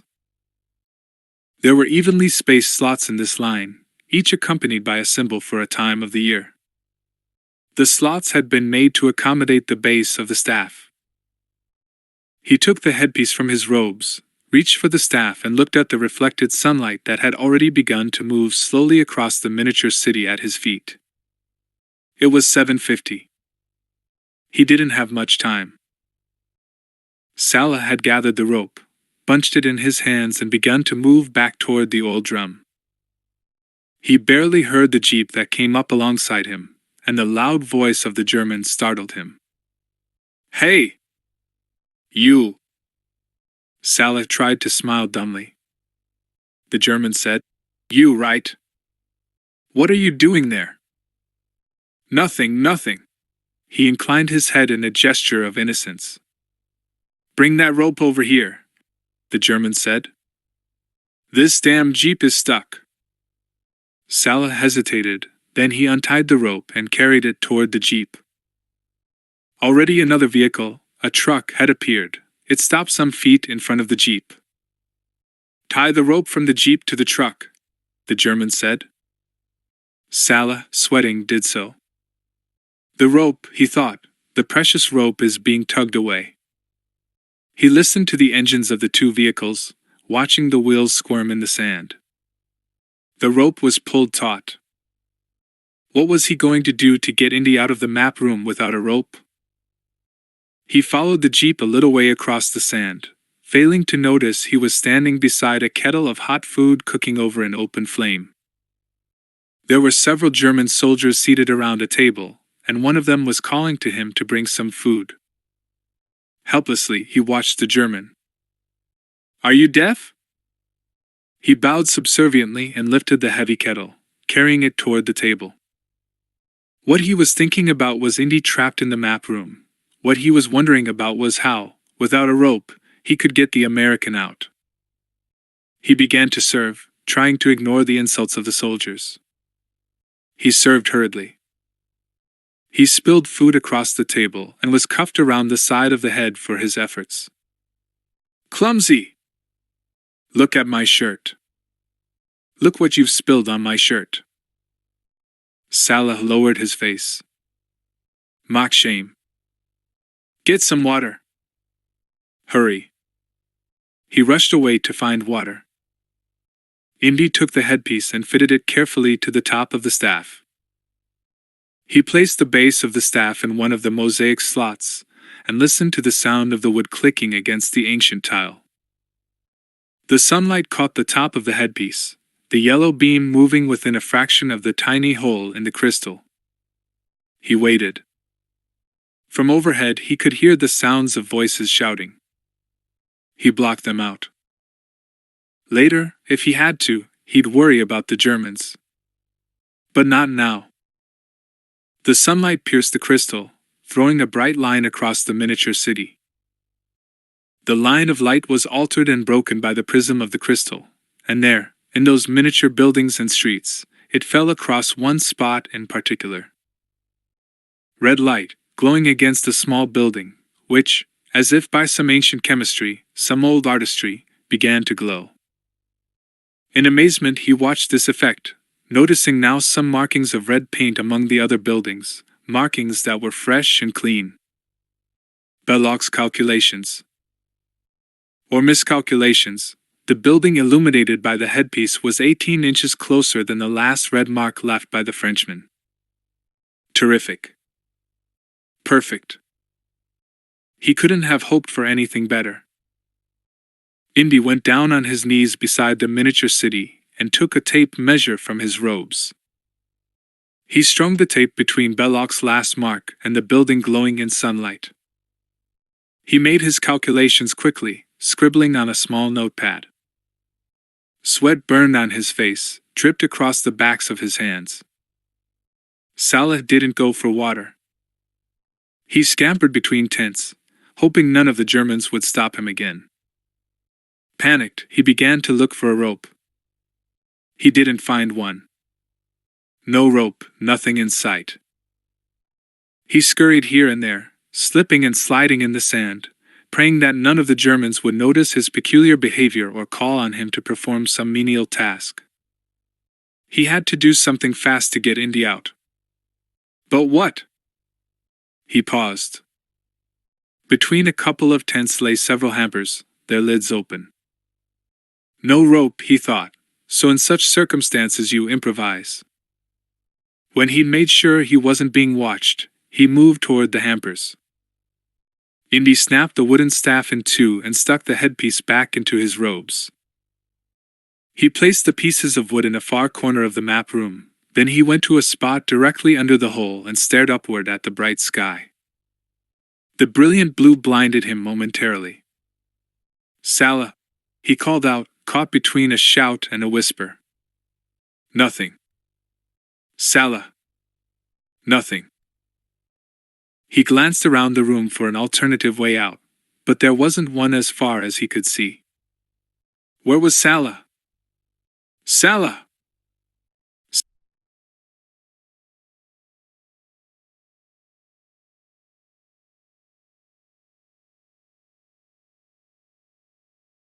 He watched the opening. He blinked against the harsh light, waited. There was a sudden movement above. Then something began to fall from the hole, and for a second he thought it was the rope, but it wasn't. Instead, what he saw descending was a bunch of clothing tied together, clumsily knotted to create a makeshift rope: shirts, tunics, pants, robes, and, of all things, a swastika flag. He caught hold of the line, tugged on it, and then began to climb. He surfaced, dropping flat on his stomach as Salah started to haul the line of clothing out. Indy smiled and the Egyptian stuffed the makeshift rope inside the oil drum. Then Indy rose and followed Salah quickly between some tents. They didn't see the German, who was walking up and down with an expression of dark impatience on his face. "You." "I'm still waiting for that water." Salah spread his hands apologetically. The German turned to Indy. "You're another lazy bastard. Why aren't you digging?"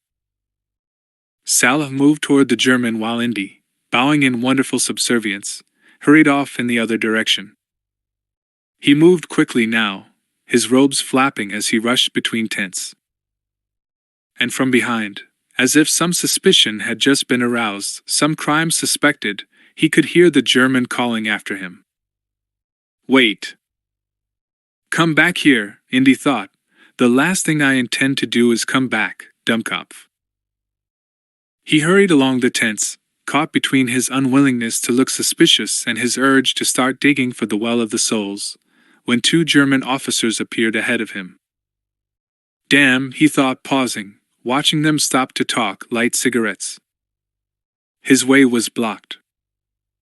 He slipped along the sides of the tents, hugging such shadow as he could find, and then he moved through an opening, a doorway, and stepped inside one of the tents.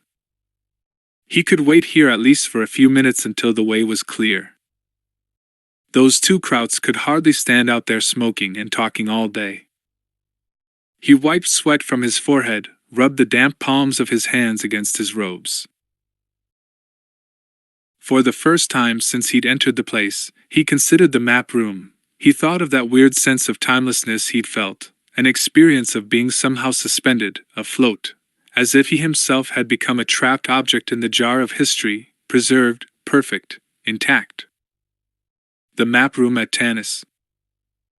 In a way it was like discovering that a fairy tale had some basis in reality, the legend at the heart of which there is truth. The thought touched him in a fashion he found a little humbling. You live in the year 1936, with its airplanes and its radios and its great machines of war, and then you stumble across something so simply intricate, so primitively elaborate, as a miniature map with one specific building designed to glow when struck by light in a certain way. Call it alchemy, artistry, or even magic, however you cut it, the passage of centuries hadn't improved anything very much. The movement of time had merely slashed at the roots of some profound sense of the cosmic, the magical. And now he was within reach of the well of the souls. The Ark. He wiped his forehead again with the edge of his robes. He peered through the slit in the tent. They were still there, smoking, talking. When the hell would they find a reason to move on? He was pondering a way out, trying to think up a means of making an exit, when he heard a noise from the other corner of the tent. A strange grunting, a stifled noise. He turned around and peered across the tent, which he had convinced himself was empty. For a moment of disbelief, wild incredulity, he felt all his pulses stammer and stop. She was sitting in a chair, tied to it by crisscrossing ropes, a handkerchief bound tightly around her mouth. She was sitting there, her eyes imploring him, flashing messages at him, and she was trying to speak to him through the folds of the handkerchief pressed against her lips. He crossed the floor quickly, untied the gag and let it fall from her mouth. He kissed her, and the kiss was anxious, long, deep. When he pulled his face away, he laid the palm of his hand flat against her cheek. When she spoke, her voice faltered. They had 2 baskets. 2 baskets to confuse you. When you thought I was in the truck, I was in a car. I thought you were dead, he said. What was that sensation he felt now? Unfathomable relief? The lifting of guilt? Or was it pure pleasure, gratitude, that she was still alive? I'm still kicking, she said. Have they hurt you? She seemed to struggle with some inner anxiety. No, they haven't hurt me. They just asked about you. They wanted to find out what you knew. Imbi rubbed his jaw and wondered why he detected an odd hesitation in Marion. But he was still too excited to pause and consider it. Indy, please get me away from here. He's evil. Who? The Frenchman. He was about to untie the rope when he stopped. What's wrong? She asked. Look, you'll never understand how I feel right now. I'll never be able to find words for that. But I want you to trust me. I'm going to do something I don't like doing. Untie me, Indy. Please untie me. That's the point. If I let you loose, then they're going to turn over every particle of sand around here to find you, and I can't afford that right now. And since I know where the Ark is, it's important I get to it before they do, then I can come back for you. Indy, no! You only need to sit tight for a little longer. You bastard. Turn me loose. He slipped the gag back over her mouth and tightened it. Then, kissing her once more on the forehead, ignoring her protests, her grunts, he stood upright. Sit tight, he said. I'll be back. I'll be back, he thought. There was a very old echo there, an echo that went back 10 years. And he could see doubt in her eyes. He kissed her again, then moved toward the opening in the tent. She thumped her chair on the floor. He went outside. The German officers had gone. Overhead, the sun was stronger now. It beat down insanely. Alive, he thought, she's alive. And the thought was something that soared inside his head. He began to rush, moving away from the tents, from the excavations, out into the burning dunes, out into that place where he had a rendezvous with Omar and his diggers. He took the surveyor's instrument from the back of Omar's truck and erected it on the dunes. He aligned it with the map room in the distance, and consulting the calculations he had made, he got a fix on a position some miles out in the desert, out in untouched sand considerably closer than the spot where Belloc was mistakenly digging for the Well of the Souls. There, he thought. The exact place. Got it, he said, and he folded the instrument and stuck it back in the truck. The place was well hidden from Belloc's dig, concealed by the rise of the dunes. They could dig unobserved. As he was climbing into the truck, Indy noticed a figure appear over the dunes. It was Salah, robes flapping, hurrying toward the truck. I thought you were never coming, Indy said. I almost didn't, Salah said, climbing in back. Let's go, Indy told the driver. When they had gone out into the dunes, they parked the truck. It was a barren spot in which to be looking for something so exciting as the Arkansas.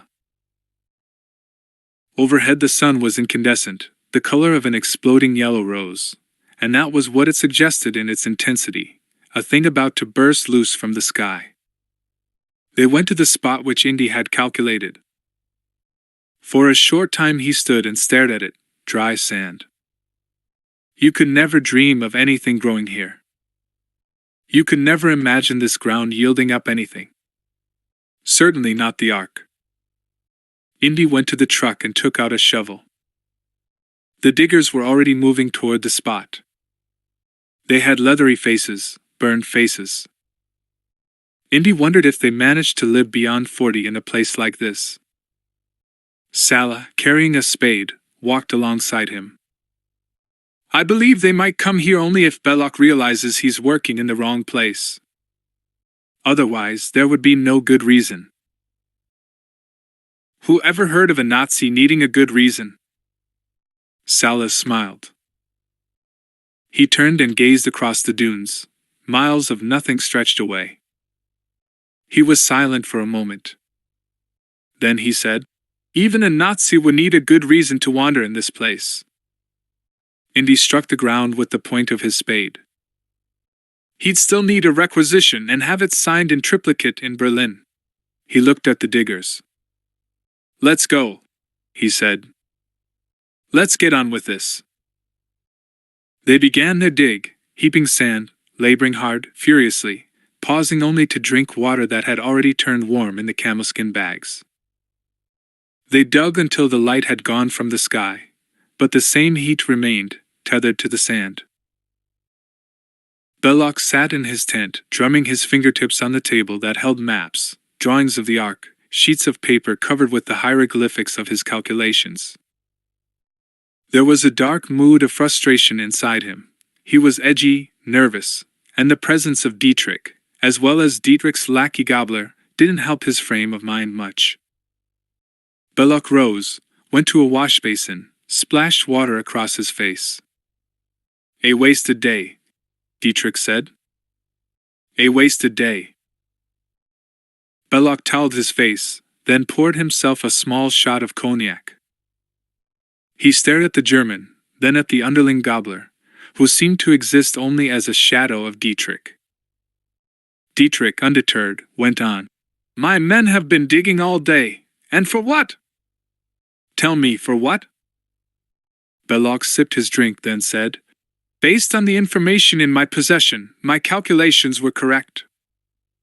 But archaeology is not the most exact of sciences, Dietrich. I don't think you entirely understand this fact. Perhaps the Ark will be found in an adjoining chamber. Perhaps some vital piece of evidence still eludes us. He shrugged and finished his drink. Usually he loathed the way the Germans nitpicked, the way they always seemed to hover around him as if they expected him to be a seer, a prophet. Now, however, he understood their change in mood. The Führer demands constant reports of progress, Dietrich said. He is not a patient man. You may cast your mind back to my conversation with your Führer, Dietrich. You may well recall I made no promises. I simply said that things looked favorable, nothing more. There was a silence. Gabler moved in front of the kerosene lamp, throwing a huge shadow that Belloc found curiously menacing. Gabler said, "The girl could help us. After all, she was in possession of the original piece for years." "Indeed," Dietrich said.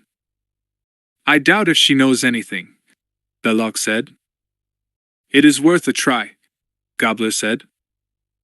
He wondered why he found their treatment of the girl so unsettling to him. They had used her barbarically, they had threatened her with a variety of tortures, but it seemed apparent to him that she had nothing to tell. Was this some soft spot, some awful weakness he had toward her? The thought appalled him. He stared at Dietrich for a moment. How very badly they live in fear of their sorry little Führer, he thought. He must strut through their dreams at night, if they dreamed at all, a prospect he couldn't quite believe. They were men stripped of imagination. "If you don't want to be concerned with the girl, Belloc, I have someone who can undertake the task of discovering what she knows." It was no time to parade a weakness, a concern for the woman. Dietrich went to the opening of the tent and called out. After a moment the man named Arnold Todt appeared, extending his arm in a Nazi salute. In the center of his palm was the scar, burned-out tissue, in the perfect shape of the headpiece. "The woman," Dietrich said. "I believe you know her, Todt." Todt said, "There are old scores to settle." "And old scars," Belloc said. Todt self-consciously lowered his hand. When it was dark and a pale desert moon had come up over the horizon, a moon of muted blue, Indy and his Arabs stopped digging. They had lit torches, watching the moon begin slowly to darken as clouds passed in front of it. After that there was lightning in the sky, strange lightning that came in brief forks and flashes, an electric storm summoned, it seemed, out of nowhere. The men had dug a hole that revealed a heavy stone door flush with the bottom of the pit. For a long time nobody said anything. Tools were produced from the truck and the diggers forced the stone door open, grunting as they labored with the weight of the thing. The stone door was pulled back. Beneath the door was an underground chamber. The Well of the Souls. It was about 30 feet deep, a large chamber whose walls were covered with hieroglyphics and carvings. The roof of the place was supported by huge statues, guardians of the vault. It was an awesome construction, and it created, in the light of the torches, a sense of bottomlessness, an abyss in which history itself was trapped. The men moved their torches as they peered down. The far end of the chamber came into view, barely lit. There was a stone altar that held a stone chest, a floor covered with some form of strange dark carpeting. "The chest must contain the Ark," Indy said. "I don't understand what that gray stuff is all over the floor." But then, in another flash of lightning, he shook, dropping his torch down into the well, hearing the hiss of hundreds of snakes. As the torch burned, the snakes moved away from the heart of the flame. More than hundreds, thousands of snakes, Egyptian asps, shivering and undulating and coiling across the floor as they answered the flame with their savage hissing. The floor seemed to move in the flicker of the torch, but it wasn't the floor, it was the snakes, striking backward from the flame. Only the altar was untouched by snakes. Only the stone altar seemed immune to the asps. "Why did it have to be snakes?" Indy asked. "Anything but snakes, anything else. I could have taken almost anything else." "Asps," Salah said. "Very poisonous." "Thanks for that piece of news, Salah." They stay clear of the flame, you notice. Pull yourself together, Indy thought. You're so close to the arc you can feel it, so you face your phobia head-on and do something about it. 1,000 snakes. So what? So what? The living floor was the embodiment of an old nightmare. Snakes pursued him in the darkest of his dreams, rooting around his innermost fears. He turned to the diggers and said, "Okay. Okay. A few snakes. Big deal. I want lots of torches. And oil.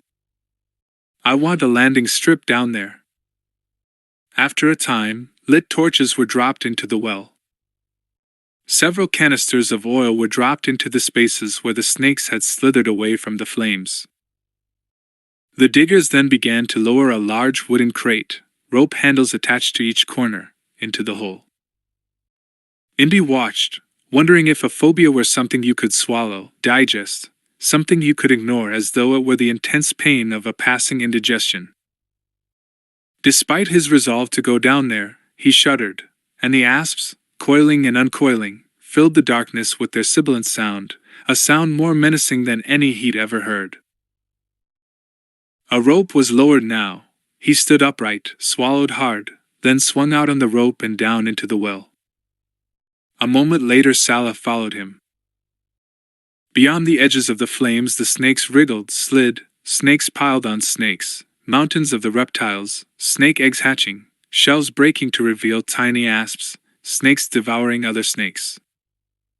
For a time he hung suspended, the rope swaying back and forth, Salah hanging just above him. "I guess this is it," he said. Marion watched as Belloc entered the tent. He came across the floor slowly and studied her for a while, but he made no move to untie her gag. What was it about this man? What was it that caused the sensation, something almost like panic, inside her? She could hear the sound of her heartbeat.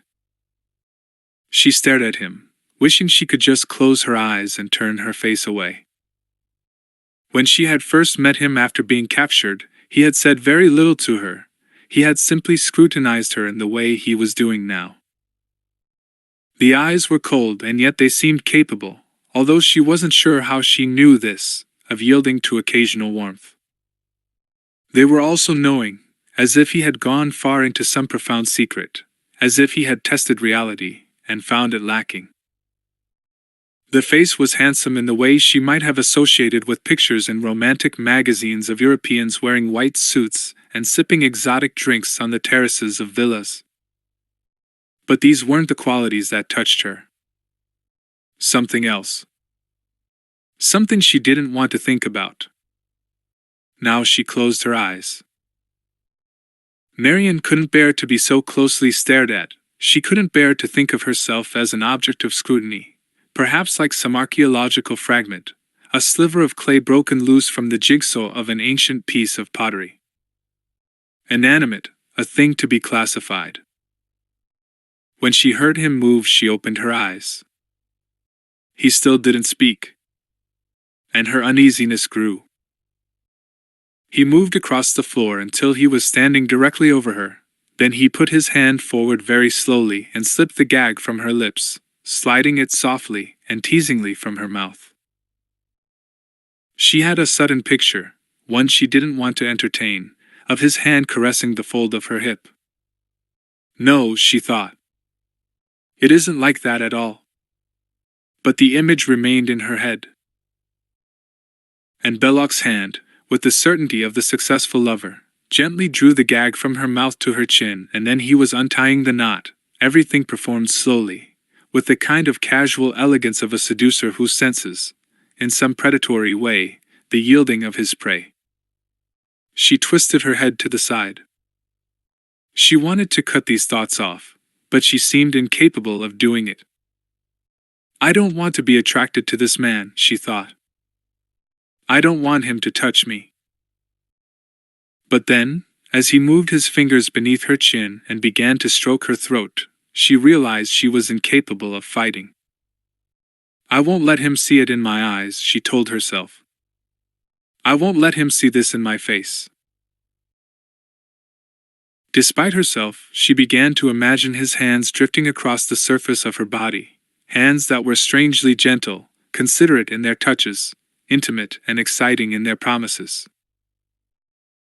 And suddenly she knew that this man would make a lover of extraordinary unselfishness, that he would bring out of her the kind of pleasures she hadn't ever experienced before. He knows it, she thought. He knows it too. He brought his face close. She could smell the sweetness of his breath. No, no, no, she thought. But she didn't speak. She knew she was leaning forward slightly, anticipating the kiss, her mind dancing, her desire intense. It didn't come. There wasn't a kiss.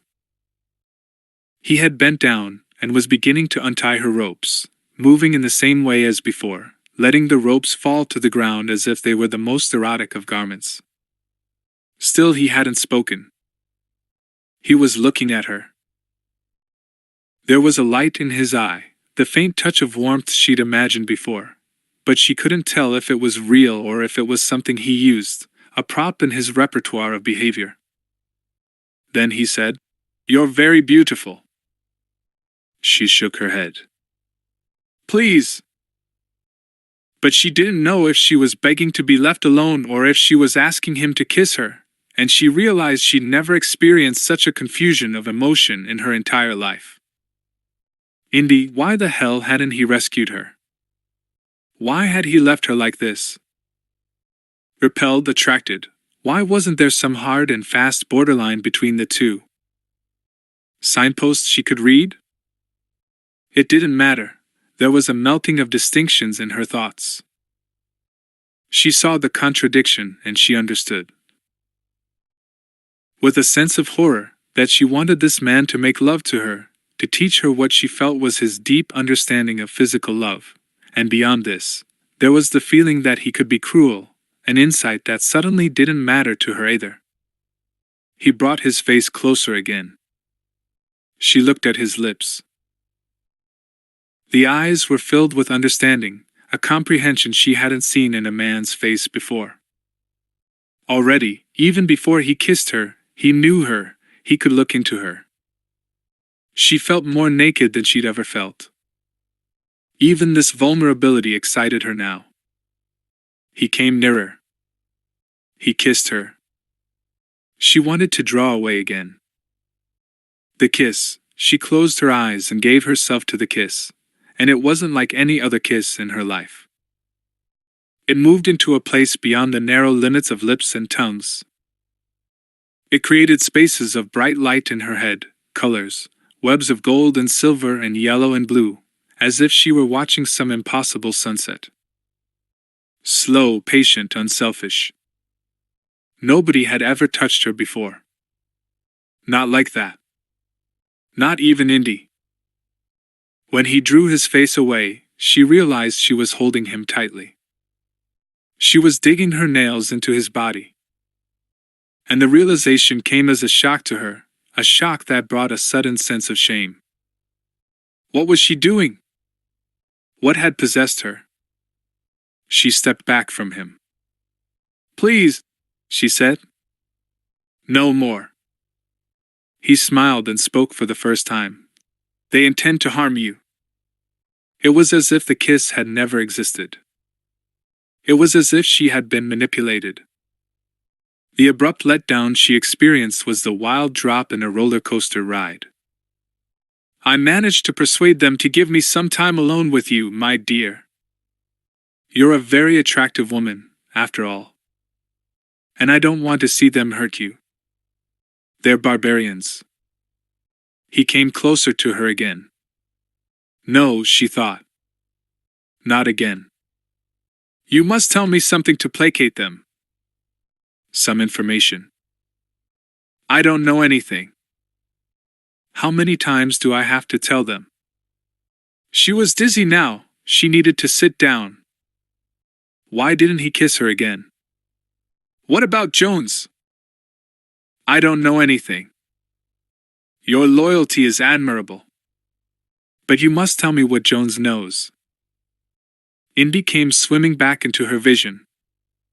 He's brought me nothing but trouble. I agree, Belloc said. He reached for her, held her face between his hands, studied her eyes. I think I want to believe you know nothing. But I cannot control the Germans.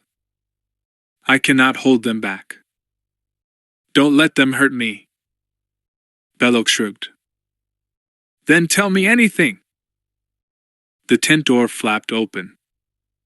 Marion looked at the figure of Arnold Todt standing there. Behind him were the Germans she had come to know as Dietrich and Gabler. The fear she felt was like some sun burning in her head. Belloc said, I'm sorry. She didn't move. She simply stared at Todt, remembering how badly he'd wanted to hurt her with the poker. Fräulein, Todt said. We have come a long way from Nepal, no? Stepping backward, she shook her head in fear. Todt advanced toward her. She glanced at Belloc, as if to make some last appeal to him, but he was going from the tent now, stepping out into the night. Outside, Belloc paused. It was odd to be attracted by the woman, strange to want to make love to her even if the act had begun out of the desire to extract information from her.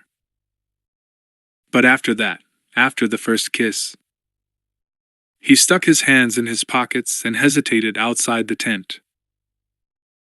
He wanted to go back inside and make those worms stop what they were about to do, but his attention was suddenly drawn to the horizon. Lightning concentrated strangely in one place, as if it had gathered there deliberately, directed by some meteorological consciousness. A congregation of lightning, spikes and forks and flashes spitting in one spot. He bit on his lower lip, deep in thought, and then he went back inside the tent. Indy moved toward the altar. He tried to ignore the sound of the snakes, a mad noise, made more insane by the eerie shadows thrown by the torches. He had splashed oil from the canisters across the floor and lit it, creating a path among the snakes, and now these flames, thrusting upward, eclipsed the lightning from overhead. Salah was behind him. Together they struggled with the stone cover of the chest until it was loose. Inside, more beautiful than he'd ever imagined it to be, was the ark. For a time he couldn't move. He stared at the untarnished gold angels that faced one another over the lid, the gold that coated the acacia wood. The gold carrying rings affixed to the four corners shone brilliantly in the light of his torch. He looked at Salah, who was watching the ark in reverential silence. More than anything else now Indy had the urge to reach out and touch the ark, but even as he thought it, Salah put his hand forward. Don't touch it, Indy exclaimed. Never touch it. Salah drew his hand away. They turned toward the wooden crate and removed the 4 poles that were attached to the corners. They inserted the poles into the rings of the ark and raised it, grunting at the weight of the thing, then levering it from the stone chest into the crate. The fires were beginning to die now and the snakes, their hissing beginning to sound more and more like a solitary upraised voice, were slipping toward the altar. Hurry, Indy said. Hurry. They attached the ropes to the crate. Indy tugged on one of the ropes, and the crate was pulled up out of the chamber. Salah took the next rope and quickly made his ascent.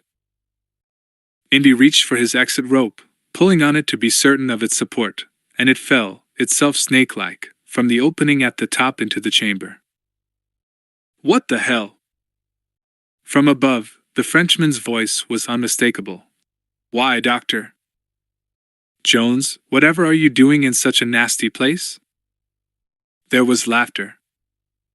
You're making a habit of this, Belloc, Indy said. The snakes hissed closer. He could hear their bodies slide across the floor. A bad habit, I agree, Belloc said, peering down. Unhappily, I have no further use for you, my old friend. And I find it suitably ironic that you're about to become a permanent addition to this archaeological find." "I'm dying of laughter," Indy shouted up. He continued to squint upward, wondering if there were any exit from this. And he was still wondering when he saw Marion being pushed from the edge of the hole, falling, dropping. He moved quickly and broke her fall with his body, sliding to the ground as she struck him. The snakes edged closer. She clung frantically to Indy, who could hear Belloc arguing from above.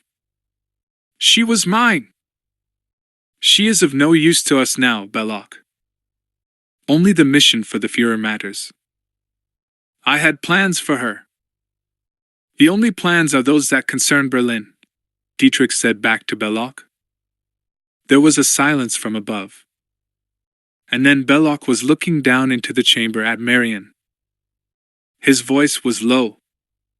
"It was not to be," he said to her. Then he nodded at Indy. "Indiana Jones, adieu!" Suddenly the stone door to the chamber was slammed shut by a group of German soldiers. Air was sucked out of the well, torches went out, and the snakes were moving into the areas of darkness. Marion clutched Indy tightly. He disentangled himself, picking up 2 torches that were still lit, passing one to her. "Just wave the torch at anything that moves," he said. "Everything is moving," she said. "The whole place is slithering. Don't remind me." He began to fumble around in the dark, found one of the oil canisters, splashed the oil toward the wall and lit it.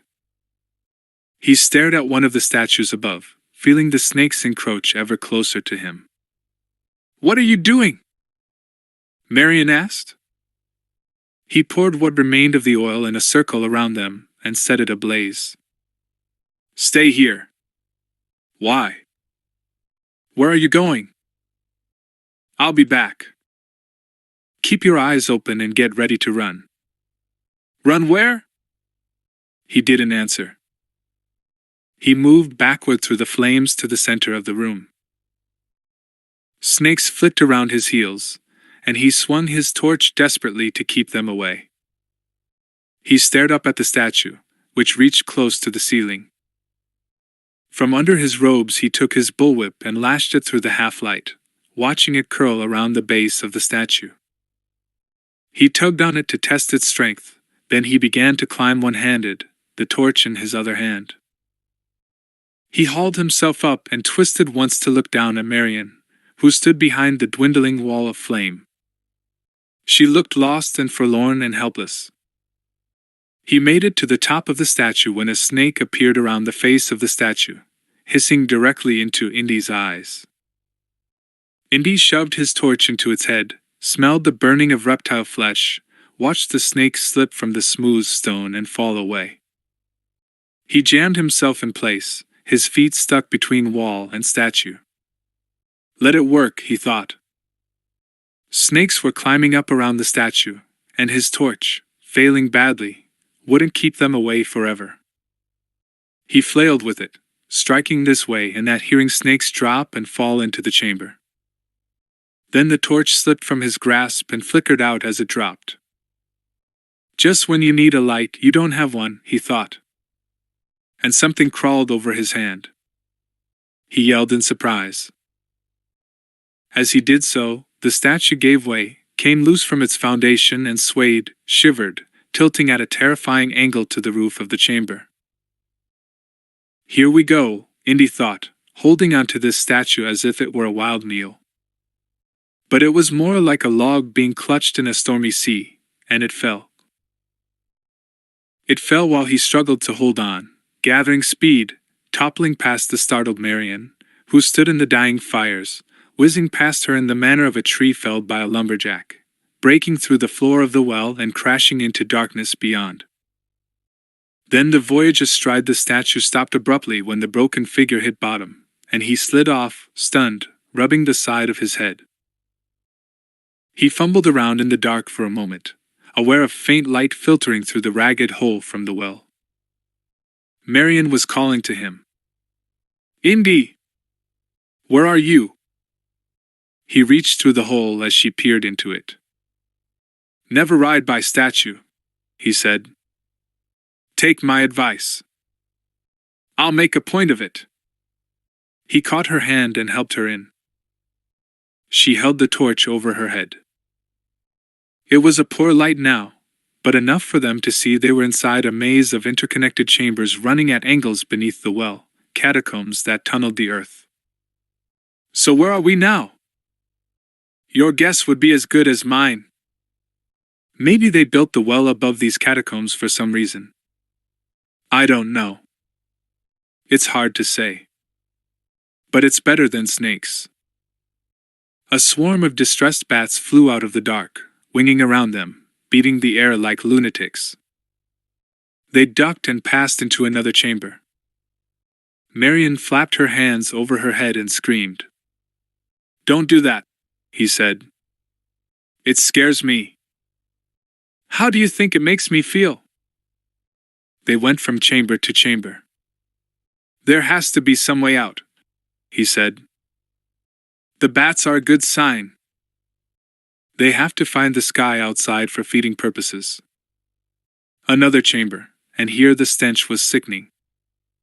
Marion raised her torch. There were moldering mummies in their half-wrapped bandages, rotting flesh hanging from yellowed bindings, mounds of skulls, bones, some of them with half-preserved flesh clinging to their surfaces. A wall in front of them was covered with glistening beetles. "I can't believe this smell," Marion said. "You're complaining?" "I think I'm going to be sick." "Great," Indy told her.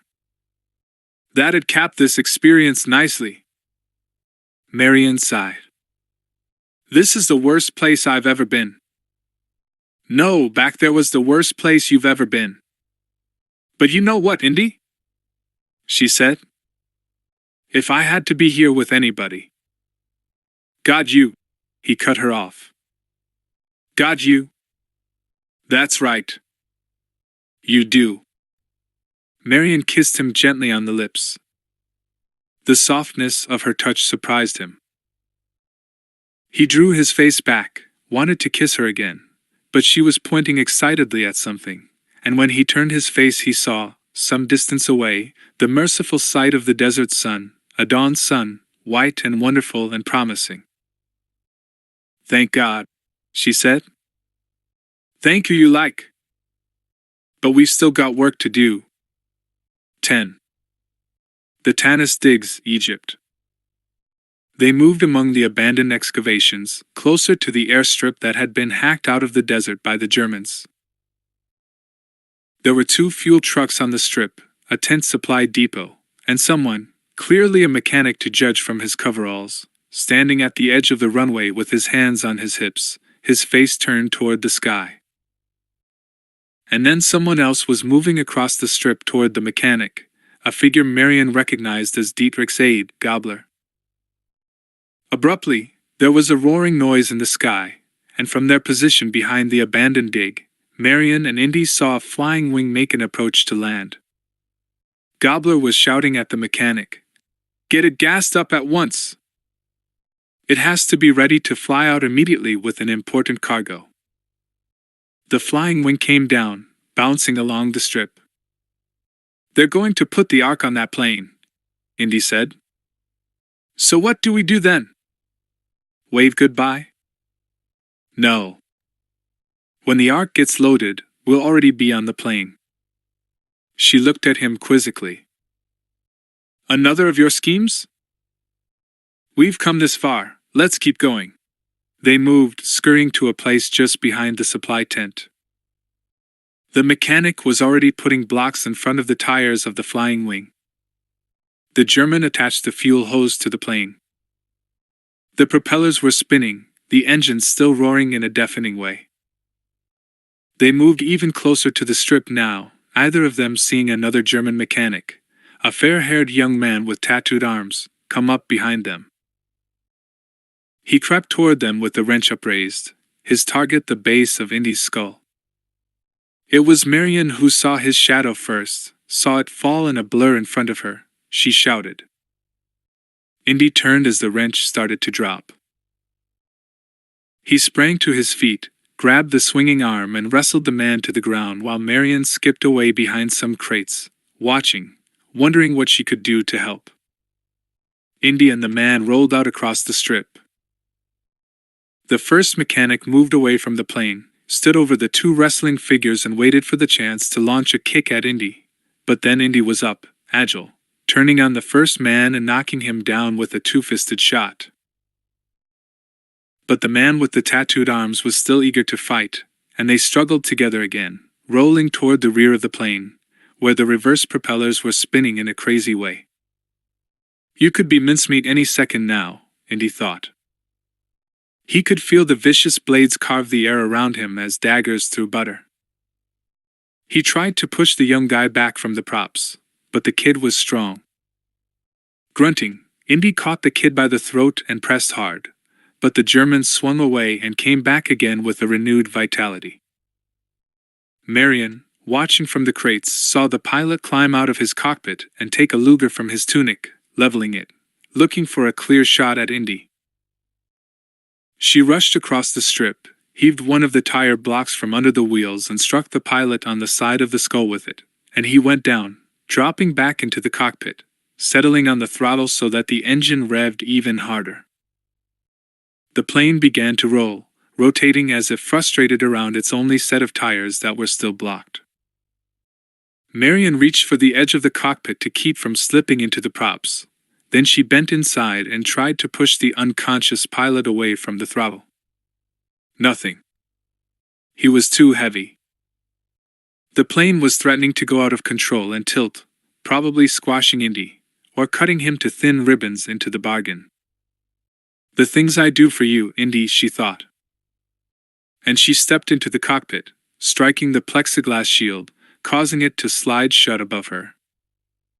Still the plane was swinging, the wing moving dangerously over the place where Indy was fighting with the German. Panicked, she saw him knock the man down, and then he was up once more only for Indy to punch him backward. Into the propeller. Marion shut her eyes. But not before she saw the blades carve through the young German, sending up a spray of blood. And still the plane was rolling. She opened her eyes, tried to get out of the cockpit, realized she was stuck. She hammered on the lid, but nothing happened. First a basket, now a cockpit, she thought. Where does it end?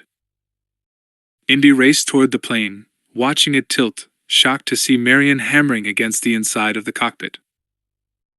Now the wing, braking, tilting, sliced into the fuel truck, breaking it open with the final authority of a surgeon's knife, spilling fuel across the strip like blood from an anesthetized patient.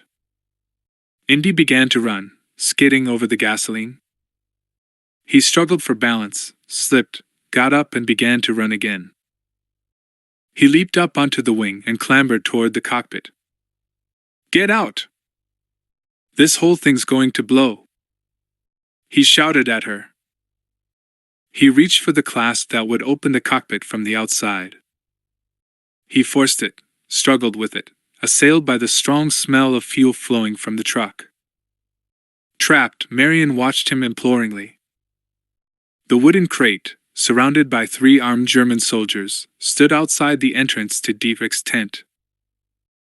Inside, in a flurry of activity, papers were being packed, maps folded, radio sets dismantled. Belloc, standing inside the tent, watched the preparation for departure in an absent-minded fashion.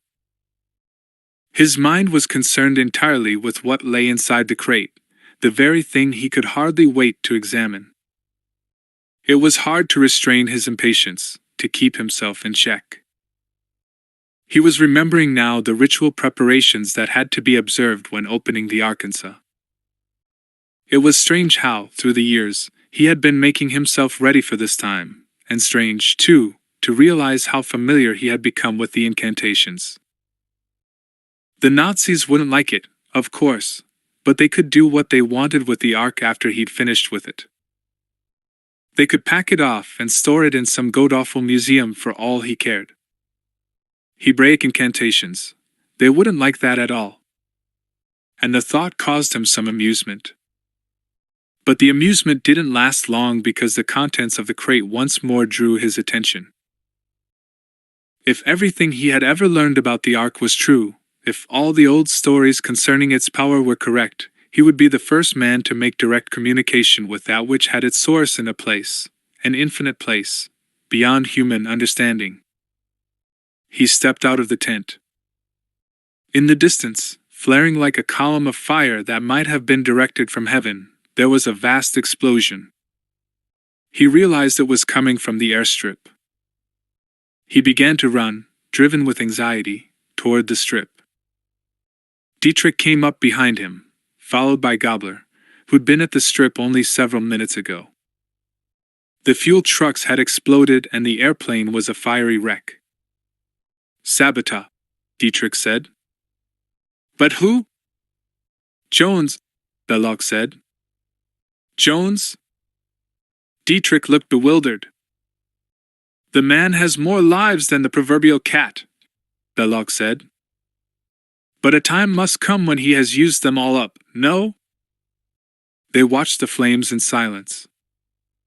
"We must get the Ark away from here at once," Belloc said. "We must put it on a truck and go to Cairo. We can fly from there." Belloc stared a moment longer at the carnage, wondering at Indiana Jones's sense of purpose, his lavish gift of survival. One had to admire the man's tenacious hold on life. And one had to beware of the cunning, the fortitude that lay behind it. It was always possible, Belloc thought, to underestimate the opposition. And perhaps all along he had underestimated Indiana Jones. "We must have plenty of protection, Dietrich." "Of course. I'll arrange it." Belloc turned. The flight from Cairo was a lie, of course. He had already radioed instructions ahead to the island, without Dietrich's knowledge. It was a bridge he would cross when he reached it. The only thing of any consequence now was that he should open the Ark before it was sent to Berlin. There was wild confusion among the tents now. German soldiers had run to the airstrip and, in disarray, were returning. Another group of armed men, their faces darkened from the smoke of the ruin, had begun to load a canvas-covered truck with the Ark. Dietrich supervised them, shouting orders, his voice raised to a nervous pitch. He would be relieved and happy when this wretched crate was finally safe in Berlin. But meantime he didn't trust Belloc. He'd noticed some fierce light of purpose, a devious purpose, in the Frenchman's eyes. And behind this purpose something that looked manic, distant, as if the archaeologist had gone deeper into communing with himself. It was a look of madness, he thought, somewhat alarmed to realize he'd seen a similar look on the Führer's face when he'd been in Bavaria with Belloc. Maybe they were alike, this Frenchman and Adolf Hitler. Maybe their strength, as well as their madness, was what separated them from ordinary men. Dietrich could only guess. He stared at the crate going inside the truck now and he wondered about Jones. But Jones had to be dead, he had to be entombed in that dreadful chamber, surely. Even so, the Frenchman seemed convinced that the American had been behind the sabotage. Maybe this animosity, this rivalry, that existed between those two was yet another aspect of Belloc's lunacy. Maybe. There was no time to ruminate on the Frenchman's state of mind now. There was the Ark and the road to Cairo and the dread prospect of further sabotage along the way. Sweating, hating this dreary desert, this heat, he shouted once more at the men loading the truck, feeling somewhat sorry for them. Like himself, they were a long way from the fatherland. Marion and Indy had found their way behind some barrels, watching the Arabs run back and forth in confusion, watching the Germans load the truck. Their faces were blackened from the convulsions of the explosion, and Marion, visibly pale even beneath the soot, had an appearance of extreme fatigue. "You took your damn time," she complained. "I got you out, didn't I?" "At the last possible moment," she said. "How come you always leave things till then?" He glanced at her, rubbed his fingertips in her face, stared at the soot embedded in the whorls of his fingerprints. Then he turned back to peer at the truck. They're taking the Ark somewhere, which is what I'm more interested in right now. A bunch of Arabs were running past now. Among them, to his pleasure and surprise, Indy saw Salah. He stuck out his foot, tripping the Egyptian, who tumbled over and got up again with a look of delight on his face. Indy! Marian! I thought I'd lost you.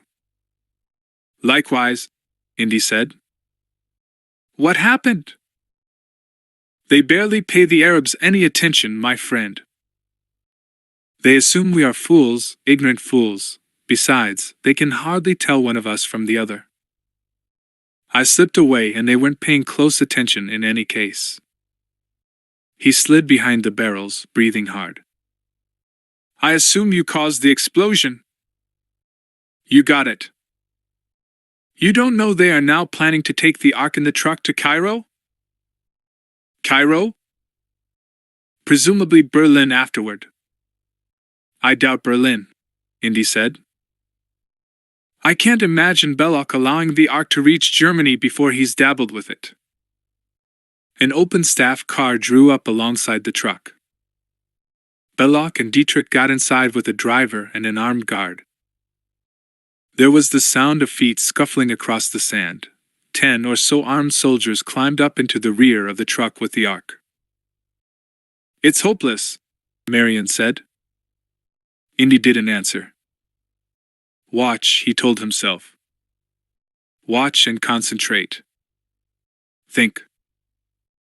Now there was a second staff car, top open, with a machine gun mounted in the back. A gunner sat restlessly behind it. In the front of this car, Gobbler was positioned behind the wheel. Alongside Gobbler was Arnold Todt. Marian drew her breath in sharply when she saw Todt. He's a monster. They are all monsters, Salah said. Monsters or not, she answered. It looks more and more hopeless by the moment. Machine gun, armed soldiers, Indy thought. Maybe something was possible. Maybe he didn't have to accept hopelessness as the only answer. He watched this convoy begin to pull out, swaying over the sands. I'm going to follow them, he said. How? Marian asked. You can run that fast? I have.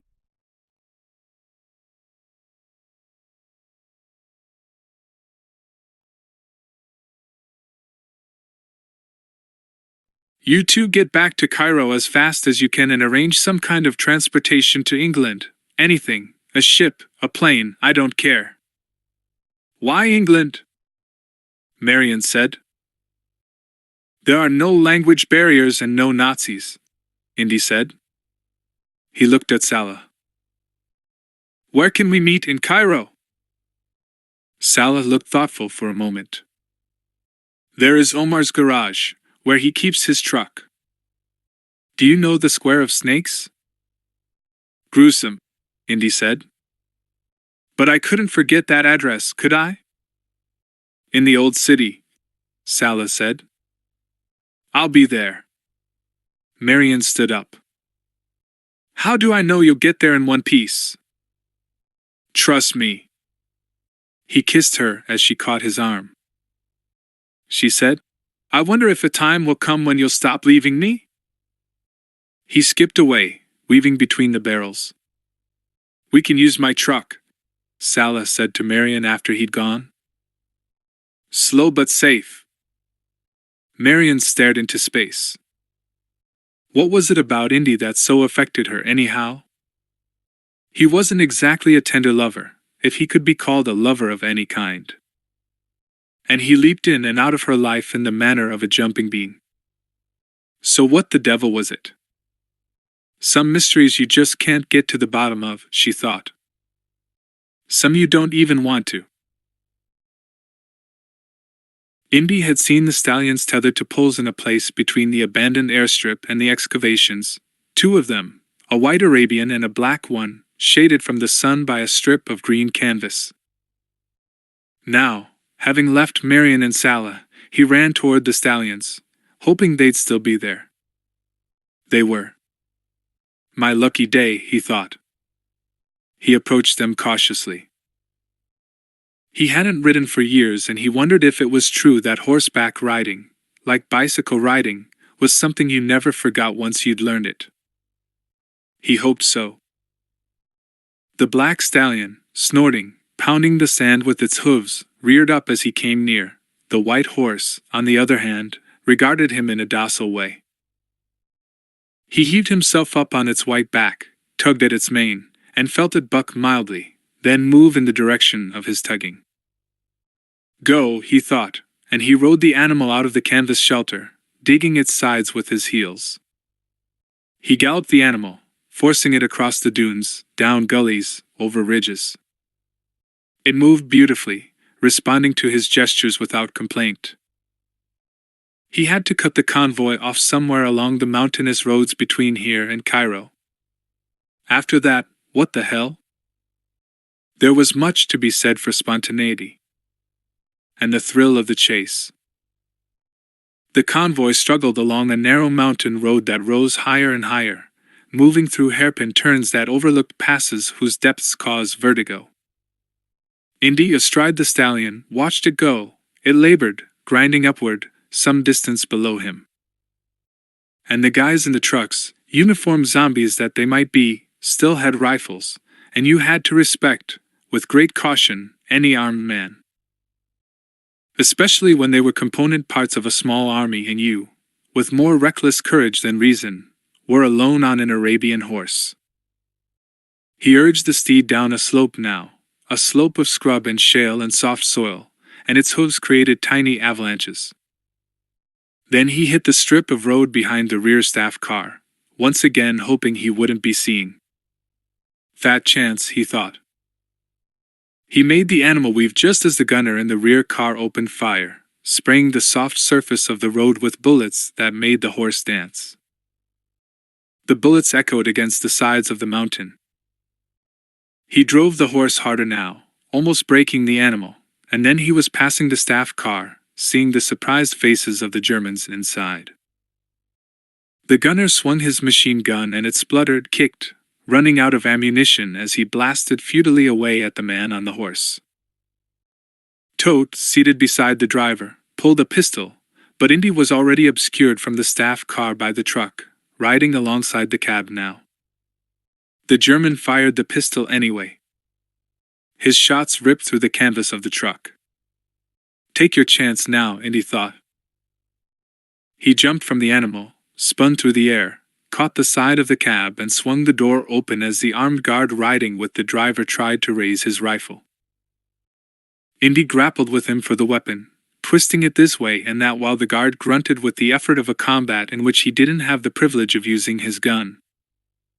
Indy twisted hard.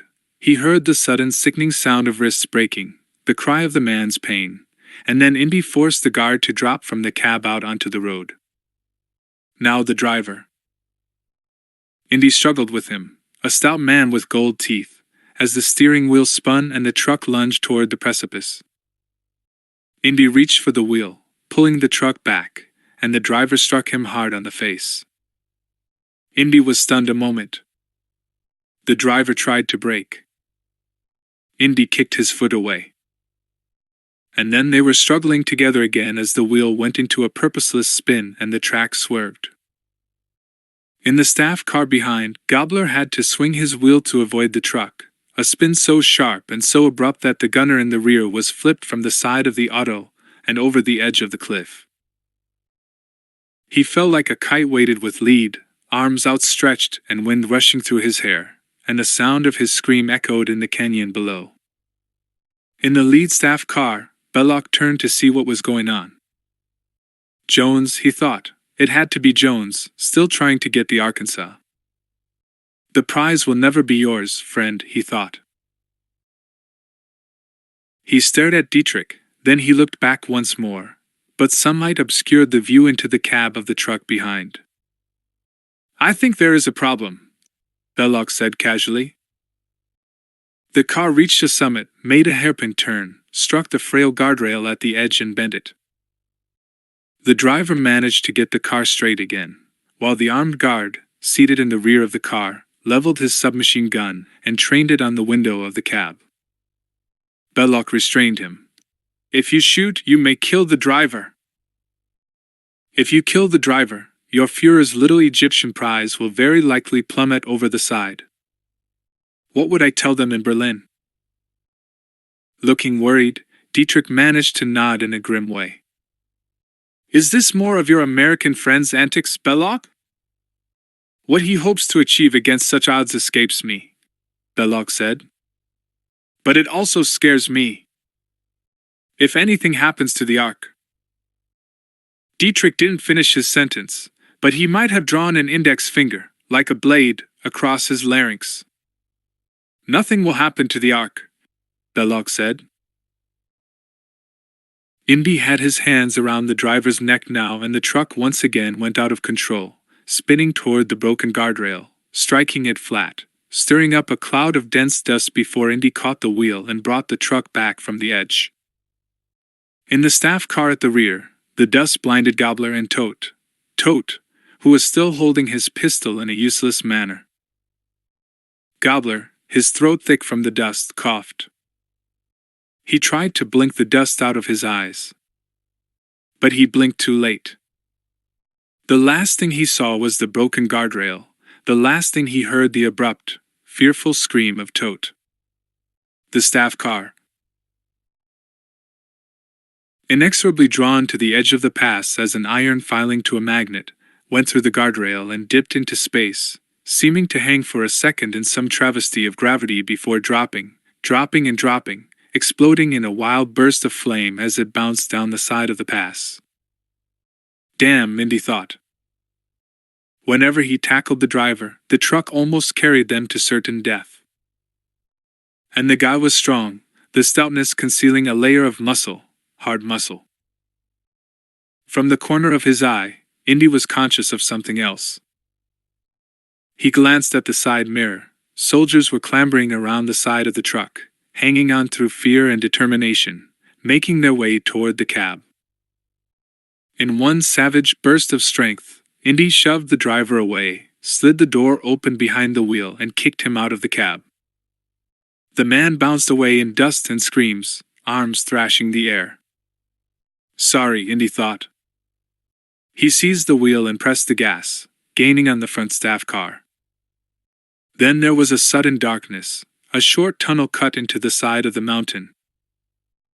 He swung the truck from side to side, scraping the walls of the tunnel, hearing the cries of the soldiers as they were smashed against walls, as they lost their grip on the side of the truck. Indy wondered how many other soldiers were still in the rear of his truck. Impossible to count.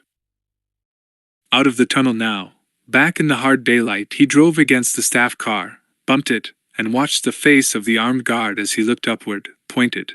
He was pointing at the top of the truck. He's blown it, Indy thought. If there are more soldiers on the top of this truck, that guy has just blown the scheme.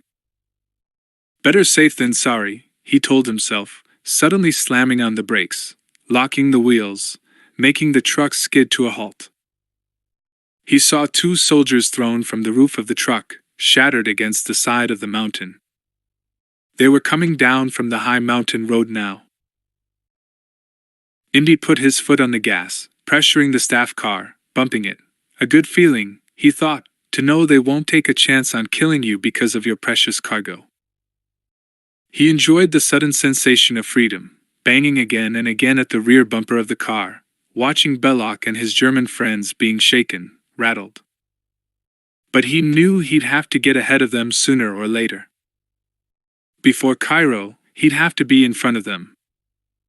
He thrust the truck forward again, hammering the staff car. The road was leveling out as it dropped from the mountain heights. In the far distance, dim as yet in outline, he could see the haze of the city. The dangerous part, the worst part now, if they ran no risk of watching him plunge the truck and its cargo down a steep pass, then they'd almost certainly try to kill him now, or at least run him off the road. As if prompted by the thought, a form of treacherous telepathy, the armed guard opened fire. The bullets of the submachine gun shattered the glass, ripped through the canvas fabric, drove deep into the body of the truck. Indy heard them zing past him, but he ducked anyway, an instinctive thing. Now, for sure, he needed to get out in front. The road twisted still, going into a sharp bend just ahead. Hold on, he told himself. Hold tight and make it here. He gave the truck as much gas as he could and swung the vehicle around the staff car, hearing another whine of bullets, and then he was hitting the car and seeing it go off the road, where it slid down a short embankment. One step completed. But he knew they'd get back on the road and come after him again. He glanced in his side mirror. Yeah, sure enough. They were slithering back up from the incline, reversing across the road, straightening, coming after him. He shoved the gas pedal to the floor. Give me all you've got, he thought. And then he was on the outskirts of the city, the staff car immediately behind him. City streets, a different ball game. Narrow thoroughfares. He drove quickly through them and sent animals and people flying, turning over stalls, baskets, the fruits of merchants and vendors, scattering beggars in his way. Pedestrians scurried into doorways when the truck wheeled through. Then he was threading ever more narrow streets and alleys, looking for the square where Omar had his garage, replaying the geography of Cairo in his mind. A blind beggar suddenly capable of sight, a holy miracle, jumped out of the way, dropping his begging bowl and raising his dark glasses to peer at the truck. He pushed the truck harder. The staff car still came on. He swung the wheel. Another narrow alley. Donkeys jumped out of the path of the truck. A man fell from a stepladder. A baby in its mother's arms began to howl. Sorry, Indy thought. I'd stay and apologize in person, but I don't find it convenient right now. Still, he couldn't lose the staff car.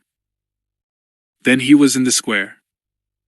He saw the sign of Omar's garage, the door hanging wide open, and he drove the truck quickly through. The door was shut tight immediately as he brought the truck to a whining halt. Then several Arab boys with broomsticks and brushes began to erase the tracks of the vehicle while Indy, wondering if he'd made it, sat slumped behind the wheel in the darkness of the garage. The staff car slowed, crossed the square and continued on its way, Belloc and Dietrich scrutinizing the streets with expressions of anguish and loss. In the back of the truck, safe in the crate, the ark began to hum almost inaudibly. It was as if within it, locked away and secure, a piece of machinery had spontaneously begun to operate. Nobody heard the sound.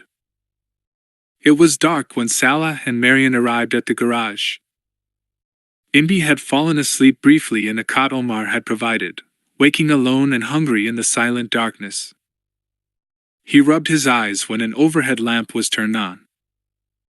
Marion had somewhere washed and brushed her hair and looked, well, Indy thought, stunning. She stood over him when he opened his eyes. You look pretty beat up, she said. A few surface cuts, he answered, sitting up, groaning, realizing that his body ached. But then Salah entered the room and Indy suddenly pushed aside his tiredness and his pain. We have a ship, Salah said. Reliable? The men are pirates, if I may use the phrase loosely. But you can trust them. Their captain, Katanga, is an honorable man, regardless of his more doubtful enterprises. They'll take us and the cargo? Salah nodded. For a price. What else? Indy, stiff, got up. Let's get this truck down to the harbor. He gazed at Marion a moment, then he said, I have a feeling that our day isn't quite finished yet. In the ornate building that housed the German embassy in Cairo, Dietrich and Belloc sat together in a room more commonly used by the ambassador, a career diplomat who had survived the purges of Hitler and who, all too gladly, had vacated the room for their purposes. They had been sitting in silence for some time now, Belloc gazing at the portrait of Hitler, Dietrich restlessly smoking Egyptian cigarettes. From time to time the telephone rang. Dietrich would answer it, replace it, then shake his head in Belloc's direction. "If we have lost the Ark?" Dietrich lit another cigarette. Belloc rose, walked around the room, waved a hand dismissively. "I will not countenance that prospect, Dietrich. What has happened to your wonderful Egyptian spy network? Why can't they find what your men so carelessly lost?" "They will. I have every faith." "Faith. I wish I had some of it myself." Dietrich closed his eyes. He was weary of the sharp edge of Belloc's mood, and fearful, even more, of returning empty-handed to Berlin. "I cannot believe such incompetence," Belloc said. "How could one man, acting alone, remember, destroy most of a convoy and disappear into the bargain? Stupidity. I can hardly believe it." "I've listened to this already," Dietrich said, annoyed. Belloc walked to the window and stared out across the darkness. Somewhere, wrapped in this impenetrable Cairo night, was Jones, and Jones had the Arkansas. Damn him. The Ark could not be let go now. Even the prospect caused him a chill, a sensation of something sinking inside him. The telephone rang again. Dietrich picked it up, listened, and then his manner changed. When he hung up, he looked at the Frenchman with a vague expression of vindication on his face. "I told you my network would turn something up." "Did they?" "According to a watchman at the docks, an Egyptian named Salah, the friend of Jones, chartered a merchant steamer by the name of the Bantu Wind." "It may be a ruse," Belloc said. "It may be. But it's worth looking into." "We don't have anything else anyhow," Belloc said. "Then shall we go?" They left the embassy hurriedly, reaching the docks only to discover that the tramp steamer had sailed an hour ago. Its destination was unknown. 11. The Mediterranean. In the captain's cabin of the Bantu Wind, Indy stripped to the waist, and Marion dressed his assorted cuts and wounds with bandages and a bottle of iodine. He stared at her as she worked, noticing the dress she changed into. It was white, high-necked, somewhat prim. He found it appealing in its way. "Where did you get that, anyhow?" he asked. "There's a whole wardrobe in the closet," she said. "I get the feeling I'm not the first woman to travel with these pirates." "I like it," he said. "I feel like a virgin." "I guess you look like one." She regarded him a moment, pressing iodine to a cut. Then she said, "Virginity is one of those elusive things, honey. When it's gone, it's gone. Your account is well and truly spent." She stopped working on him, sat down, poured herself a small glass of rum from a bottle. She sipped it, watching him as she did so, seeming to tease him over the rim of the glass. "Did I ever apologize for burning down your tavern?" he said. "I can't say you did." "Did I ever thank you for getting me out of that burning plane?" He shook his head. "We're even. Maybe we should consider the past closed, huh?" She was silent for a long time. "Where does it hurt?" she asked tenderly. "Everywhere." Marion softly kissed his left shoulder. "Here?" Indy jumped a little in response. "Yes, there." Marion leaned closer to him. "Where doesn't it hurt?" And she kissed his elbow. "Here?" He nodded. She kissed the top of his head. Then he pointed to his neck and she kissed him there. Then the tip of his nose, his eyes. Then he touched his own lips and she kissed him, her mouth gently devouring his. She was different, she had changed. This was no longer the wild touch he'd encountered in Nepal. Something had touched her, softened her. He wondered what it had been. He wondered at the change. The crated ark lay in the hold of the ship. Its presence agitated the ship's rats. They scurried back and forward pointlessly, trembling, whiskers shivering. Still silent as a whisper, the same faint humming sound emerged from the crate. Only the rats, their hearing hypersensitive, picked up on the sound, and it obviously scared them. On the bridge, as the first light of dawn streaked the ocean, Captain Katanga smoked a pipe and watched the surface of the water as if he were trying to discern something that would have been invisible to landlocked men. He let the sun and the salt spray play against his face, streaks of salt leaving white crystalline traces on his black skin. There was something out there, something emerging from the dark, but he wasn't sure what. He narrowed his eyes, stared, saw nothing. He listened to the faintly comforting rattle of the ship's weary engines and thought of a failing heart trying to pump blood through an old body. He considered Indy and the woman a moment. He liked them both, and besides, they were friends of Salas. But something about the cargo, something about the crate, made him uneasy. He wasn't sure what. He only knew he'd be glad to get rid of it when the time came. It was the same unease he experienced now as his eyes scanned the ocean. A vague pulse. A thing you just couldn't put your finger on. But there was something out there just the same, something moving. He knew it even if he couldn't see it. He smelled, as certainly as the salt flecks in the air, the distinctive odor of danger. He continued to watch, his body poised in the manner of a man about to jump from a high diving board. A man who cannot swim. When Indy woke, he watched Marian for a time. She was still asleep, still looking virginal in the white dress.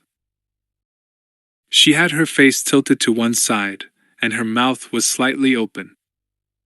He rubbed at his bandages where his skin had begun to itch. Salah had had the foresight to fetch his clothes, so he changed into his shirt now, made sure the bullwhip was secure at his back, then put on the leather jacket, and played with the rim of the battered felt hat. A lucky hat, he thought sometimes. Without it, he would have felt naked. Marian turned over, her eyes opening. "What a pleasant sight," she said. "I don't feel pleasant," he answered. She stared at his bandages and asked, "Why do you always get yourself into such scrapes?" She sat up, stroking her hair, looking round the cabin. "I'm glad to see you change clothes. You weren't convincing as an Arab, I'm afraid." "I did my best." She yawned and stretched and rose from the cot. He thought there was something delightful in the movement, a quality that touched him obliquely, in an off-center way. She reached for his hand, kissed the back of it, then moved around the cabin. "How long are we going to be at sea?" she asked. "Is that a literal or a metaphorical question?" "Take it any way you like, Jones." He smiled at her. And then he understood that something had happened. While he'd been so involved in the act of introspection, the ship's engines had stopped and the vessel was no longer moving. He rose and rushed to the door, clambering onto the deck and then the bridge, where Katanga was staring across the ocean. The captain's pipe was unlit, his face solemn. "You appear to have some important friends, Mr. Jones," the man said. Indy stared. At first he couldn't make anything out. But then, following the sweep of the captain's hand, he saw that the Bantu wind, like a spinster courted by an unwanted entourage of voracious suitors, was surrounded by about a dozen German Wolf submarines. Holy shit, he said. My sentiments exactly, Katanga said. You and the girl must disappear quickly. We have a place in the hold for you. But quickly! Get the girl. It was too late. Both men noticed 5 rafts, with armed boarding parties, circle the steamer. Already the first Nazis were climbing the rope ladders that had been dropped. He ran. Marion was uppermost in his mind now. He had to get her first. Too late. The air was filled with the sound of boots, German accents, commands. Ahead of him he saw Marion being dragged from the cabin by a couple of soldiers. The rest of the soldiers, boarding quickly, rounded the crew on deck, guns trained on them. Indy melted into the shadows, slipping through a doorway into the labyrinth of the ship. Before he vanished, his brain working desperately for a way out, he heard Marion curse her assailants, and despite the situation, he smiled at her spirit. A good woman, he thought, and impossible to subdue entirely. He liked her for that. He liked her a lot. Dietrich came on board, followed by Belloc. The captain had already given his crew a signal not to resist the invaders. The men clearly wanted to fight, but the odds were against them.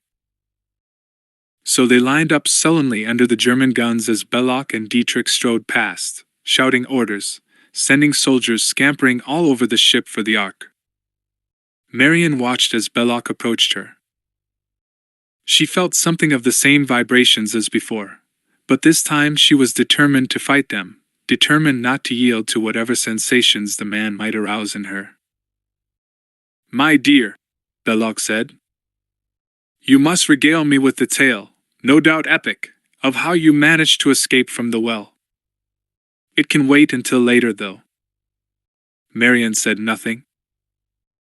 Was there no end in sight to this whole sequence of affairs? Indy apparently had a marvelous talent for dragging wholesale destruction behind him. She watched Belloc, who touched her lightly under the chin. She pulled her face away. He smiled. Later, he said, passing on to where Katanga stood. He was about to say something when a sound seized his attention and he turned, noticing a group of soldiers raise the crated ark from the hold. He fought the impatience he felt. The world, with all its mundane details, always intruded on his ambition. But that was going to be over soon. Slowly, reluctantly, he took his eyes from the crate as Dietrich gave the order for it to be placed aboard one of the submarines. He looked at Katanga. Where is Jones? Dead. Dead? Belloc said. What good was he to us? We killed him. We threw him overboard. The girl has more value in the kind of marketplace in which I dabble. A man like Jones is useless to me. If his cargo was what you wanted, I only ask that you take it and leave us with the girl. It will reduce our loss on this trip. You make me impatient, Belloc said. You expect me to believe Jones is dead? Believe what you wish. I only ask that we proceed in peace. Dietrich had approached now. You are in no position to ask anything, Captain.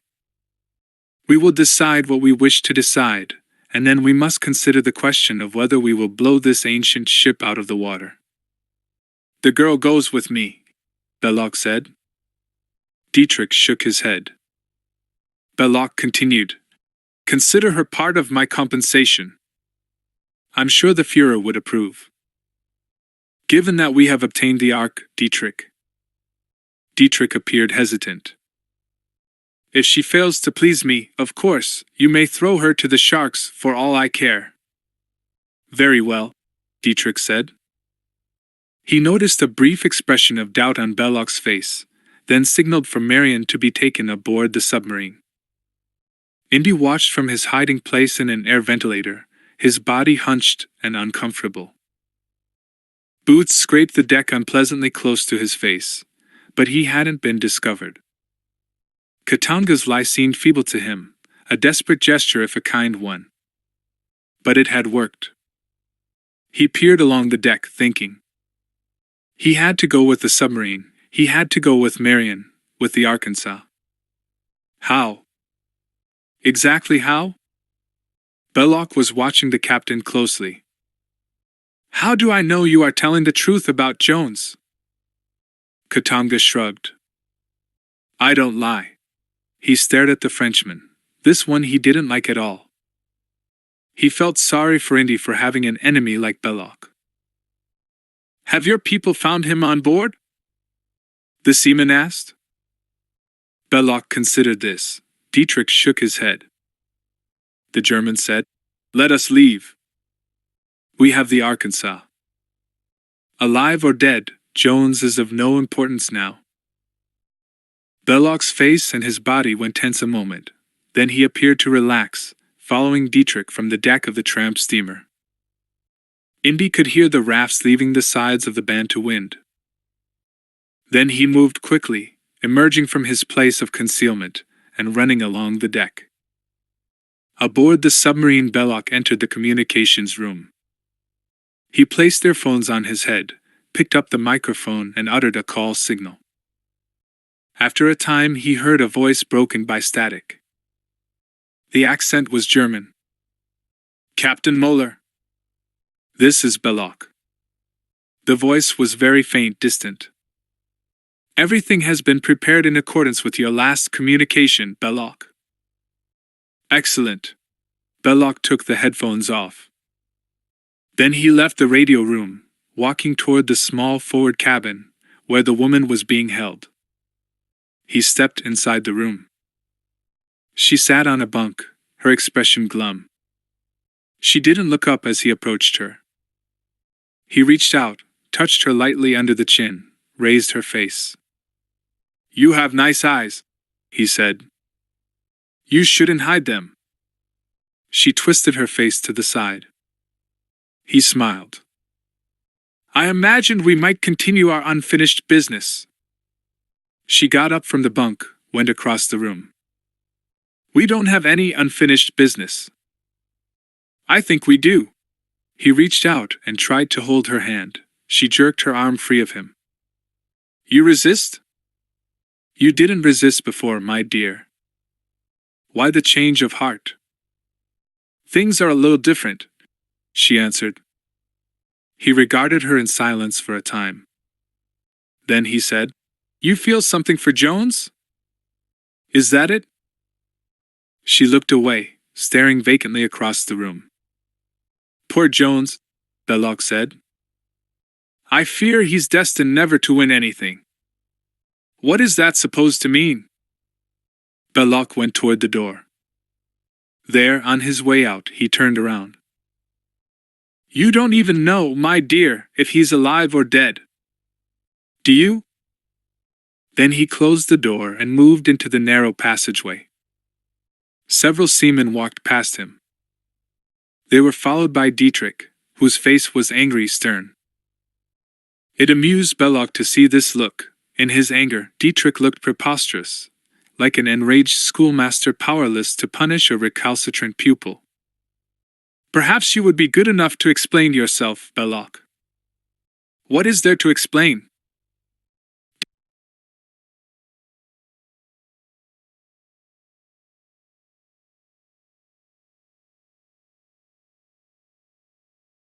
You have given specific orders to the captain of this vessel to proceed to a certain supply base, an island located off the African coast. It was my understanding that we would return to Cairo and then fly the Ark to Berlin on the first available flight. Why have you taken the liberty of changing the plan, Belloc? Are you suddenly under the impression that you are an admiral in the German Navy? Is that it? Have your delusions of grandeur gone that far? Delusions of grandeur, Belloc said, still amused by Dietrich. I hardly think so, Dietrich. My point is that we open the Ark before taking it to Berlin. Would you be comfortable, my friend, if your Führer found the Ark to be empty? Don't you want to be sure that the Ark contains sacred relics before we return to Germany? I am trying to imagine the awful disappointment on Adolf's face if he finds nothing inside the Arkansas. Dietrich stared at the Frenchman. His anger had passed, replaced by a look of doubt, incredulity.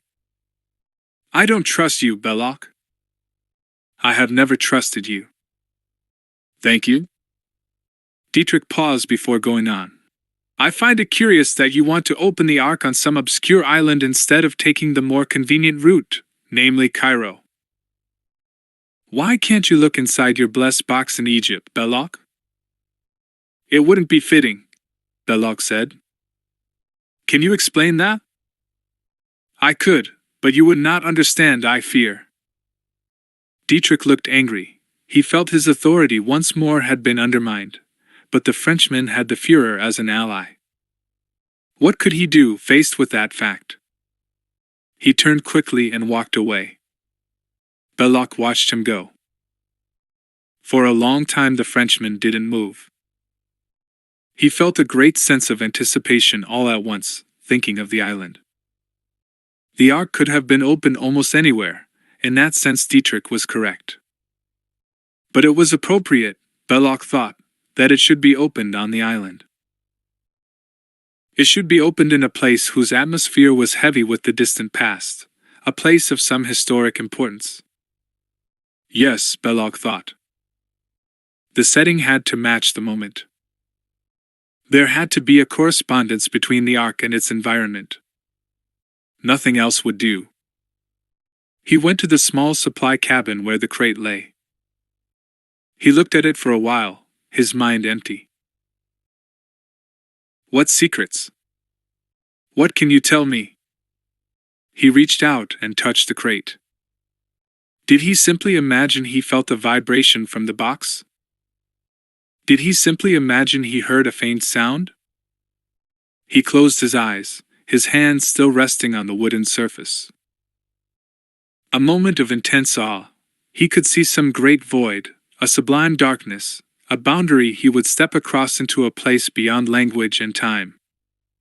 He opened his eyes. The tips of his fingers tingled. Soon, he said to himself. Soon. The sea was cold, swirling around him in small whirlpools created by the submarine's motions. Indy hung to the rail, his muscles aching, the wet whip contracting in water and clinging, too tightly, to his body. You could drown, he thought, and he tried to remember whether drowning was said to be a good way to go. It might arguably be better than hanging to the rail of the submarine that could plunge abruptly into the depths. At any moment, too. He wondered if heroes could apply for retirement benefits. He hauled himself up, swinging his body onto the deck. Then it struck him. His hat. His hat had gone. Don't be superstitious now. You don't have time to mourn the passing of a lucky hat. The sub began to submerge. Perceptibly, it was sinking like a huge metallic fish. He rushed across the deck, water at his waist now. He reached the conning tower, then began to climb the ladder. At the top of the turret he looked down. The sub was still sinking.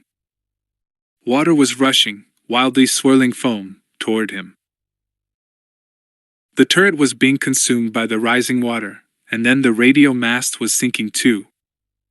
He moved, treading water, to the periscope. He hung on to it as the vessel continued to sink. If it went under entirely, then he was lost.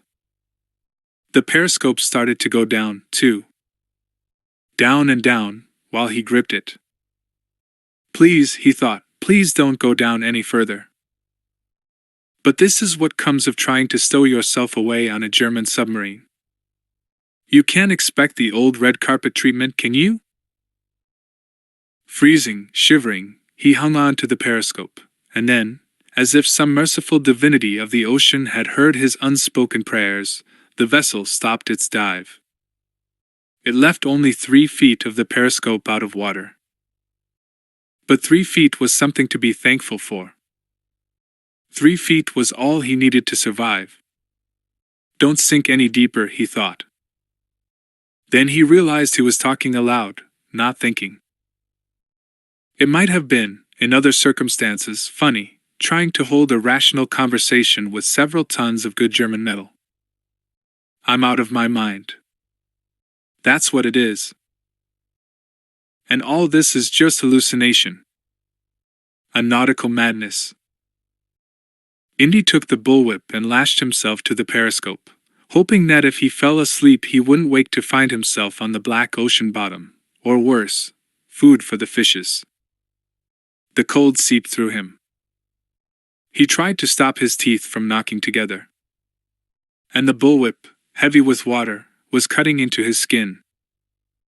He tried to remain alert, prepared for whatever contingency might arise, but weariness was a weight in him now, and sleep seemed the most promising prospect of all. He shut his eyes. He tried to think of something, anything, that would keep him from dropping off, but it was hard. He wondered where the submarine was headed. He sang little songs in his head. He tried to remember all the telephone numbers he'd ever known. He wondered about a girl named Rita he'd almost married once. Where was she now? A lucky escape there, he thought. But he was weary, and the thoughts circled aimlessly. And he drifted off into sleep, despite the cold, despite his discomfort.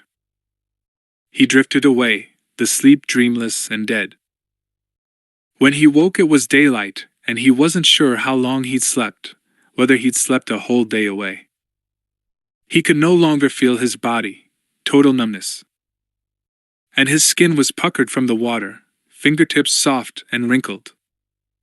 He adjusted the bullwhip and looked around. There was a land mass ahead, an island, a semi-tropical place, halcyon, he thought. He stared at the rich foliage. Green, wonderful and deep and restful. The submarine approached the island, skimming into what looked like a cave. Inside, the Germans had built a complete underground supply base and submarine pen. And there were more uniformed Nazis on this dock than you could have found in one of Hitler's Nuremberg extravaganzas. How could he fail to be seen? He quickly drew himself clear of his whip, and he slipped into the water. He submerged, realizing he'd left his whip attached to the scope. The whip and the hat. It was a day for sad farewells to treasured possessions, for sure. He swam toward the island, trying to remain underwater as much as he could. He saw the sub rise as it went toward the dock. Then he was stumbling onto the beach, glad to feel earth under him again, even if it was the earth of some Nazi paradise. He made his way over the sand to a high point where he had a good view of the dock. The crate was lifted from the sub, supervised by Belloc, who appeared to live in anxious expectation of somebody's dropping his precious relic. He hovered around the crate like a surgeon over a dying patient. And then there was Marion, surrounded by a bunch of uniformed fools who were pushing her forward. He sat down in the sand, hidden by rushes that grew on the edge of the dunes. Inspiration, he thought. That's what I need now. In a good-sized dose. 12. A Mediterranean island. It was late afternoon when Belloc met Muller. He was not entirely happy with the idea of Dietrich's being involved in the conversation. The damned man was certain to ask questions, and his impatience had already begun to make Belloc nervous, as though it were contagious. Captain Muller said, "Everything has been prepared in accordance with your instructions, Belloc. Nothing has been overlooked?" "Nothing." "Then the Ark must be taken to that place now." Muller glanced a moment at Dietrich. Then he turned and began to supervise a group of soldiers while they placed the crate in a jeep. Dietrich, who had been silent, was annoyed. "What does he mean?" "What preparations are you talking about?" "It need not concern you, Dietrich." Everything connected with this accursed ark concerns me. I am going to open the ark, Belloc said. However, there are certain preconditions connected with the act. Preconditions? Such as? I don't think you should worry, my friend. I don't want to be the one responsible for overloading your already much work brain. You can spare me the sarcasm, Belloc. Sometimes it seems to me that you forget who is in charge here. Belloc stared at the crate for a time.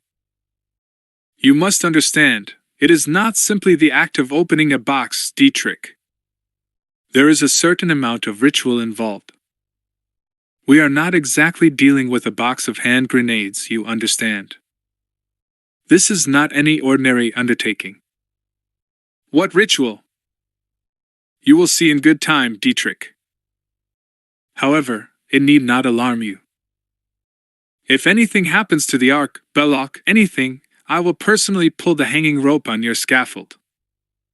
Do you understand me? Belloc nodded. Your concern for the ark is touching.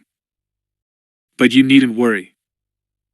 It will be safe and delivered to Berlin finally, and your Führer can add another relic to his lovely collection. Yes? You better be as good as your word. I will be. I will be. Belloc looked at the crated ark before staring into the jungle beyond the dock area. It lay in there, the place where the ark would be opened. The girl, Dietrich said. I also hate loose ends. What do we do with the girl? I take it I can leave that to your discretion, Belloc said. She is of no consequence to me. Nothing is, he thought, nothing is of any consequence now, except for the Arkansas. Why had he bothered to entertain any kind of sentiment for the girl? Why had he even remotely troubled himself with the idea of protecting her? Human feelings were worthless compared to the Arkansas. All human experience faded into nothing. If she lived or died, what did it matter? He experienced the same delicious sense of anticipation as before. It was hard, damnably hard, to take his eyes from the crate. It lay in the back of a jeep, magnetizing him. I will know your secrets, he thought. I will know all your secrets. Indy skirted the trees at the edge of the dock area. He watched Marion, flanked by her Nazi escorts, get inside a jeep. The jeep was then driven off into the jungle. Belloc and the German climbed into another jeep and, moving steadily behind the vehicle that held the ark, went off in the same direction as Marion.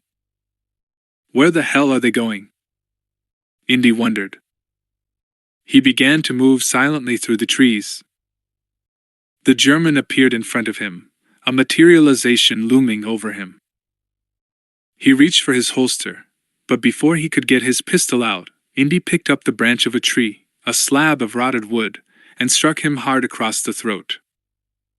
The German, a young man, put his fingers to his larynx as if surprised, and blood began to spill from his mouth. His eyes rolled backward in his head, then he slipped to his knees. Indy hit him a second time across the skull, and he toppled over. What do you do with an unconscious Nazi? He wondered. He stared at the man for a time before the notion came to him. Why not? Why not indeed? The jeep that carried Belloc and Dietrich moved slowly through a canyon. Dietrich said, I am unhappy with this ritual. You will be even more unhappy soon, Belloc thought. The trappings of what you so trivially call a ritual will cause a knot in your wooden brain, my friend. Is it essential? Yes, Belloc said. Dietrich just stared at the crate in the jeep ahead. It may console you to consider the prospect that by tomorrow the ark will be in your Führer's hands. Dietrich sighed. The Frenchman was insane, he was convinced of this. Somewhere along the way the ark had warped whatever judgment he might have had. You could see it in his eyes, hear it in the clipped way of talking he seemed to have developed in recent days, and you could sense it in the oddly nervous gestures he continued to make. Dietrich wouldn't be happy until he was back, mission complete, in Berlin. The jeep came out into a clearing now, a clearing filled with tents and camouflage shelters, barracks, vehicles, radio masts, a swarm of activity, soldiers rushing everywhere. Dietrich surveyed the depot proudly, but Belloc was oblivious to it all. The Frenchman was staring beyond the clearing to a stone outcropping on the other side, a pinnacle some 30 feet high with a flat slab at the top. Into the sides of the slope some ancient tribe, some lost species, had carved primitive steps. The appearance was like an altar, and it was this fact that had brought Belloc here. An altar, a natural arrangement of rock that might have been designed by God for the very purpose of opening the ark. He couldn't speak for a time. He stared at the rock until Captain Moeller came and tapped him on the shoulder. "Do you wish to prepare now?" the German asked. Belloc nodded. He followed the German to a tent. He was thinking of the lost tribe that had cut those steps, that had left its own relics scattered here and there, in the form of broken statues suggesting forgotten divinities, across the island. The religious connotations of the place were exactly right. The ark had found a place that matched its own splendor. It was correct, nowhere else could have been better. "The white silk tent," Belloc said. He touched the soft material. "As you ordered," Moeller said. "Fine, fine." And Belloc stepped inside. A chest sat in the middle of the floor. He opened the lid and looked inside. The ceremonial robe was elaborately embroidered. In wonder, he leaned forward to touch it. Then he looked at the German. "You've followed my orders thoroughly. I am pleased." The German had something in his hand, an ivory rod about 5 feet in length. He passed it to Belloc, who fingered the inlaid carvings of the piece. "Perfect," Belloc said. "The ark has to be opened, in accordance with sacred rites, with an ivory rod. And the one who opens the ark must wear these robes." "You did very well." The German smiled. "You will not forget our little arrangement." "I promise," Belloc said. "When I return to Berlin, I will personally speak to the Führer about you in the highest possible terms." "Thank you." "Thank you," Belloc said. The German regarded the robes a moment. "They suggest a certain Jewishness, don't they?" "They should, my friend. They are Jewish. You will make yourself very popular around here with those things on." "I am not interested in a popularity contest, Moeller." Moeller watched as Belloc slipped the robes over his head, watched as the ornate brocade fell all around him. It was a total transformation. The man had even begun to look holy. Well, Moeller thought, it takes all sorts. Besides, even if he were mad, Belloc still had access to Hitler, and that was all that mattered. "Is it dark outside?" Belloc asked. He felt peculiar, distanced from himself, as if his identity had begun to disintegrate, and he'd become a stranger in a body that was only vaguely familiar. "Soon," the German said. "We must start at sunset. It's important." "They have carried the ark to the slab, as you wanted, Belloc." "Good." He touched the robes, the upraised stitches in the material. Belloc, even his name seemed strange to him. It was as if something spiritual, immaterial, had begun to consume him. He was floating outside of himself, it seemed, a perception that had the intensity, as well as the vagueness, of a narcotic response. He picked up the ivory rod and stepped outside of the tent. Almost everywhere, the German soldiers stopped in their activities and turned to look at him. He faintly understood the vibrations of repulsion, the animosity directed to his robes. But once again this notion reached him across some great distance. Dietrich was walking at his side, saying something. And Belloc had to concentrate hard to understand. A Jewish ritual? Are you crazy, man? Belloc said nothing. He moved toward the foot of the ancient steps. The sun, an outrage of color as it waned, hung low in the distance, touching everything with a bewildering array of oranges and reds and yellows. He moved to the first step, glancing briefly at the German soldiers around him. Klieg lights had been set up, illuminating the stairs, the Arkansas. Belloc was certain, as he looked at it, that he heard it humming. And he was almost sure that it began to emit a glow of some kind. But then something happened, something distracted him, pulled him back to earth, a movement, a shadow, he couldn't be sure. He swung around to see one of the soldiers behave in a strange fashion, moving in a hunched way. He wore his helmet at an awkward angle, as if he sought to conceal his face. But it wasn't just this that so distracted Belloc, it was a weird sense of familiarity. What? How? He stared, realizing that the soldier was struggling under the weight of a grenade launcher, which he hadn't noticed at first in the dying light. But that strange sense, that itch, what did it mean? A darkness crossed his mind.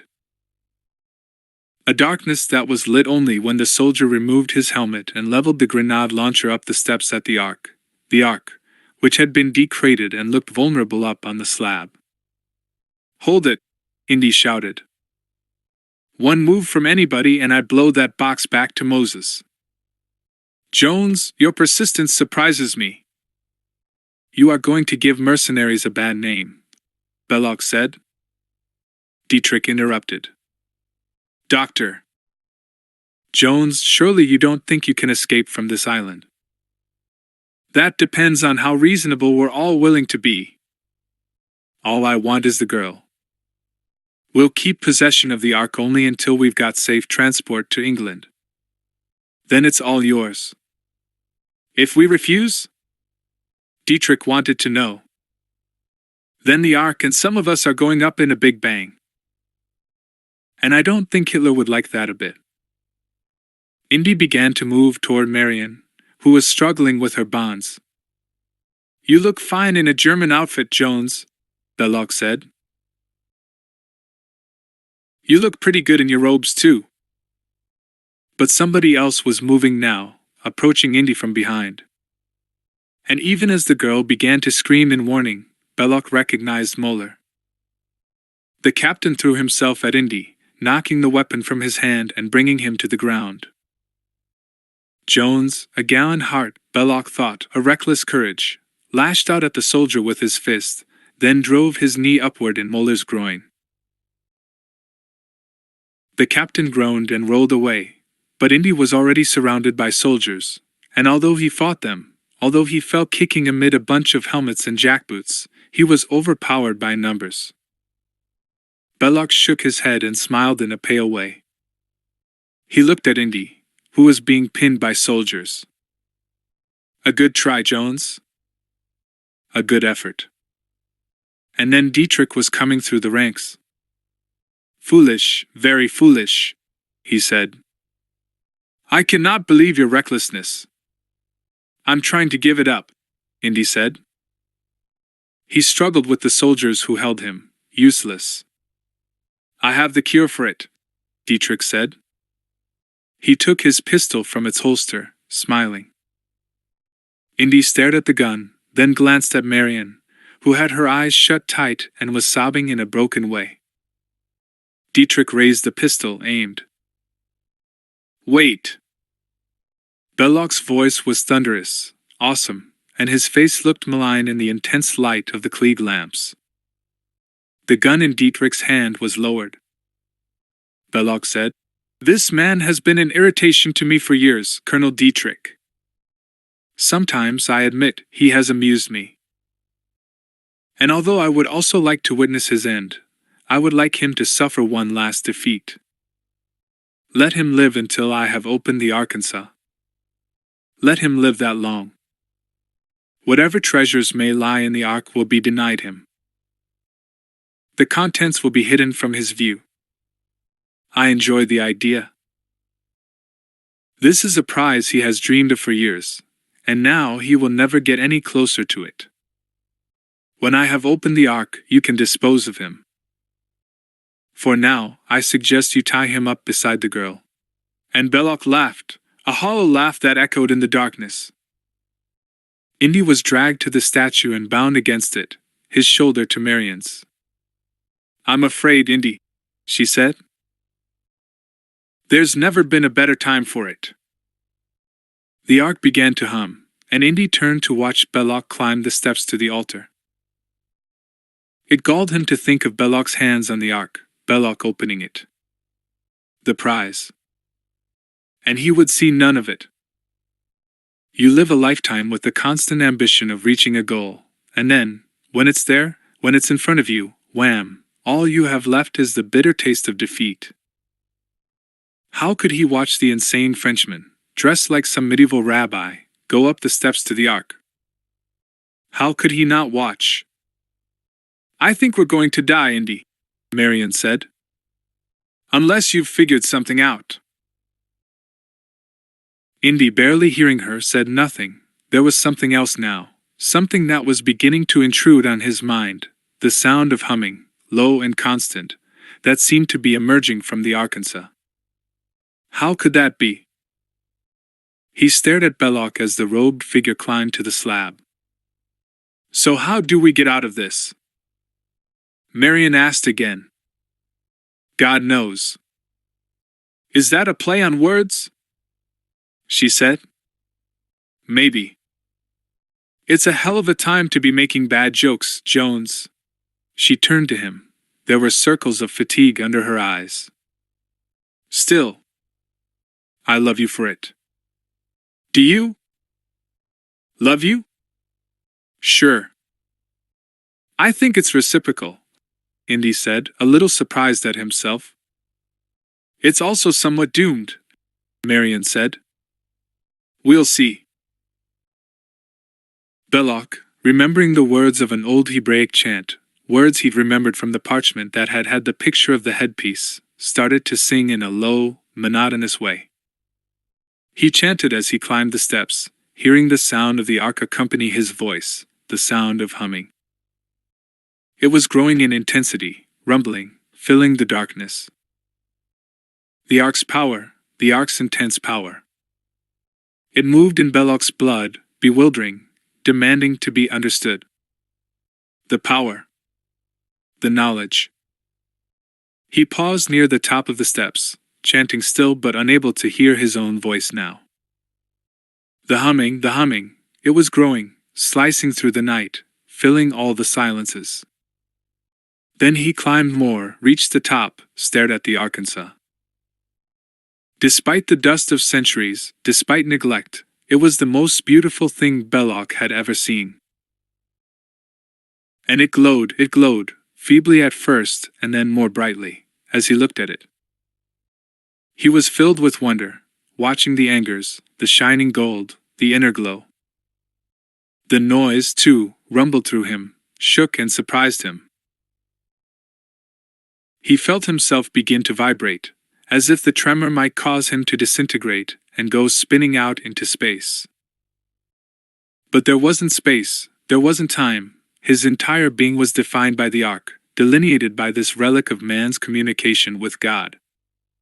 Speak to me. Tell me what you know, tell me what the secrets of existence are. His own voice seemed to be issuing from every part of his body now, through mouth, pores, blood cells. And he was rising, floating, distinct from the rigid world of logic all around him, defying the laws of the universe. Speak to me. Tell me. He raised the ivory rod, placing it under the lid, then labored to pry the lid open. The humming was louder now, all-consuming. He didn't hear the Klieg lights explode below, the showers of broken glass that fell like worthless diamonds into the darkness. The humming, the voice of God, he thought. Speak to me. Speak to me. And then, as he worked with the rod, he felt suddenly blank, as if he hadn't existed until this moment, as if all memories had been erased, blank and strangely calm, at peace, undergoing a sense of oneness with the night around him, linked by all kinds of connections to the universe. Bound to the cosmos, to all matter that floated and expanded and shrank in the farthest estuaries of space, to exploding stars, spinning planets, and even to the unknowable dark of infinity. He ceased to exist. Whoever Belloc had been, he was no longer. He was nothing now. He existed only as the sound that came from the Arkansas. The sound of God. He's going to open it, Indy said. The noise, Marion said. I wish I could put my hands to my ears. What is that noise? The Arkansas. The Ark? Indy was thinking about something, an eclipsed memory, something that shifted loosely in his mind. What? What was it? Something he'd heard recently. What? The Arkansas. Something to do with the Arkansas. What? The Ark, try to remember. Up on the slab, at the top of the crude steps, Belloc was trying to open the lid. Lamps were exploding in violent showers of sharded glass. Even the moon, visible now in the night sky, seemed like an orb about to erupt and shatter. The night, the whole night, was like a great bomb attached to the end of a short fuse, a lit fuse, Indy thought. What is it? What am I trying to remember? The lid was opening. Belloc, sweating, perspiring in the heavy robes, applied the ivory rod while he kept up the chant that was inaudible now under the noise of the Arkansas. The moment. The moment of truth. Revelation. The mysterious networks of the divine. He groaned and raised the lid. It sprung open all at once, and the light that emanated from within blinded him. But he didn't step away, didn't step back, didn't move. The light hypnotized him as surely as the sound mesmerized him. He was devoid of the capacity to move. Muscles froze. His body ceased to work. The lid? It was the last thing he saw. Because then the night was filled with fire rockets that screamed out of the ark, pillars of flame that stunned the darkness, outreaches of fire searing the heavens. A white circle of light made a flashing ring around the island, a light that made the ocean glow and whipped up currents of spray, forcing a broken tide to rise upward in the dark. The light, it was the light of the first day of the universe, the light of newness, of things freshly born. It was the light that God made, the light of creation. And it pierced Belloc with the hard brightness of an inconceivable diamond, a light beyond the sorrowful limitations of any precious stone. It carved at his heart, shattered him. And it was more than a light. It was a weapon, a force, that drove through Belloc and lit him with the power of a billion candles. He was white, orange, blue, savaged by this electricity that stormed from the ark. And he smiled. He smiled because, for a moment, he was the power. The power absorbed him. There was no distinction between the man and the force. Then the moment passed. Then his eyes disintegrated in the sockets, leaving black sightless holes, and his skin began to peel from the bone, curling back as if seized by a sudden leprosy, rotting, burning, scorched, blackened. And still he smiled. He smiled even as he began to change from something human to something touched by God, touched by God's rage, something that turned, silently, to a layer of dust.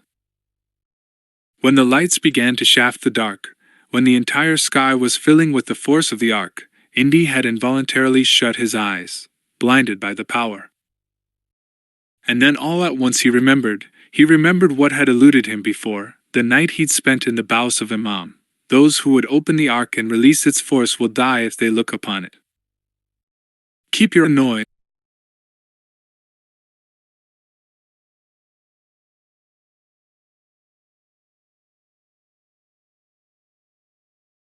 Keep your eyes closed. She had twisted her face away from the first flare, the eruption of fire, and then, even if what he said puzzled her, she shut her eyes tight. She was afraid and overawed. And still she wanted to look. Still she was drawn to the great celestial flare, to the insane destruction of the night. Don't look, he kept saying that even as she felt herself weaken. He kept repeating it. Screaming it. The night, like a dynamo, hummed, groaned, roared. The lights that seared the night seemed to howl. Don't look, don't look, don't look. The upraised tower of flame devastated. It hung in the sky like the shadow of a deity, a burning, shifting shadow composed not of darkness but of light, pure light. It hung there, both beautiful and monstrous, and it blinded those who looked upon it. It ripped eyes from the faces of the soldiers. It turned them from men into uniformed skeletons, covering the ground with bones, the black marks of scorches, covering everything with human debris. It burned the island, flattened trees, overturned boats, smashed the dock itself. It changed everything.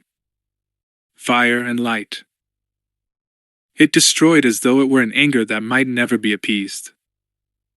It broke the statue to which Indy and Marion were tied. The statue crumbled until it ceased to exist. And then the lid of the ark slammed shut on the slab and the night became dark again, and the ocean was silent. Indy waited for a long time before he looked. The ark was shining up there. Shining with an intensity that suggested a contented silence, and a warning filled with menace. Indy stared at Marion. She was looking around speechlessly, staring at what the ark had created. Wreckage, ruin, death. She opened her mouth, but she didn't speak. There was nothing to say. Nothing. The earth around them hadn't been scorched. It was untouched. She raised her face to the ark. She reached very slowly for Indy's hand and held it tight. 13. Epilogue, Washington, D.C. Sun streamed through the windows of Colonel Musgrove's office. Outside, across a thick lawn, was a stand of cherry trees, and the morning sky was clear, a pale blue. Musgrove was seated behind his desk. Eaton had a chair to the side of the desk. There was another man, a man who stood leaning against the wall and who hadn't uttered a word. He had the sinister anonymity of a bureaucrat. He might have been rubber-stamped himself, Indy thought, powerful civil servant in thick black letters on his brow. "We appreciate your service," Musgrove said. "And the cash reimbursement, we assume it was satisfactory?" Indy nodded and glanced first at Marion, then at Marcus Brody. Brody said, "I don't understand yet why the museum can't have the Arkansas." "It's someplace very safe," Eaton said evasively. "That's a powerful force," Indy told him. "It has to be understood. Analyzed. It isn't some game, you know." Musgrove nodded. "We have our top men working on it right now." "Name them," Indy said. "For security reasons I can't." "The Ark was slated for the museum. You agreed to that. Now you give us some crap about top men. Brody there, he's one of the best men in this whole field. Why doesn't he get a chance to work with your top men?"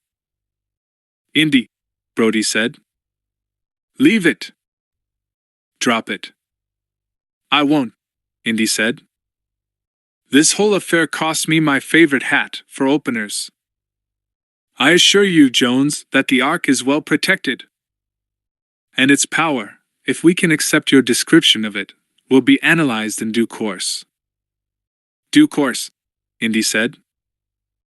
You remind me of letters I get from my lawyers. Look, Brody said, sounding strained. All we want is the Ark for the museum.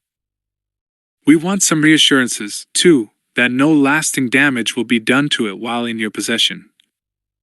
You have them, Eaton said. As for the Ark going to your museum, I'm afraid we will have to rethink our position. A silence. A clock ticking.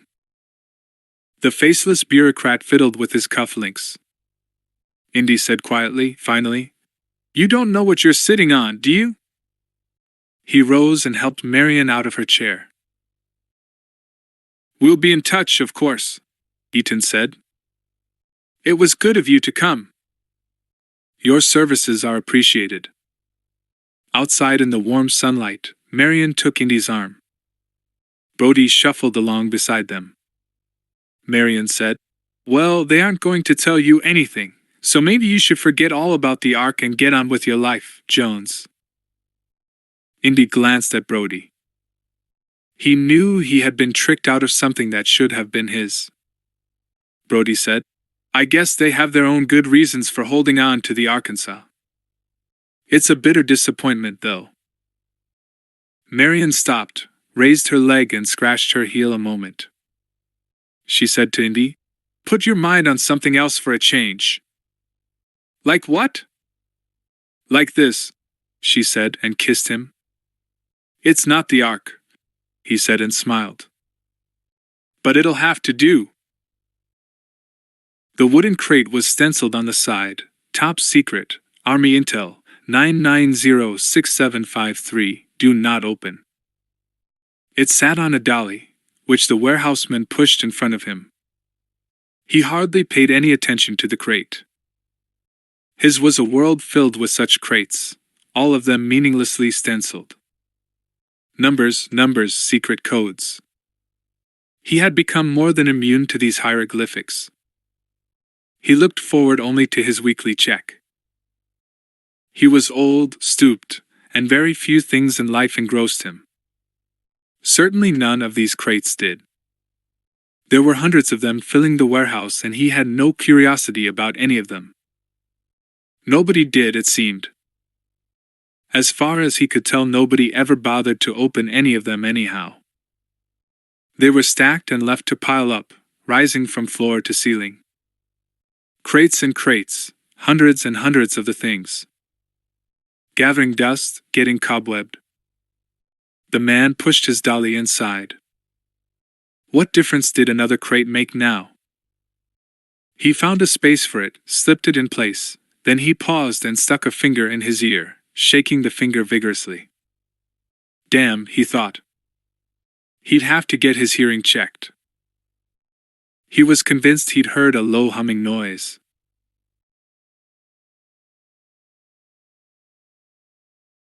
End of Indiana Jones and the Raiders of the Lost Ark by Campbell Black.